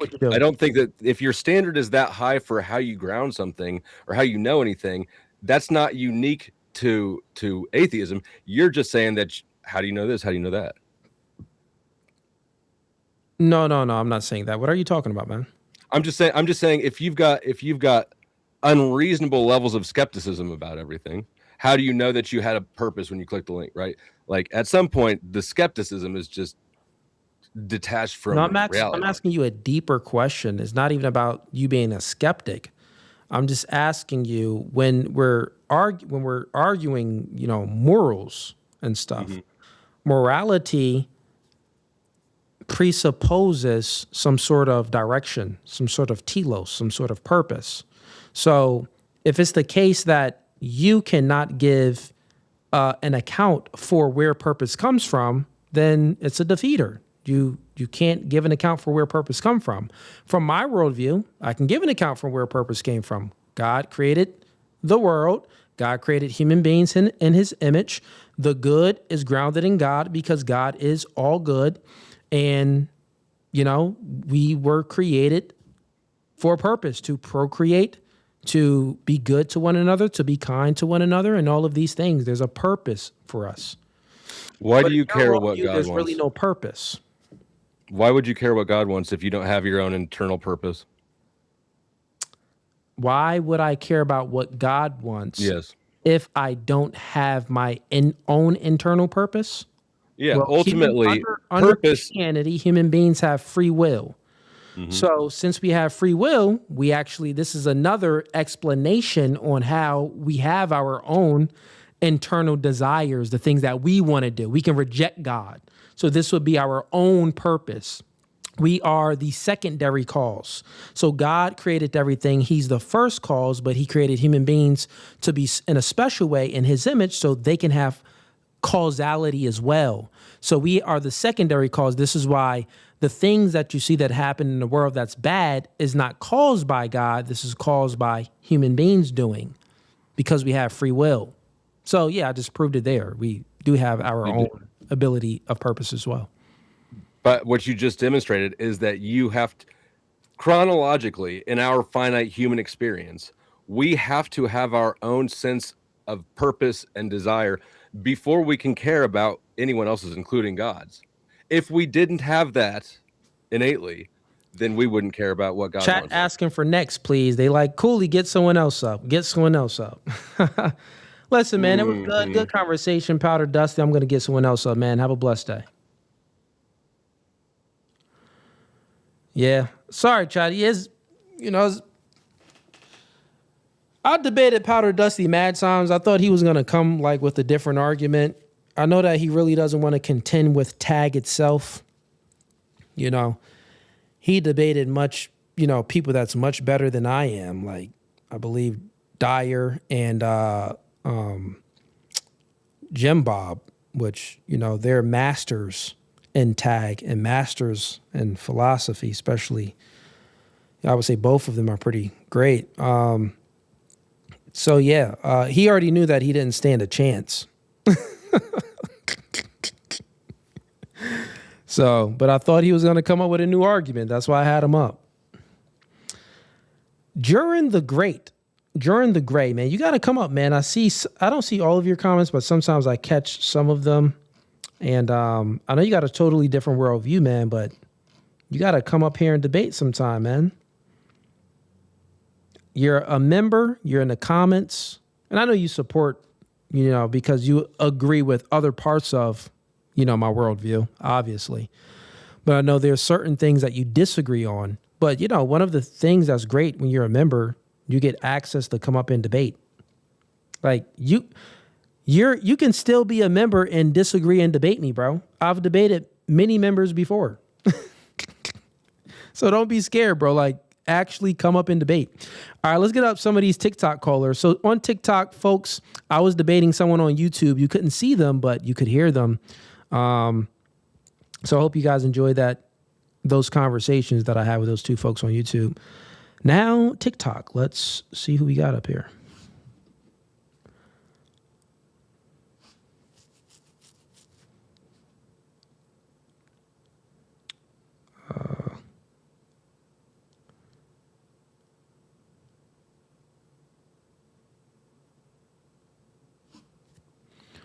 Welcome to No Fugazee Podcast. And get your name and age. My name's Felix, and I'm 20. All right, Felix, what prompt do you want to debate? I want to debate the second prompt. Okay, Felix. And for the other guy that's up here, he looks like he's having some connection problems. Just come back up. No, I can hear you, bro. Oh, you can hear me? My name is Julius. Okay, I'm just going to go ahead and put you back down because I'm going to debate Felix, but I'll bring you up after Felix. So just request to come back up. All right, Felix. Prompt 2 is women aren't built to lead men. And why do you think that women are built to lead men? Okay, so first off, I'm going to lead with the fact that men are usually seen as the ones who do more crimes, such as murders, stuff like that. They are usually seen to be committing more crimes, such as our president right now, Donald J. Trump.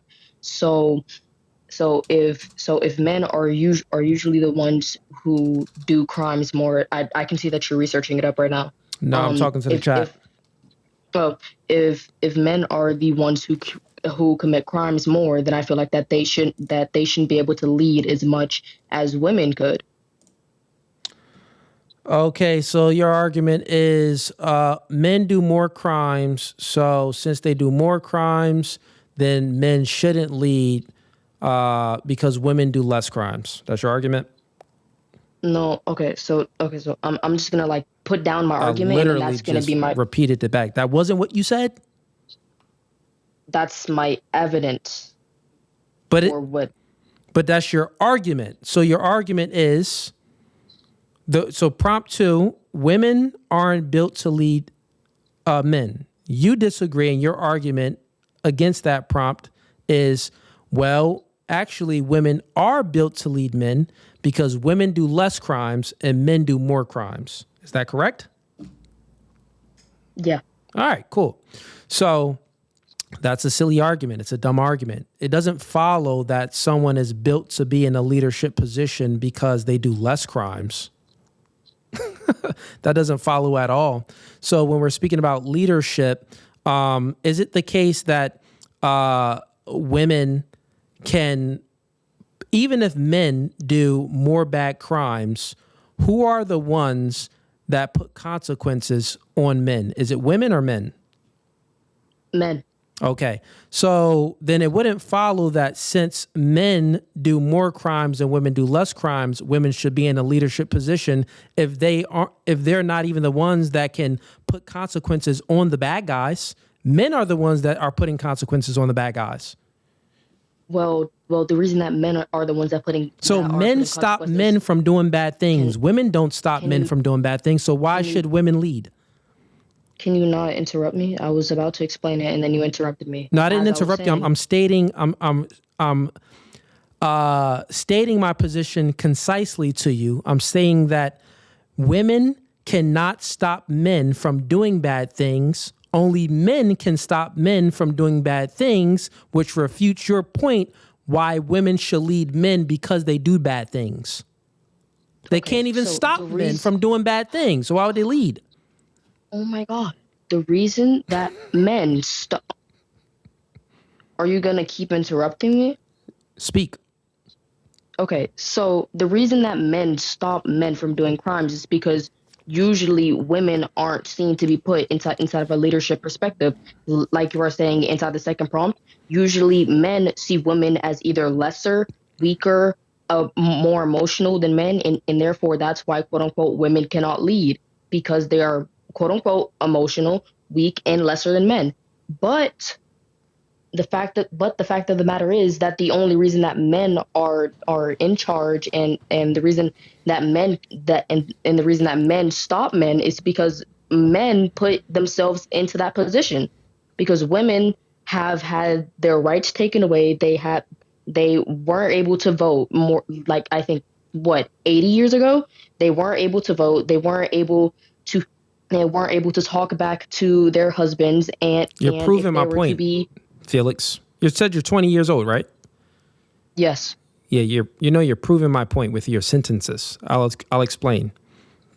You just said that men do not want to put women in leadership positions because they view women as the weaker sex, which would infer that women aren't built to be in a leadership position because they would the only way for them to get into the leadership position is to appeal to men to put them in the leadership position. Meanwhile, men do not have to appeal to women to get the leadership position. They put themselves in the leadership position because they're built for it. Are you saying that just because one gender views another gender as lesser, that means that that's factually proven? Because hold on, before you start. Listen. Because you asked the question. You need clarification? I'll give it to you. I'm not saying that. Okay. What I'm saying is very clarification. Yeah, what I'm saying is very simple. If it's the case that women have to ask men to be in the leadership position, and the only way for them to get into the leadership position if men allow them to, thus they are not built to be in the leadership position, because if they were built for it, they wouldn't have to ask men. They can take the leadership position. They can put themselves in the leadership position, but they cannot by your own argument. Okay, so I'm going to recap, okay? So then I can get, simple logic. I'm going to, get the clear view here. Okay. Okay, I'm just going to go back on what you said. So then if I get anything wrong, you can tell me now, okay? Sure. Okay, so what you said before, right, is that because women have to ask men to put themselves in instead of a higher leadership position just because they don't take it, means that women are not built to lead. Correct. They can't put themselves in a position, therefore they're not built for it. Men can put themselves in a position, therefore they are built for it. That's the logical conclusion to the position. And this is your argument. That's why I said that you're making an argument to prove my point, not your point. Okay. So I do have it right. Okay. So I'm going to go back in history, okay? Like before, our rights were taken away. Maybe way before. There is evidence of Are you a girl? Yes. I figured that. I can tell by the cadence of the voice. I know you got the name Felix. It's a boy's name, but I figured that you were a woman. Yeah, I'm a trans woman, so I'm female transitioning. Now, so yeah. Okay. Real quick on that. The transition process, how does it, obviously like you're on testosterone and stuff like that, right? No. You're not doing any of that? Well, no, I would. It's just that I want to wait until like I get like older, like maybe like 25, just to make sure that I want to do this because. Got it. So now you're just like playing dress up. Yeah, basically I'm just like, like testing out things because if I just do it now, then maybe later on I won't want to do it. Okay. Have you ever had sex with a man? No. Okay. So you're a virgin as far as that? Yes. Okay. All right. Fair enough. So back to the debate. All right. Oh yeah. So basically, we were going back on, before, men started like, taking over and like taking women's rights away because we were seen as lesser and weaker and this, that, and the third. Before that, there is evidence of women being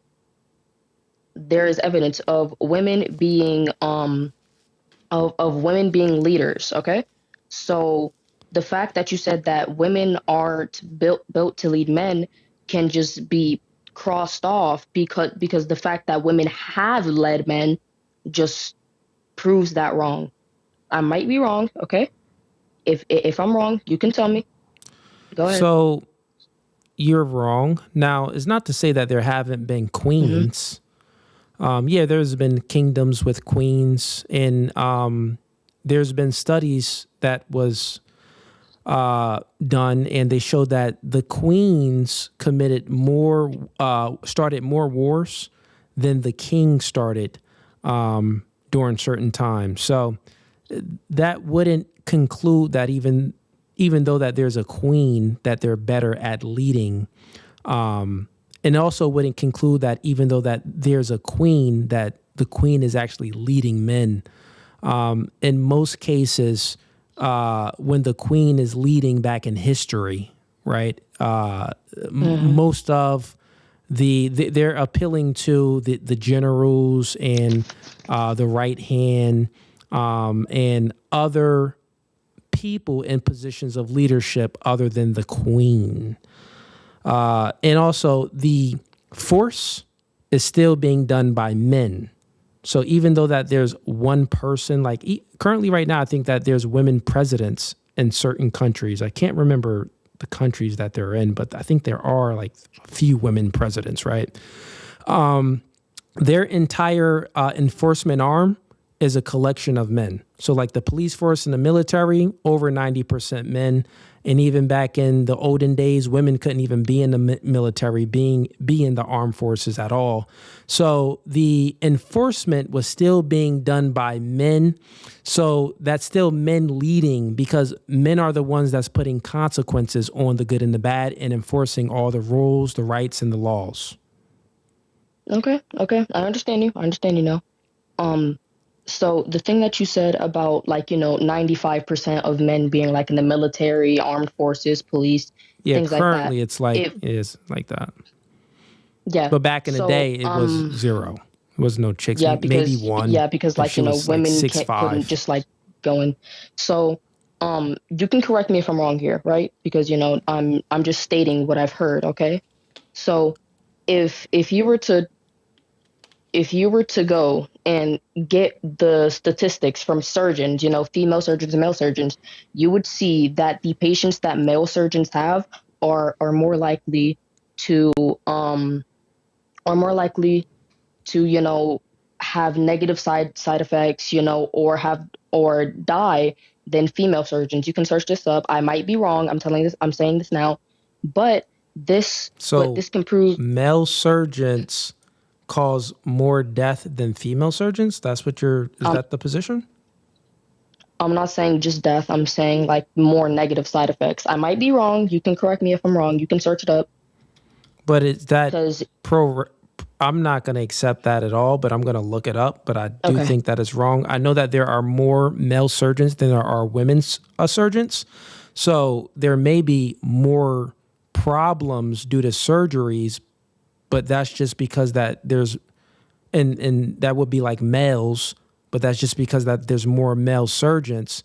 But if per capita, like if we reduce it down to the actual percentages, then I don't think that would exist. But I'll check it right now. So, okay. And chat, if anyone wants to check her claim, let me know, so we can get to it faster. But I'll type it in Google real quick. And then if I'm wrong here again, then I'll accept that, most women aren't built to lead men. And then we can move on to the other claims. Okay, hold up. I'm just trying to find the exact thing.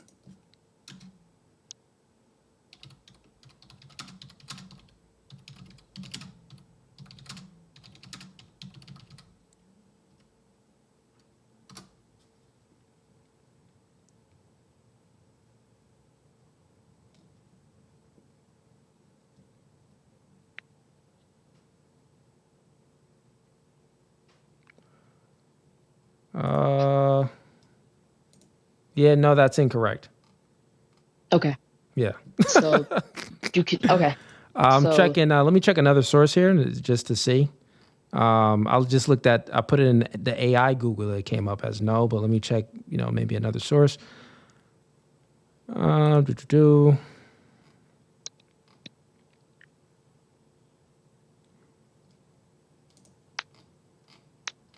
Yeah, no, it even says that male surgeons have steadier hands. Male surgeons do not, they're more being able to focus because I guess they don't feel more like overwhelmed. It says women surgeons tend to feel overwhelmed sometimes, women doctors, stuff like that. The male surgeons don't. But it does say that. So, yeah, so when we just Google it, so like problems that happen under the knife during surgery, yeah, it's normally going to be from a male surgeon. That's just because there are more male surgeons. This doesn't correlate to, if we look at it, the per capita rate, then no, it wouldn't be true. So like, let's say if there's 100 female surgeons and 100 male surgeons, like if we put it that way, then no, it would actually be that the female surgeons, it shows here on Google that they would actually be the ones, it would be more problematic for the patient, for the female surgeon rather than the male surgeon. Oh, okay. Yep. I understand. Okay, so I don't really understand what you mean by the third one, by the third claim. Black folks are their own problem. I don't really understand what you mean by that. Like, are you black? What I believe. Yeah. Okay. So when I say that black folks are their own problem, what I'm stating here is that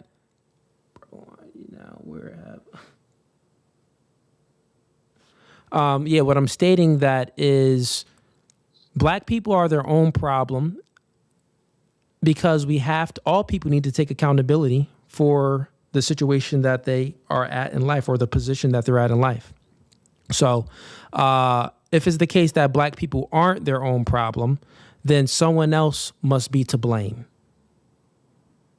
So, so basically you're saying that black people are to blame with the position that they're in, like, with the courthouses giving them like more years and stuff like that. Currently their position in life, we would have to say, yes. So even if it's the case that the courthouse is giving them higher sentences, this is you then comparing them to the courthouse giving other people lower sentences for the same crime. Without a comparison, right? Black people are their own problems because you wouldn't be in a courthouse if you didn't commit the crime. So wouldn't white people be their own problems too? Yeah, white people would be their own problem too. Spanish, Asians, Mexicans. Okay. So you're basically just saying that everybody is accountable. Yeah, people got to be accountable for the situations that they're in. Like people as a whole. Like if we look at black people, though, we would have to say that over 70% of black children are being raised by a single mother. And we look at single mother homes. They produce juvenile delinquents and a lot of degeneracy in the neighborhood. Most of the gang members come from single mother homes. Fathers aren't in the home. Most of the scrippers come from single mother homes. So most of men in prison, a lot of men in prison, come from single mother homes. So we would have to say that, well, single mother homes isn't good for society, isn't good for the culture of black people. And out of all of the other ethnicities, we have the highest rate of single motherhood. That's true. I agree with the third one. If what you're saying as a whole is that everybody is, accountable for what they do and what, happens to their children and this, that, and the third, okay? Then the first one, you're saying that like atheists basically can't like prove what they believe in. Is that what you're trying to say? Yeah. So atheists can't give an epistemic justification on why they can make sentences.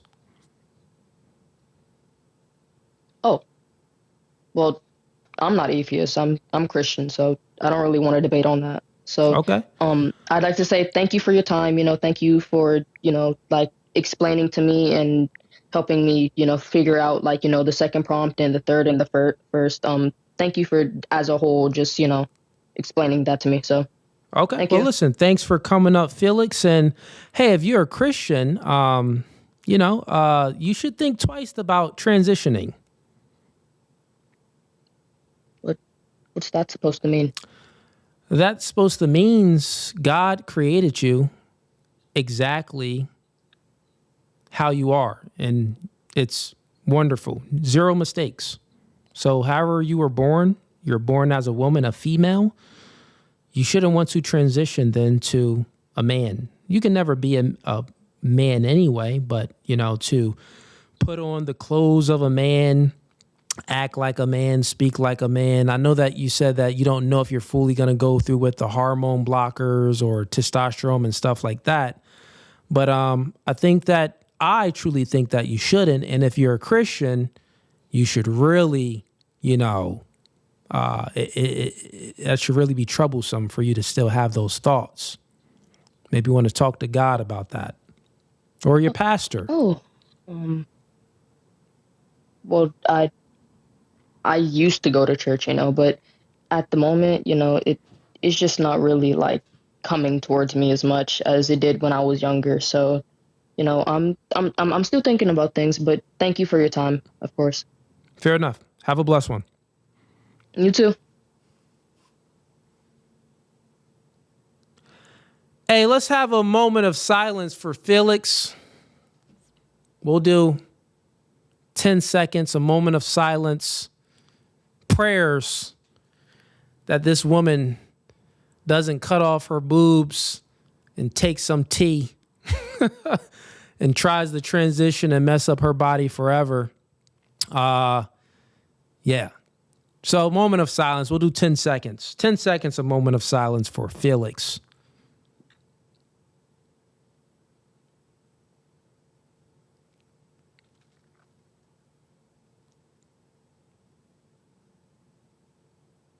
All right. That's enough.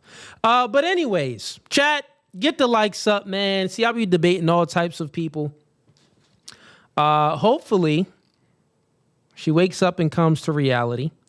But the good thing is that she said that she was having those feelings a lot when she was younger, not so much now. She's basically just cosplaying as a man. So, hopefully she comes around and says, you know what? I don't want to do this. I don't want to do this.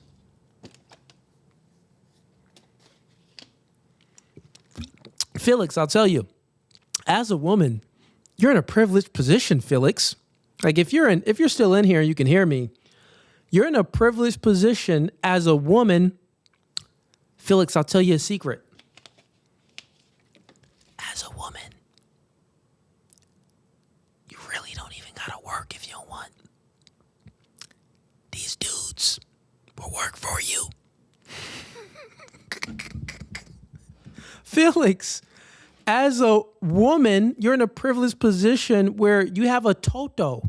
Like, you don't even gotta work. You can find a man that will want to protect and provide for you. As a man, you're not gonna find a woman that wants to protect and provide for you. It's just not gonna happen. Like, you know, the probability is extremely low, right? Like some of these cats do, right? Because these chicks maybe be in love with the D game. And guess what, Felix? You ain't got no D, so you ain't pushing off D game. You ain't giving a broke nigga D game, right? So some dudes can kind of live off a woman for a little bit, right? They'll get a good like a few 6 months to like 2 years with a woman if they putting down if they putting out the pipe right. They'll get that out of the woman where they not really like the woman is kind of like taking care of them. But you ain't got that, Felix, and a strap on. Nah, it ain't the same ocean to ocean. So listen, you are a woman. You're in a privileged position. You ain't got to sign up for a selective service. And even if you transition, you ain't got to sign up for a selective service. So I guess that's not anything you got to worry about anyway. But listen, as a woman, you get free compliments. You get guys that just want to slide into the DMs. You know what I mean? You go to the gas station, you get a lot of free attention. As a man, you get no compliments. Listen, I'm 6'4", basically 6'5" with shoes on, got money, nice things, all that. I don't even get compliments. Felix, you're probably like 5'2". Felix, you're 5'2". As a man, crickets out here, Felix. It's going to be crickets if you transition. And actually, you're never going to be a man. You're just going to be a fake, just going to be a pretender. Felix, don't do it. Don't do it.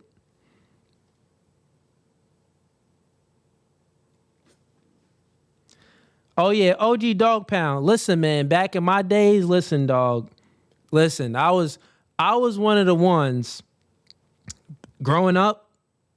And I ain't gonna tell them stories. Yeah, I'm gonna leave that. Well, actually, I think I did tell some stories back in the day, but I ain't gonna. OG Dog Pound, I ain't gonna do it tonight. But let's just say, if you know, you know. I wasn't paying for nothing. Broke and unemployed. But anyways, yeah, don't do it, Felix. Let's get another caller up. I think I got like one more caller on me.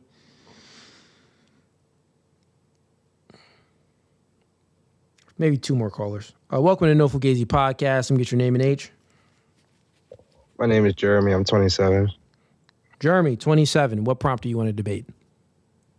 I ain't gonna lie, bro. I just wanted to say God bless you. I ain't even got nothing against your prompts. Appreciate that, man. Appreciate it. God bless you too, man. Thank you. I think we got another caller back here. All right. Welcome to No Fugazee Podcast. Get your name and age. My name is Julius. I'm 48 years of age. Can I ask you a question, brother? Have you ever dated a guest from Africa? Okay. Because we may have different scenarios, different views, different experiences. I don't want to waste your time.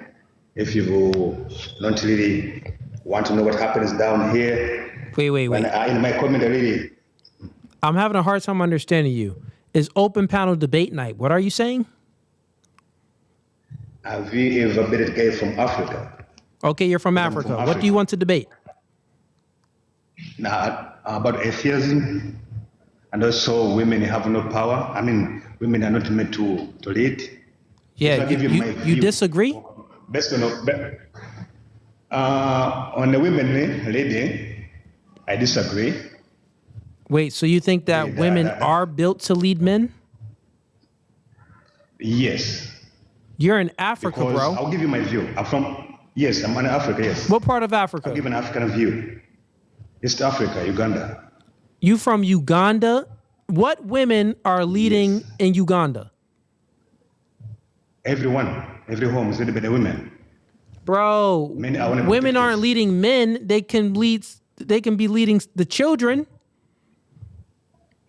The children are the men today. What are you talking about? No. Listen, that's a stupid argument. They're children. When we're saying men means an adult, full-grown male. A boy would be a child, an adolescent, not a man. A teenager. Yeah, so no, bro. You're in Uganda. In Uganda, it's gender roles.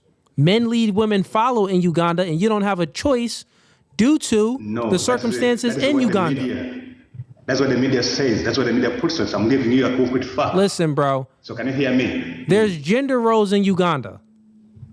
And you guys don't have a choice to adhere to gender roles in Uganda. Now, in America, it's like some of these chicks can be like, oh, I want to be the man, I want to lead.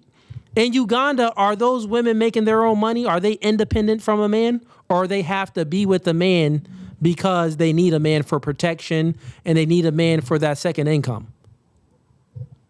Yes, they need a man for protection and second income. Exactly. So you just proved my point, bro. It's nothing but gender roles in Uganda. The heck is this guy talking about? Bro, I'm from Uganda and women lead. No, in a household, that's much different. And they ain't even leading that household. If a Uganda man comes home and like, chick, what you doing? I don't want you to do this. Do it this way. The woman is going to change and do it the way the man wants her to do it. Because if she doesn't, listen, there's going to be some problems. And in Uganda, I'm sure DV is a regular thing. They probably still allowed to beat their wife over there. Over here, you can't just beat your wife. Bro, you're going to jail. In Uganda, I'm sure you have the full reign to lay a good spanking, a full hand, closed and, listen, they can do it closed and open in Uganda. So what is you talking about, man? They ain't got no strict, hard DV laws in Uganda. Nah, you can definitely whoop your wife in Uganda like it's freaking the 1800s in America. Matter of fact, in America, man, 1950s, you could beat your wife.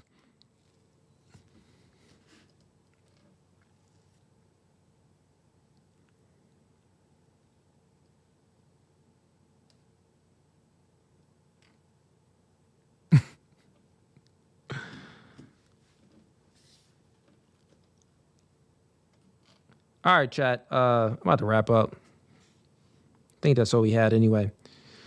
Yeah, I'm done. I've been streaming for almost 5 hours. All right, chat. Next podcast is going to be Full Panel Dating and Relationship Show. We'll be doing this Saturday. So all the folks on TikTok, I do full panel dating shows on every other Saturday, but then I do open debate night like I'm doing now, where I debate philosophical topics, and many other things, political topics, many other things for open panel debate night, not just dating and relationships. So Tuesdays and Thursdays are open panel debate night. And then on Saturday is the girl panel, full panel dating and relationship show. We'll be doing this Saturday. Stay tuned, live on YouTube. Everybody on TikTok, you should be watching me and subscribed on the YouTube channel at No Fugazee Podcast. On YouTube, listen, man, we hit 500,000 subscribers, so give me a like, subscribe to the channel, click the bell icon so you're notified of when we go live next, and peace